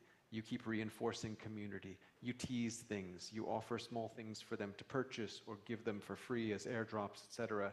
And so you're going sort of hand in glove in building community alongside with the content. And I think that if you're not doing that, I think if you're approaching it from a traditional development standpoint of, I'm going to make the product and then launch the product and then we'll put lots of users into it, or we'll try to build lots of users in the absence entirely of product, then you're kind of missing a trick because you don't understand all the tools that are available to you. Awesome. So I would perhaps just sort of amplify part of that, which is that one of the amazing things in decentralized communities is that the community often starts using something in a way that you didn't actually, that the original designers didn't necessarily completely expect. And that, so for example, in our case, we're a play-to-earn game where people earn the token, but also NFTs. Well, our community just began creating competitions and these sort of competitive meme-based. They had a volcano where you had to throw some of the NFTs into the volcano, and then that got burned. And that was a really interesting example because the NFTs that they were encouraging to be burned were extremely abundant. In fact, they were overabundant. And so the community was sort of self-regulating and in balance within the game. And then we observed that. And we also then thought, okay, well, we better try and design some slightly better scaled and more technical ways of actually kind of creating that within part of our functionality. So in these decentralized gaming metaverse communities, the original designers and developers are not the only ones creating functionality. And so that's why product and community have to go alongside each other, because there's numerous components within the community that are actually developing the product. Yeah. And I would also say that what Bojena said earlier about it's a process and a road to doing this, I think is absolutely true, because, like Sarah's example just now, people started creating new functionality, but that was only certain people in the community who decided to take it upon themselves to demonstrate leadership. Lots of people just show up because they want to play. And so I think you need to have it as a process. If you're thinking about, handing over the reins of the product to a DAO, you need to establish roles, and you need to establish community, and people need to take it upon themselves to want to be leaders before you can just sort of open the floodgates and be like, here you go, it's up to you now, because otherwise you'll just get chaos then. Bojana, you've struck deals with many famous brands and IPs, including NASA and Manchester City Football Club. How do you go about merging existing brands into your existing ecosystem, and how do you foster the sort of different communities within that? It was always within our intentions to find ways how we can connect communities, right? Looking at our own community and various others that have passion about space or sport or and other types of video games. It's just figuring out how can you build a bridge that's fun, because we're still talking entertainment, that people would take whatever they're interested in, or even something they own, and they would use it on our platform. So I give you a couple of examples how this was done. So with the global big brands such as NASA or Manchester's Football City Club, we have created a game within our gaming platform Arcade, and we invited their fans to play. So that was for them. It was their oftentimes first Web3 experience, where they would open a wallet easily, they would earn first token and play the game, earn first NFT. In some other cases, it got more sophisticated as we were looking into communities that already understood Web3. So next, in 2 days actually, there is a collaboration with Cool Cats launching. In this case, it's an existing community of holders of NFTs of cats, and for these holders, based on ownership of this token, they get access to a game and a contest within our platform. So this way, as a proof of ownership, gets you access to something extra on the platform. This is another way how you can connect, invite communities and see what they do. There are many, many different other ways what can be done. We have tested so far maybe 10 different approaches with multiple different partners, and the exciting part is that there is so many other ways you can test, because our platform supports multiple tokens. We can decide whichever NFT collection has different utility, and that's exactly the idea, right? It's not to create something and keep within our walled gardens or within our ecosystem, but to see how the assets can actually be used across. It doesn't have to be sophisticated, it doesn't have to go deep in the game design. It can be small, different experiments and see how people respond, if they like it, if they would like to do that again, and how. Robbie, do you have anything to add on that, given the Animoca ecosystem?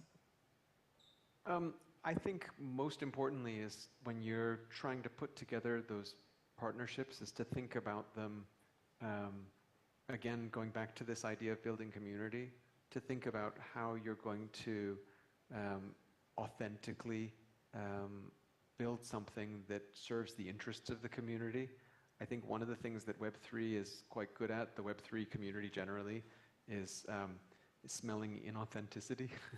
And you will feel a lot of backlash quickly for inauthenticity. So I think it's important.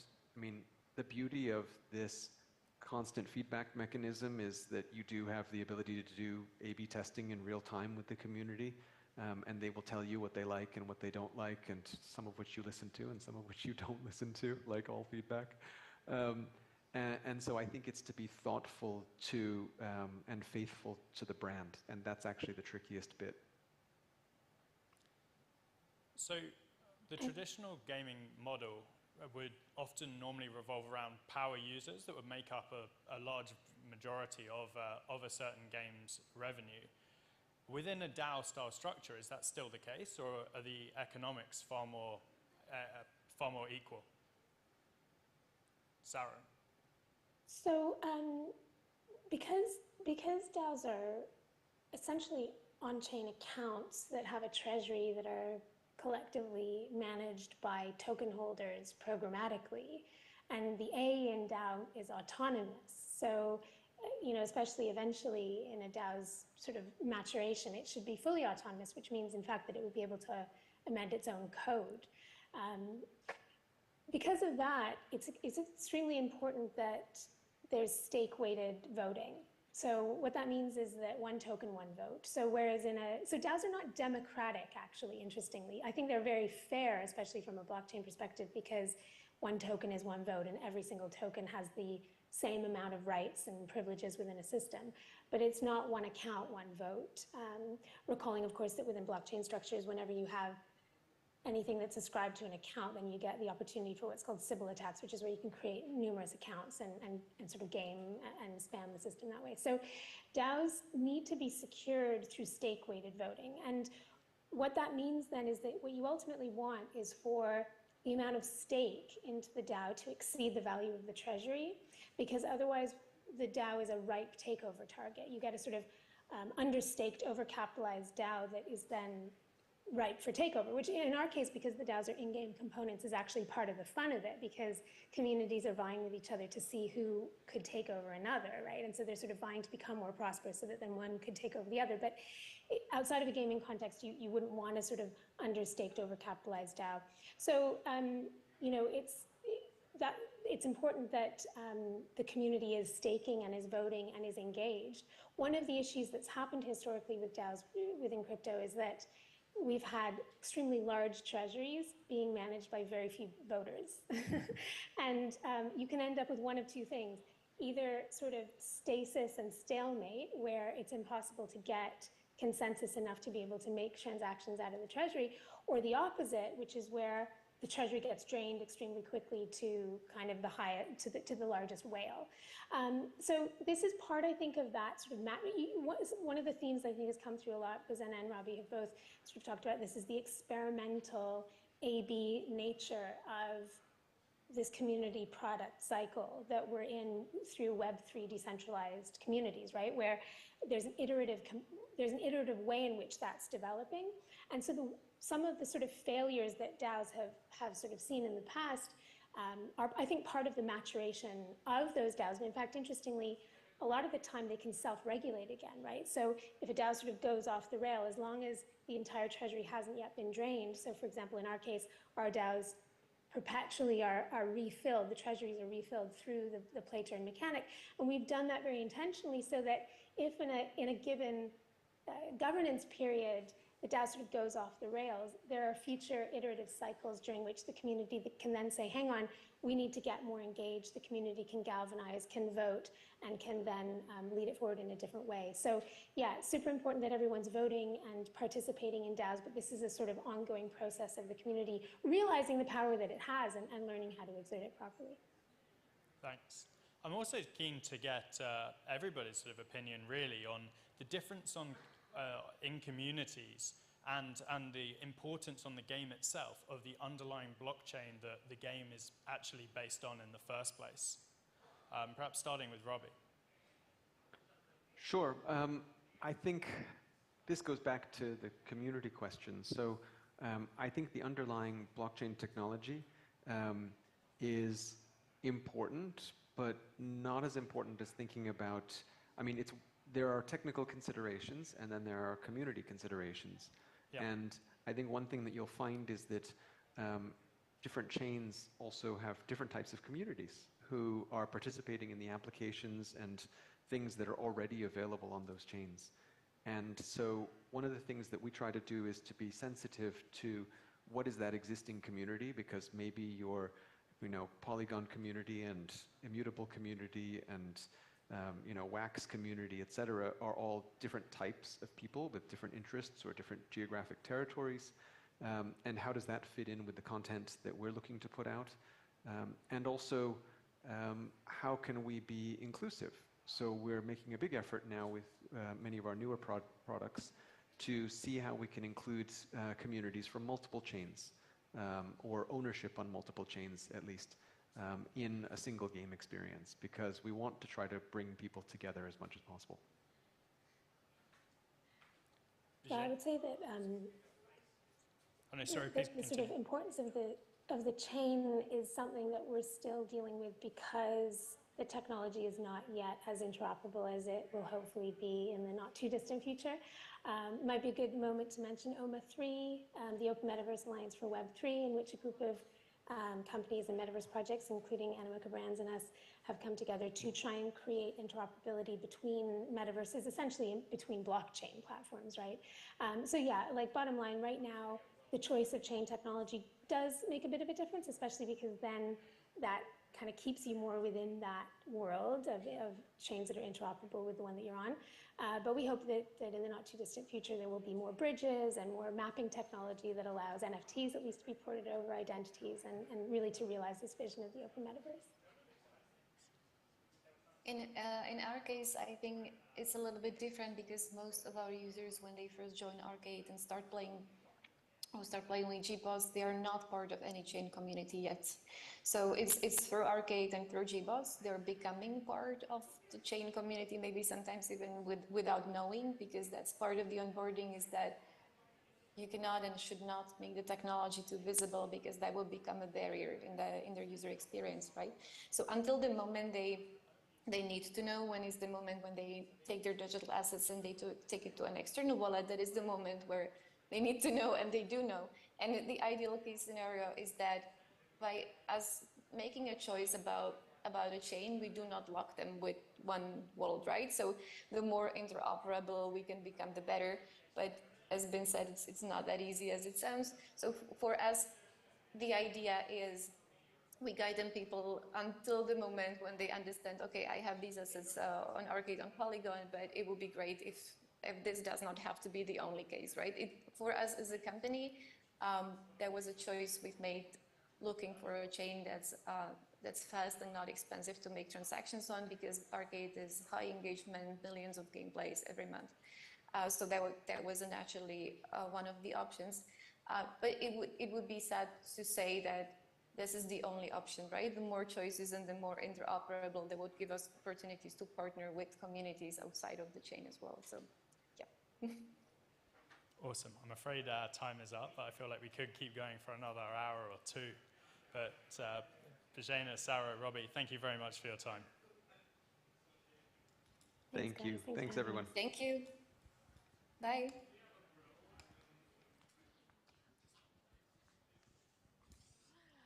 Wow, thank you very much, Tristram, for moderating that fascinating panel. Time was running out too fast again.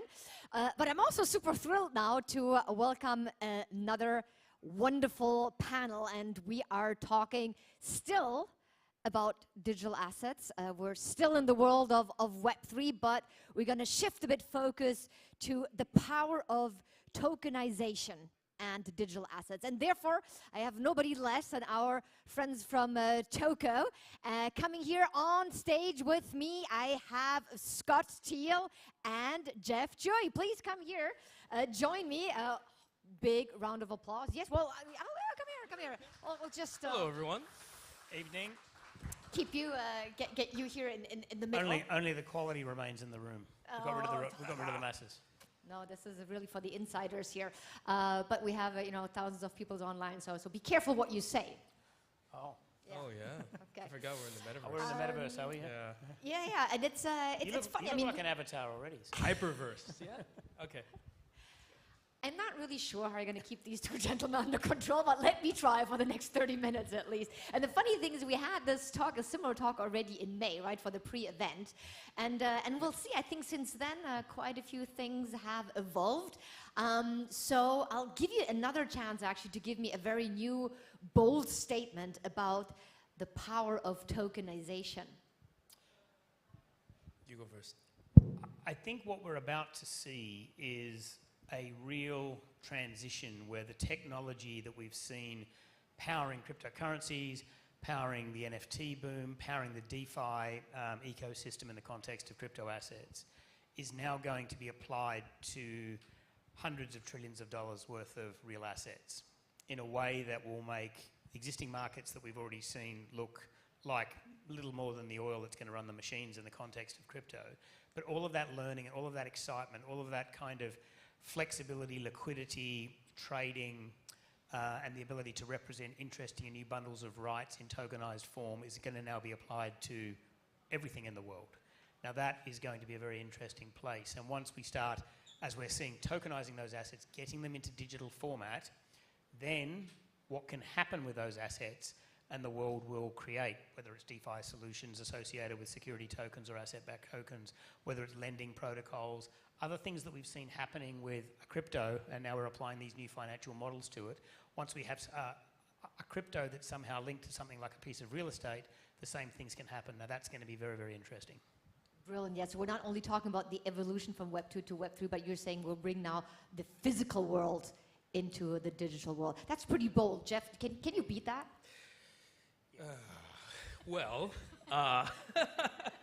So I'm going to take a little bit of what he said and probably make it a little bit better.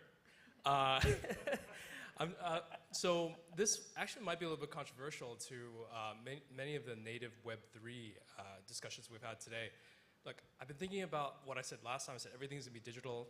I think what I want to say this time is over the last, I'd say 6 months or so, of actually thinking about how corporates are actually getting into the metaverse. I really do truly believe that value being created in the next year by corporates will eclipse whatever the retail space is actually generating on the metaverse. Mainly for one reason. If you look back in history, specifically, computers came into the household and then people were doing work and became very productive, but then also started playing video games on top of it. In this case, video games came first in the metaverse, in this iteration of the metaverse, but the companies are still waiting to figure out how to actually be productive on it. So once that actually flips, I think you'll see a lot more assets, a lot more institutional industrial use cases, and it really being applied to the metaverse, and everybody will be on the metaverse properly. So that's my bold statement. Brilliant. Love it. So we'll continue with that conversation, but before I want to give the people here in the audience a bit of a background, because actually, Scott, I know you from your times at DLA Piper, so you're a lawyer turned entrepreneur. I've always been an entrepreneur, maybe at heart, and now so you are the entrepreneur in residence of Toko, which is really the enterprise-grade tokenization engine for digital assets and managing that on a platform, right? That's right, yeah. So my background is a tech lawyer, 25 years as a lawyer. It took me a long time to work out that wasn't actually my natural home. I've been looking for a legal tech solution to design and build. Toko started about 4 years ago, and that's what it is. So now I find myself kind of leading the Toko business. We still work very, very closely. We heard from Christy and Alice and the DLA team earlier. When we talk about tokenization of assets, real-world assets, this is an enormously complex legal and regulatory world. It's one thing to do a JPEG of a piece of digital art, typically unregulated, an NFT. Actually, it's not complex, but as you know, as soon as you move into its asset linked, it's fractionalized, you're now caught up in securities regulations, collective investment scheme regulations, and every single country in the world has a different set of laws just to make life even more interesting. So it's this complex combination of market-leading technology plus global legal capability to ensure that these projects can be done in a compliant way, and that's the real sweet spot of what we've created with Toko. Brilliant. And actually BCW Consulting is the partner in that project.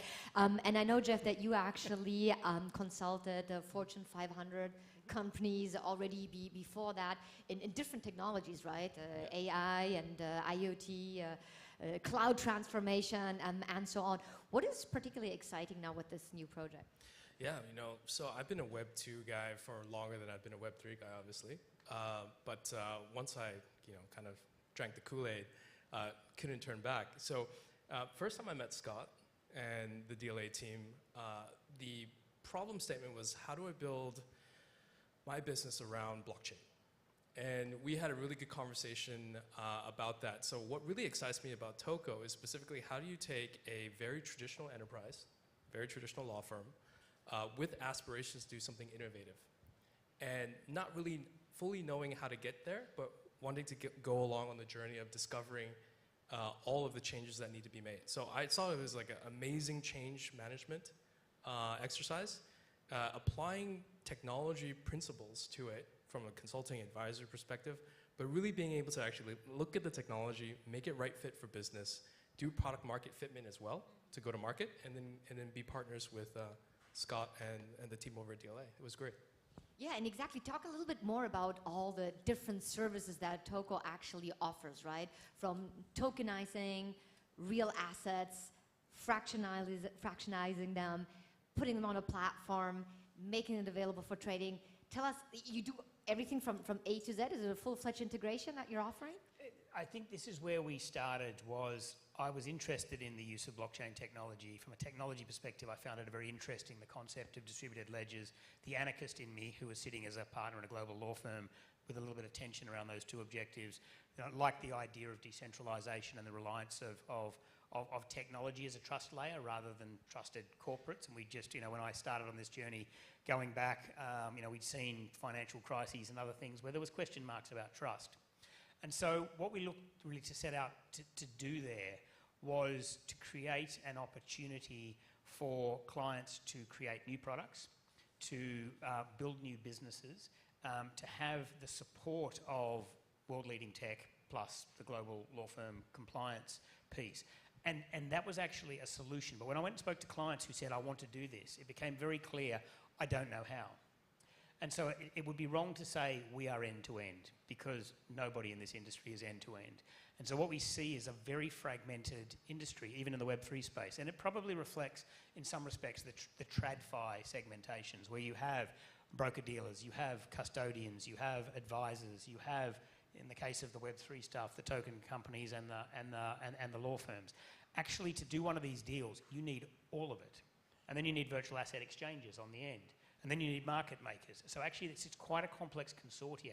So part of the journey we've done, in addition to the build, is we've been building consortiums around the world, routes to markets in different jurisdictions, so that we can have, in the context of some of the assets are regulated, some of them are not regulated. But if it's a regulated asset, you do need a digital dealer broker. You do need a virtual asset custodian. If you're aiming to put it into a secondary market, you need a virtual asset exchange. So we've been collaborating and setting up these partnerships in multiple key jurisdictions, obviously Hong Kong, Singapore, UK, US and Canada, some of the key markets, and there's others we're working on, and most recently Dubai as well. And so it's wrong to say that we offer the entire solution. If you go back to my very original business case, though, and I was still a lawyer at the time, but I can remember the phrase, it's a lawyer-led business solution we're bringing to market, which we're doing some of the key pieces of, but we're able to effectively bring the entire consortium together, so that when a client says, how do I do this? We say, well, here's how you do it. It isn't all just us, but we've actually got and tied together the whole solution for you. And how do clients really define their problem statement or their ask? What are their expectations? Really to bring the physical world into the metaverse, or is it more about creating new types of ownership and liquidity around maybe huge assets, or maybe both? I don't know. But I'll touch on a couple of things, and Jeff, you might have some thoughts on this as well. But one of the things for me was early days. We started with how do we convince people to do this? The only time I ever use that slide is typically with the law firm partners, because no one will want to do this. Actually, we have a steady stream of very significant, large-scale asset owners that are coming in saying, we do want to do this. And I haven't had to convince many people to token. I mean, if I have to sit there and convince somebody to tokenize assets, we're probably on a losing battle. What we are convincing people to do is when they realize the future of our industry is going to be digital, what we're doing is convincing them, and we're your best partner for that solution. So that's how we've positioned Toko, and we haven't had to do much hard selling and convincing the world to tokenize. There are two pieces to this. There are those businesses or asset owners who just see the future is going to be digital, and I just want to do a deal that looks an awful lot like the original deal, but now in this digital form. And we'll worry about what happens next once it's into that digital form, whether that's the secondary market, digital exchange, whether it's DeFi or lending or collateralization. That'll come, but we just want to get it in there. But the ones that are perhaps really exciting that we're working on now, and we're starting to see some hugely novel and very different business cases where people are actually saying, well, with this technology, I can create entirely new asset classes. Underlying it might be something familiar like a piece of real estate, but it might now be a legal structure or a financing structure that frankly looks nothing like a traditional debt instrument or a traditional mortgage product.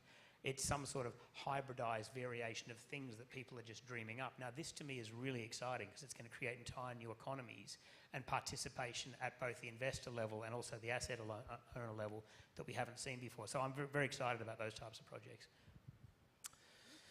I think, to what Scott said, from raising capital, project financing makes a lot of sense. But some of the clients actually, I've been seeing, there's two types. There's type like Scott said, where we just want to do the bare minimum to show that we're innovative, yeah. And then there's a second type where it's like, okay, if I digitize it today, the long-term use cases I can build off of this digitized asset are, a plethora of different use cases. So whether it's specifically in the real estate side, tying building management information into smart contracts that yield additional kind of savings on the ESG level, that's quite unique, but you have to digitize your asset first to be able to do that. Likewise with digital identity and some of these other use cases around like intellectual property rights, paying royalties out for user-generated content, that's a whole different use case as well. But in order to start, there are some of these clients that are, they have that visionary forward thinking, saying, I'm going to digitize it, convert it to a digital container, and apply a whole bunch of different layers of additional, benefit on top of it. Right, and I think it would be really interesting to look into some specific sectors, right? So I think you prepared a few case studies that you can talk about, both of you. I think we talked about some in the education sector, healthcare. Again, remember a lot of people are listening, so I'm not sure you can share it, but what is it? I think we can talk about something fun. You want to talk about the beer? You talk about the beer. Cases? You like talking about beer. Okay. So, I'm trying here to get you a little bit out of your comfort zone. I want to preface this in a way that this is a really interesting use case, but what we're seeing and what we've been doing with particularly some of the NFT or the retail projects or the more consumer projects is we've been learning and building flows and ideas in the context of maybe an unregulated asset, and Jeff will outline what this one was. But now we can take those ideas and principles into, well, let's apply it to $1 billion piece of commercial real estate, for example. So do you want to talk beer? Yeah, I'll talk about beer. So our friends over in the UK, probably they've walked around a store called Asda, and on one of the shelves in the craft brewery section, you'll probably find a beer called NFT, made in collaboration with Guelo Beer and Salt Brewery. You'll find a little BCW logo on the side of it too. Nice plug. Yeah. So, the team working with Toko here has not only digitized the campaign from an NFT issuance perspective, we've also done a few things. So a few tokens actually you will persist. One is the token to actually decide the next piece of artwork that would be on the face of the can. You can also decide the flavor of the beer in its next campaign. So really giving the users or the consumers ownership in ways that you couldn't offer before because it's digitized and tokenized. Another thing that's quite interesting is the concept of having a charitable donation go back as part of, if there's a foundation or an activity that, let's say, ASTA has, you can contribute a proportion of the proceeds back to a cause that is verified, validated within the charity scheme.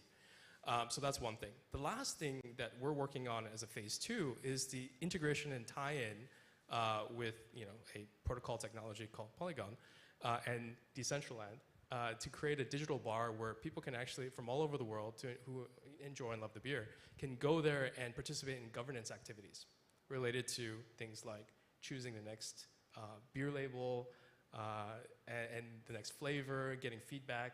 So quite an end-to-end use case here, but specifically around Toko, the part where, I don't know if you want to talk about assurance now, is like why was... Really?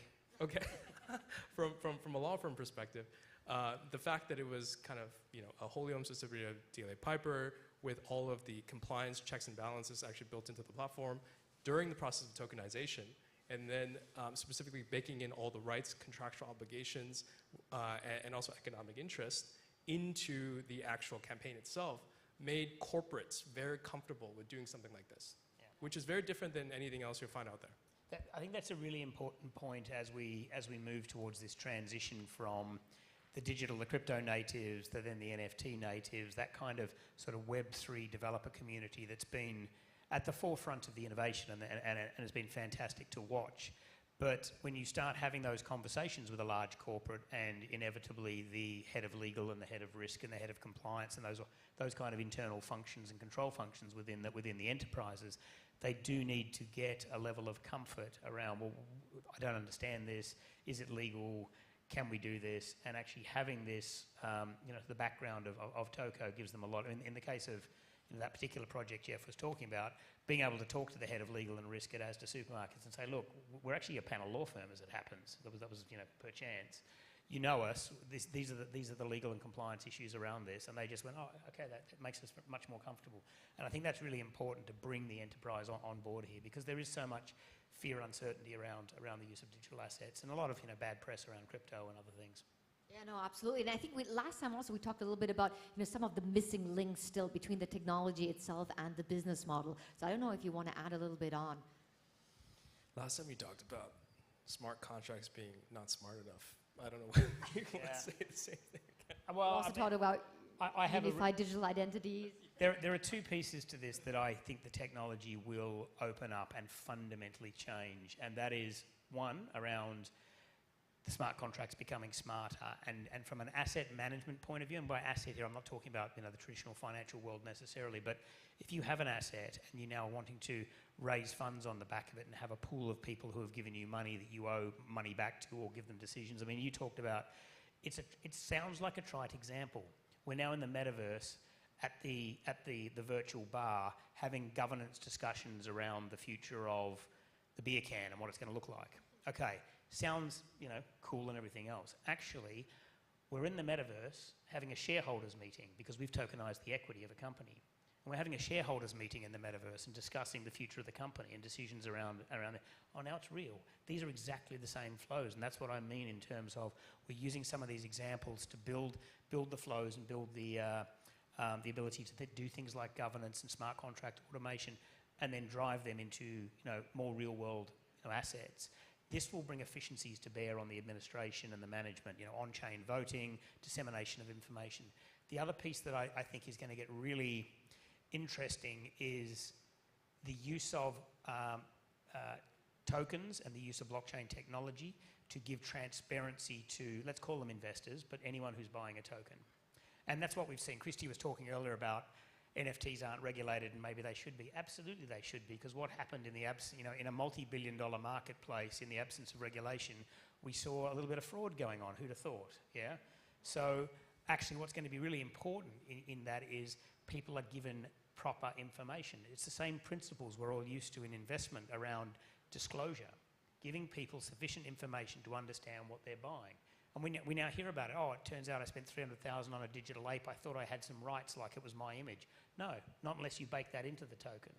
And so having information, disclosures, information about the underlying asset, having that tied to the token to create a perpetual data room, if you like. It's a data room on the primary market issuance, but it then becomes a perpetual data room which can continue to be updated as things happen with the underlying asset.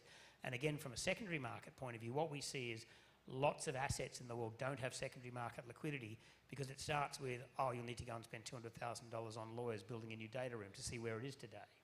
But actually, if that data room is living and breathing and online, well, we don't have to do that because it's already there, it's transparent, and it's far more accurate than people running around looking for scraps of paper and companies trying to find them. So I think there's two pieces around that, and the information disclosure is really important.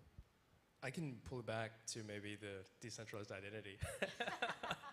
So from a security token perspective, I think Scott talked about something very interesting. As you go through the asset tokenization lifecycle, you run through multiple different intermediaries. I mean, you're never going to get rid of them. But the problem is there's a couple limitations on the front end and the back end. On the front end, it's about, okay, so what KYC ML information are you using? Who is the UUID? Who sets the precedent? And who are you going to follow? So most of the times for interoperability issues, you have to either create a private blockchain or figure out some type of messaging solution so that all of the participants can actually talk to each other and then choose the right KYC ML data. Well, that doesn't exist today. So some of the very interesting things that even Animoca has been talking about for a large extent, decentralized identity. So once you have that kind of decentralized sovereign identity, you can actually apply it as a standard to the asset tokenization lifecycle. So that's one big thing. That's a missing link. The second thing is, from a security token perspective, it's great that you tokenize an asset. You see, the difference between like cryptocurrency is that it's wholly valued within the token itself. And then the volume and trading, whatever. But specifically with like a security token, how are you getting the valuation? You're going to tokenize like a building. How do you know the comp from what source? And how does it actually come back in to actually give you that valuation?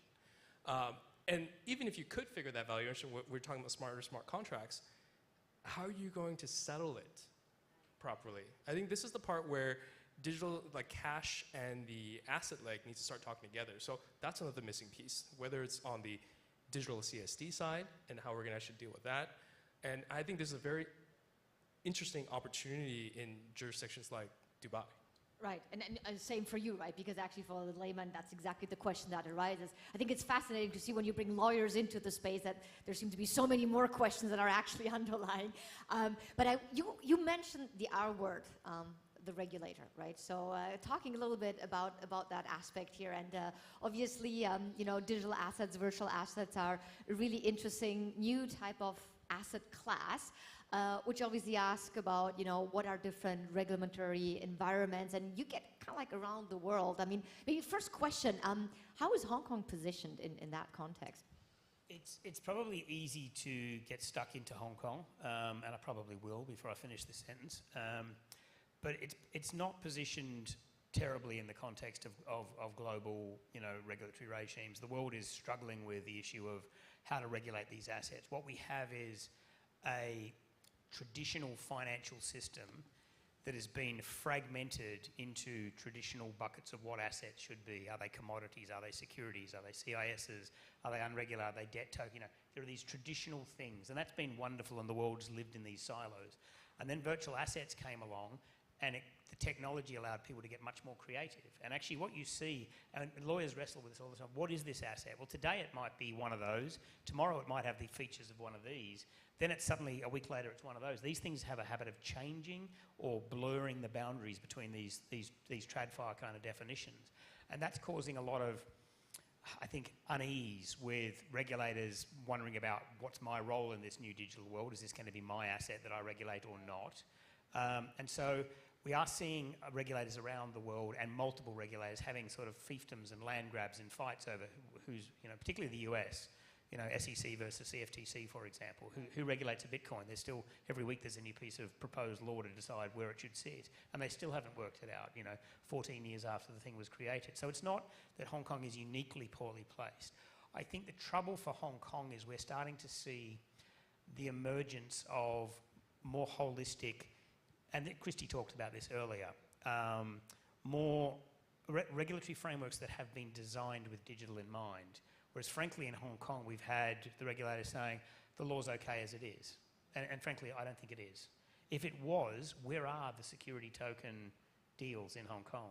Because I've got clients lined up in this jurisdiction trying to do them, and they can't get them done. There are investors wanting to buy them, the security tokens. There are asset owners wanting to do them. There are people wanting the licenses to distribute these things, many of them, and yet it's not happening. So there is a responsibility that does need to reside with the, you know, with central government, with the direction of travel, and with the regulators that haven't actually provided that clarity and the necessary regulatory oversight. I will mention Dubai, because I can't help not to. We're working very closely with VARA, the new virtual assets regulator there. What we are seeing for the first time is a single regulator that is going to regulate all virtual assets. And so we don't have to start every project with spending 100 grand on lawyers to decide, is it a security, a commodity, an unregulated NFT, a governance token, you know, any of these things. You don't have to. Is it on a blockchain? Yeah, okay, it's regulated. If it's regulated... Actually should. I mean, should all really virtual assets be regulated? They will be in Dubai. Because I mean, arguably you could say like a bottle of wine, if you sell it, you know, at an auction house today, it's not regulated. Now you put that into a digital form, once of a sudden becomes an asset that needs to be regulated? It will be in Dubai. Now, is that a good thing or a bad thing? I think Christy was arguing earlier that it was a good thing. I agree. We're on the same team on this one. So we think it is a good thing. And it's not that it's a bottle of wine. I think if you went and bought a bottle of wine today, it doesn't feel like a tradable asset, like an NFT that is linked to and gives you a redemption right over it. It's the fact that once it's in digital form, this thing can be flying around the world, trading. It becomes liquid, and it's the liquidity that comes with the use of this technology, I think, does fundamentally change it from being it's just a good that I walk into a shop and buy, versus it's a right to a good that's now tradable. Because really we don't have, if I gave you a piece of paper and said, look, here's an IOU that allows you to go and get a piece of wine, you know, a bottle of wine from you, that doesn't happen. but here's my NFT with a built-in redemption right over an expensive bottle of wine that you can then trade. Now it is fundamentally different. So my view is it should be regulated, and what will happen then is those marketplaces can actually evolve in a way that's more transparent, that's more required to worry about things like investor protections. Yeah, and I actually interrupted you because I think you were getting also a little bit about what are the objectives of a regulator. So what are kind of like the 3 key areas that a regulator actually, particularly in that new digital asset world, should have in mind? I'm going to compare and contrast Hong Kong and Dubai here, for example. So the common objectives of all regulators in this space is obviously investor or consumer protection, and none would differ from that. I think the problem for Hong Kong, for example, is that is their only worry.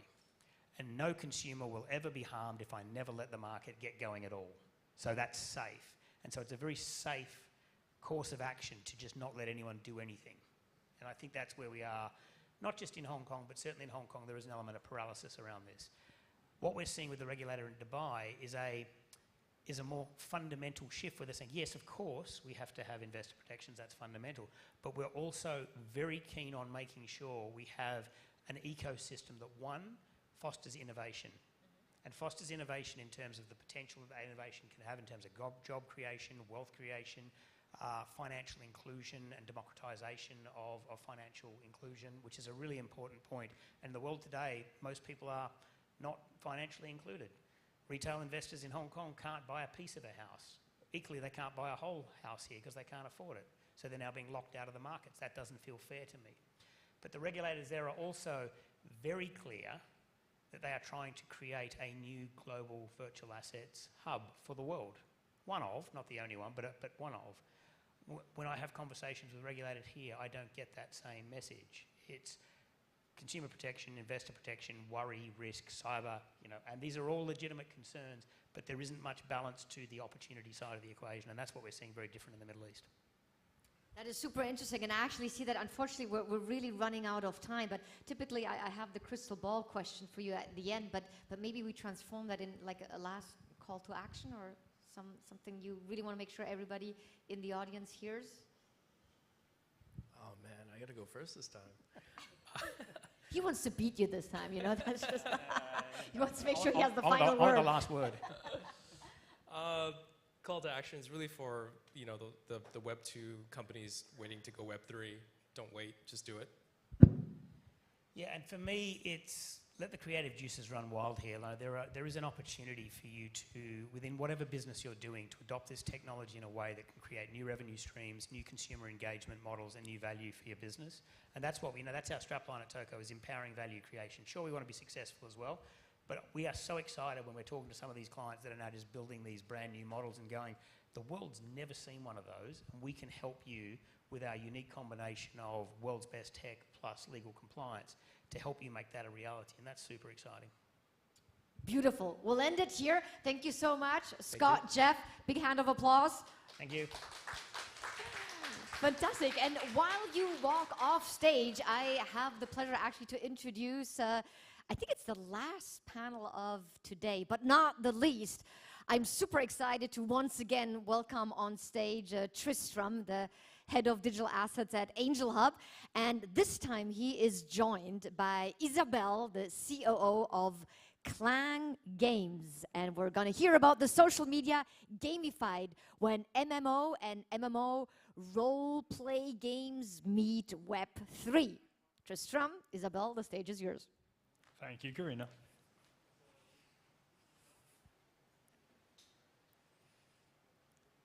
So thanks for joining, Isabel. We spoke on a sort of pre-meeting call about some of your background, but can you tell the audience here and talk through your journey and why you're really here today? Sure.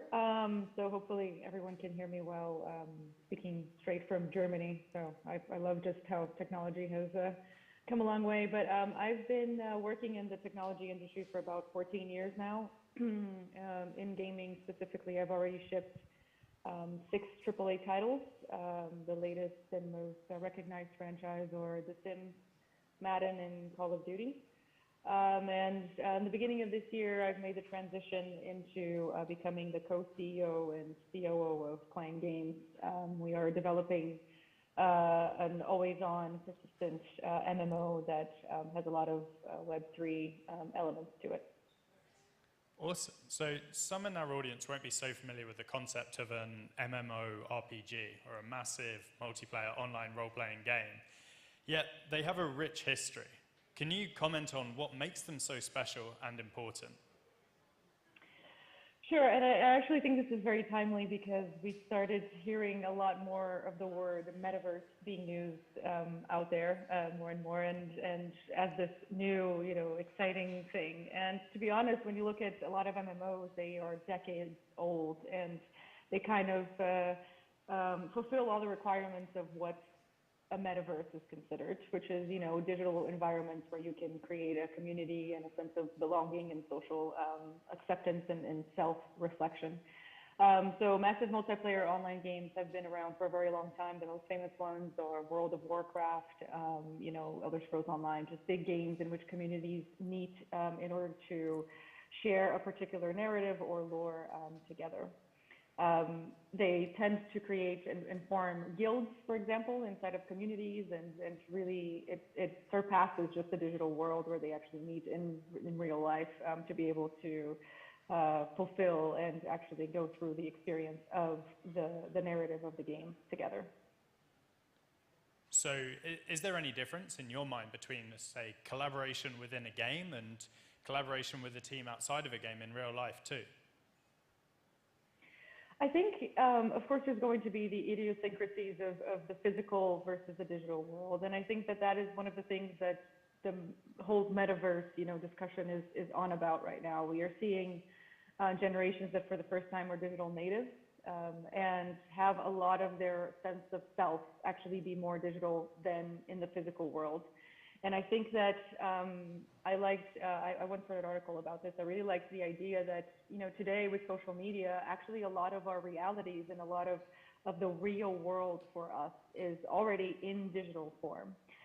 So for some communities, especially like the gaming community inside of MMOs and the collaboration that is fostered in there, is something that even predates the social media phenomenon, right? Where they feel like part of their real world is also happening in digital form. Right. And so on the subject of the metaverse, everybody has a slightly different definition, and often the sort of broader ones are the ones that stick, that almost can't be disproven. I mean, Matthew Ball, the sort of expert, says it's a persistent, interconnected network of 3D virtual worlds that will eventually serve as the gateway to most online experiences. What's your definition of the metaverse, and how does Seed, the game that Clang builds, fulfill that? I actually think it's pretty close to that definition, and one of the reasons why I believe that the metaverse has been out there for a very long time. It is not really a new phenomenon. It's really a digital environment in which you can play, socialize, and create together. And of course, with the advent of Web3 now and this new technology, then the sky is really the limit. We can actually give players the ownership of not only what is being built inside of the game, but also the tools for them to create their own versions of what that world is. And so I think that with this new jump in technology, what it's doing is it's making the metaverse so much richer and an experience that doesn't have to be on rails like it was in the past, where it's something that developers have to think through from A to B. It's actually something that we can create player tools that players can shape that world and that narrative together. And that was impossible before. I mean, MMORPGs have been successful for a long time without these same digital assets. But why now? Why do these digital assets make such a difference? I think they make a difference because the sense of ownership is something that hasn't really been that pervasive inside of the digital world, right? In the past, if you buy a skin or if you buy a particular game, that is still part of the game, and it's not really an ownership of the person. So what we were just hearing about tokenization is very true, where it's a different conception when it's something that is yours. And I feel like with Animoca and a lot of the investors out there that are pushing for this change to happen, they are spot on in understanding that people, the sense of ownership is not going to be just focused on the physical world, but also on the digital world. And for the first time, we actually have the technology for us to trust that ownership will be verified. So I think that that's what's changed. And when it comes to MMOs overall, in the past, of course, they are very limited by their own technology. Even though I think most people will look back to MMOs of 20 years ago and say that those were the best experiences of their lives. When we go back and we play those games, we realize that we are very, very narratively constrained. And it is something very much put on rails instead of just a world, an open world in which you can do whatever you want in. And for the first time, we actually have a sense of where these tools are going to evolve to in order to be able to create that world. And we already see a bunch of different examples of that in bets from other companies, right, on what this world is going to be. But at the end of the day, I do believe that the most successful metaverse is going to be the one that empowers its players to create their own future and their own narrative, which is what Seed is hoping to do. So critics of sort of Web3 elements in blockchain gaming say, well, have basically turned monetization into somewhat of a dirty word. But ultimately, like, creators need to earn from their work, and that includes game developers. How do you balance the sort of needs and feel of the community with those Web3 elements? So, and this is a very polarizing subject, as you kind of mentioned. It's very actually sensitive, especially with the gaming community. I do think that the technology evolved faster than its potential and most rightful usability, let's put it that way. And so what I think ended up happening was that there were a lot of games with the advent of blockchain that weren't truly games. They were basically a cover of a stock market, right? So you would not really particularly play. There would be no utility to the tokens or to the value of what you were generating in there. It was basically just about staking and understanding when the value would drop of something inside of the game. And I think that is going to radically change as we have multiple companies now utilizing the blockchain technology to really create utility inside of the game and then bring the community together for that utility to actually have a value set and system, which is what we're doing also inside of Seed. Seed is, as it is a society builder and a world simulator, it is really interesting for you to add the Web3 elements into it, where you can have ownership as part of something that the players are building together, and they feel like part of that ownership is also part of the game. Right.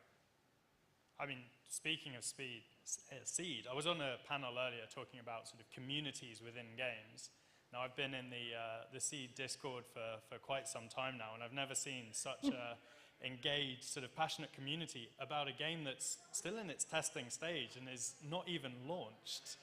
How do you maintain such a community and such excitement about something that's ultimately not fully there yet? Through a lot of hard work and vision. So actually the Seed vision was something that my CEO, Mundi Bondi, that has spoken this morning, and CTO, Eva Emelson, have created 12 years ago. So it's very interesting that now we're talking about Metaverse when it is actually a vision that they've crafted more than a decade ago together. But one of the things that we are creating with Seed is the idea of a single sharded MMO, which is not a very common type of MMO. I think the only MMO that we see out there that has success, that has done a single sharded technology instance is EVE Online. Yep. And basically what single sharded MMOs mean is that everyone is in the same world, right? Is in the same instance of that world together. And because the premise of Seed being the premise of us providing players with the tools to kind of shape the narrative together and create whatever version of society that they want, that narrative has to be something that is persistent, that is always on, but is that also shared across all players. So that's why it's all in one single shard specifically. So that is one of the things that really excites our players, and a lot of our Discord users are really excited about it because they understand that by us giving them the player tools, what we're saying is literally just build whatever government and types and business systems and caretaking systems that you want together. And a lot of them are very excited about that promise. We have also in our development been very focused on doing playtests. So we are letting our community lead with a lot of their feedback, and so a lot of our Discord players, we do pull them into playtests and hear their thoughts and opinions of where we should actually take this platform in order to really enrich it. And I think that is really what keeps the community alive. Awesome. Well, you're doing a great job there. A lot of MMO games that are vast, like say Minecraft, have beautiful architecture and stunning buildings, but they're often empty, sort of ghost towns. Yet, I know Seed has a lot of strong ideas about this, about how you can create more vibrant, sort of busy spaces within games. Can you touch on how you aim to achieve this? For sure. And this is where really having had the foresight and persistence to keep working on the technology of Seed has really paid off, because now we're 5 to 6 years into development, and we do have the back end required to be able to do this, and it is something that takes a lot of time. But basically, because we are a single sharded instance, what we hope to build is not an environment in which you go in like The Sims and you are your character specifically. You are actually controlling artificial intelligence beings that we call seedlings. And they have their own desires, their own traits and vices. They will make their own decisions. They will have their own opinions. And the player is actually along for the ride to see how that life unfolds. And of course, you do have a sense of control over how you want that life to unfold. But that does solve the problem that we see in other MMOs, where it feels very much, as you said, like a ghost town. Because if you are online when nobody else is from your guild, or you particularly want to play in a moment in time that maybe your friends are not there, what ends up happening is that you're kind of alone in this vast world that was built for you to share a sense of belonging in community. So with Seed, our seedlings are always on and always persistent. They are in there, still living, let's put it that way, making those decisions based on a lot of the things that you have set as parameters for them. So it doesn't matter what time that you go in, the world is alive with seedlings making choices and actually enriching the experience for every single player. So for the underlying game player, how much of a different of experience would it be if you play 5 hours each day versus if you play 15 minutes? Hours or 50 minutes? minutes. It's like, wow, 15 hours. We would really like that. No, actually, that is one of the uniqueness of Seed. We really are aiming for a broad audience. We're not going for the hardcore gamer that needs to spend 7 hours a day and really grind inside of the game in order to be able to have fun. If you want to go in and just caretake for your seedling and just spend 15 minutes making decisions on what they're going to do while you are going to go to school or to work, you can play it that way. You still will have that emotional bond. You'll still get notifications from your seedlings kind of saying, hey, can I go on a date with this particular seedling? You will still be connected to the world and making decisions and reading on what other players are deciding and doing, but you don't have to be sitting down in front of the computer playing for hours and hours. If you do decide to do that, you will also have enough tools in order to be able to spend, hours and hours crafting and changing the world for all of these other people in your community, and then see what are the consequences of some of those actions in real time for those seedlings and for those players. So sort of pushing away from that sort of stickiness within users coming back each day, but away from staying for hours and hours. Yeah, it's really the player choice, right? And we need to be able to allow players to choose what is the level of engagement that they want to have and still have a very fulfilling experience. And that's one of the reasons why we believe that it'll be more of the massively part is true about Seed. We do want it to be more of a mass appeal to people. where they'll be able to customize what their seedlings are wearing. They will choose what type of work that they have. They will see, the society unfolding next to them. But if they want to, log off and actually not engage for the rest of the day, they also can do that without that, jeopardizing their abilities. There won't be kind of that XP grind for you to be able to enjoy the full content of the game. Okay.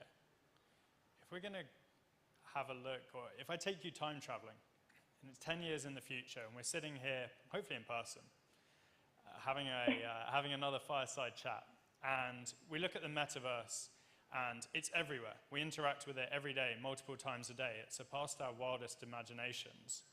What has gone right, or what has happened that's allowed that to occur? And scenario B, there's no metaverse. We don't interact with the metaverse at all. It was all hype. Nothing happened. What went wrong? I'm interested in your thoughts about those two scenarios. I honestly think the answer is the same to both, if I understand your question correctly. I think it's the freedom of choice really there. I understand the polarization around metaverse, because I think the polarization that is happening today is from generations that just don't understand this sense of self to be inside of a digital realm, right? And I feel, as I mentioned, I feel like social media has made that a little bit more normalized for people to understand, like, okay, I get that whatever my Instagram profile says about me also has a direct effect on how I feel.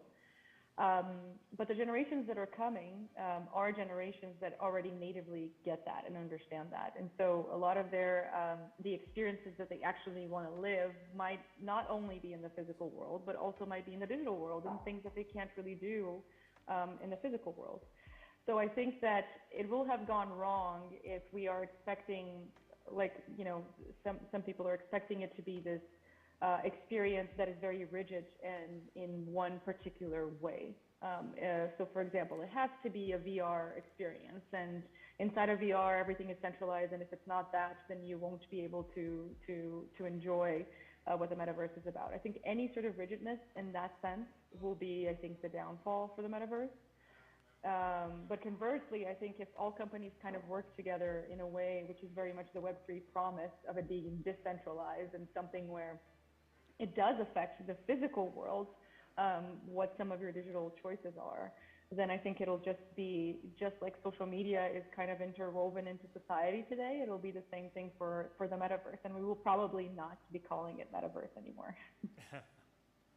How do you balance that aspect of decentralization? Certainly as a game maker, it must be hard giving up control. Well, not really, because every single game maker is also a gamer. And I think as a gamer, that is something that just makes sense. In the evolution of games, I do think that that's what we have been doing a little bit. We have been giving up control little by little. In the past, for example, you didn't have a bunch of different endings to a particular game, right? You had one ending and that was it. And so I feel like that's the natural evolution of choice, and really freedom for the players to find the experience more engaging for them. So I don't particularly feel like that's actually a bad thing. I think we will see, it actually excites me. I think we will create such a better product because we allow others to also do, things that we couldn't think of. Right. So in Mundi's excellent sort of talk earlier, he said that the game would allow corruption, for example, and Yep. the experience of the seedling or the character within the game isn't necessarily a solely pleasant experience. Like there are real world actions and pain and emotion that the character suffers. Why didn't you just adopt a happily ever after approach? Because that is not society. And we are wanting to simulate society and simulate humanity. And it is not a utopic view of the future. It is not something that we would bar. We have a lot of discussions in the studio. Should we have alcohol? Should we have drugs? If those are things that make sense within society and it allows for the freedom of player expression, then we should have it inside of the game. Of course, toxicity is something that we will for sure measure and hold back on, because we want everyone in Seed to have a pleasant experience that's not actually toxic from the community itself. But when it comes to the choices you can make for your seedlings, yes, corruption can definitely happen, you know, and actually a lot of the things that we are even testing in the earlier play tests already suggest, you know, some very interesting aspects of human behavior that we don't want to pretend that don't exist. We actually want, for example, if a player is inside of a corrupt society and they don't want to be a part of that, they will be able to move to a society that actually promises them no corruption, and they can actually see that a lot of their taxes, for example, are being used in the improvement of their seedling lives. So the base of choice is really the thing that we're focusing on. And we want to make sure that Seed is inspired by life itself, not an utopic version of the future. So, for example, would you allow real-world brands in there? We're still having that conversation of what we would want to do. I actually think it would be something that we would want the community to weigh in as well. And to be honest, we haven't truly had that discussion, so it can go, you know, in different ways. What I do think is that one of the things that we want to keep in mind is just exactly as we talked about, is the idea of choice. And so if putting brands inside of the game actually limits the player experience at any point, that would be definitely something we would not go for, because we want to make sure that the players feel free to do whatever they want. But very much the way that we're building the game, players could potentially create brands that are even stronger than brands in the physical world. And maybe that's something that the community wants to explore. Who knows? That'd be awesome. I mean, one of the things that actually most excites me about the game is I am a student of economics, and the idea of having these real economies actually existing with no pre-drawn rules inside a game could be fascinating case studies for effectively like bigger economy or real world economies into the future in a way that hasn't been allowed to be tested before. For sure.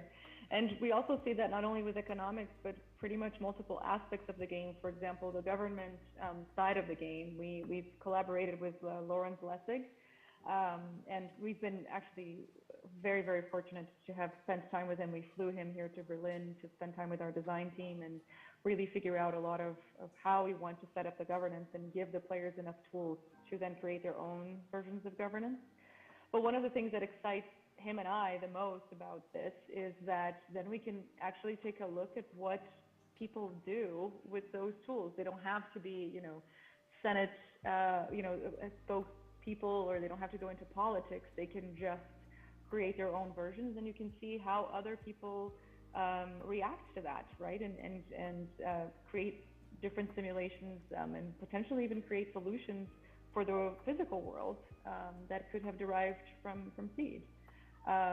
Another aspect that really excites me about the game, is specifically in governance, is the fact that today I think we don't feel like we matter that much, especially when it comes to politics. I feel like this is a moment in politics where we're all feeling a little bit like, you know, an ant in an anthill.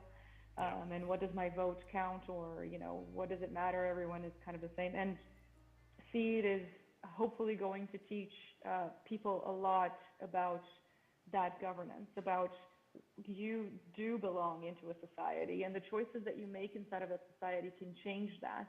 And this is how a society is truly run. And then hopefully they can apply that to the real world, to feel like they have a little bit more agency in the choices of you know, the structures and systems around them. Awesome. I think our time is almost up, but before we go, is there a message that you'd like to leave the audience here with today? You know, I'm very sorry that I couldn't be there, so I couldn't really understand what are a lot of the conversations and some of the questions that are in people's minds right now. But I think what I would leave everyone with is that we are at a disruptive moment in the industry. We are about to create new interactive ways for people to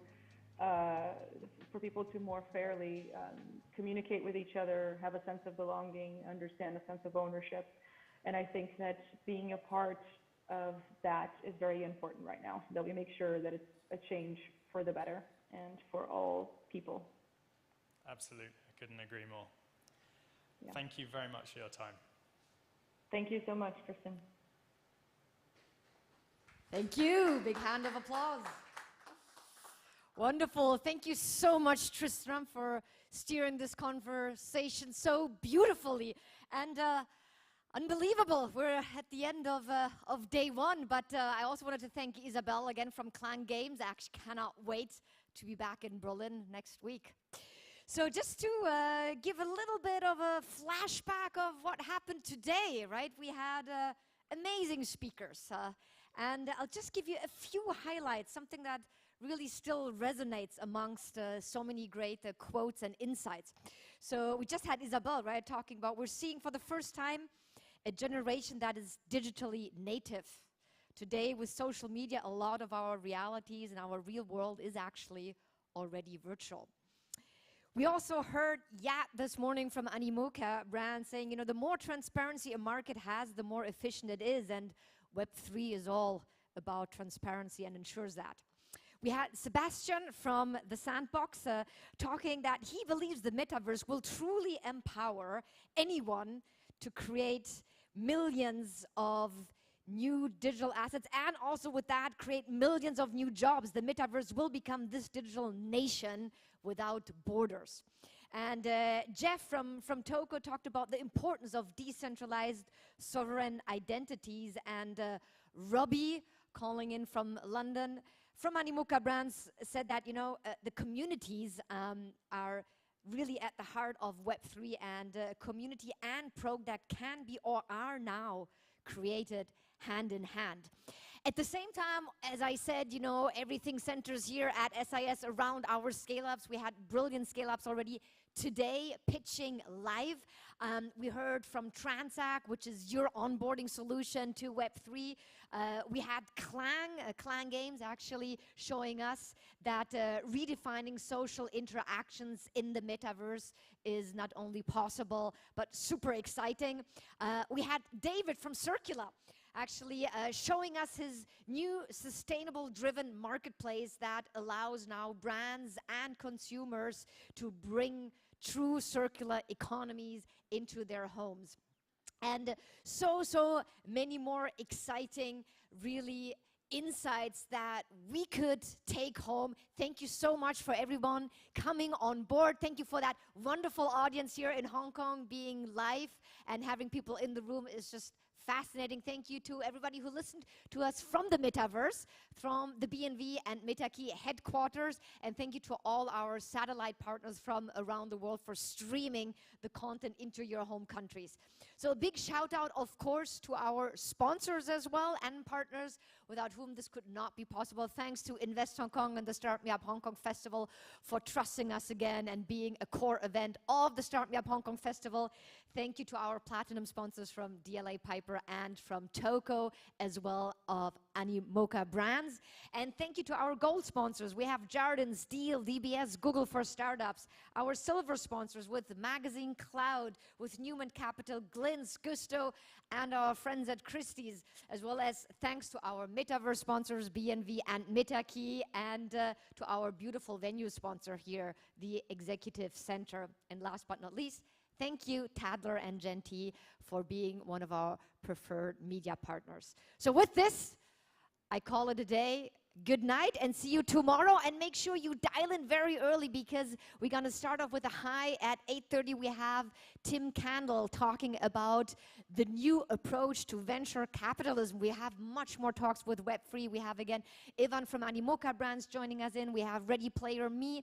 We also have the pleasure to host the head of Asia from JP Morgan to talk more about pre-IPO and IPO investment trends. We do obviously talk about art and tech here with our friends at Christie's. We have more content on tech-empowered ESG and Industry 4.0. Well, the list goes on. I'll call it a night truly now. Thank you so much and see you tomorrow. Bye for now.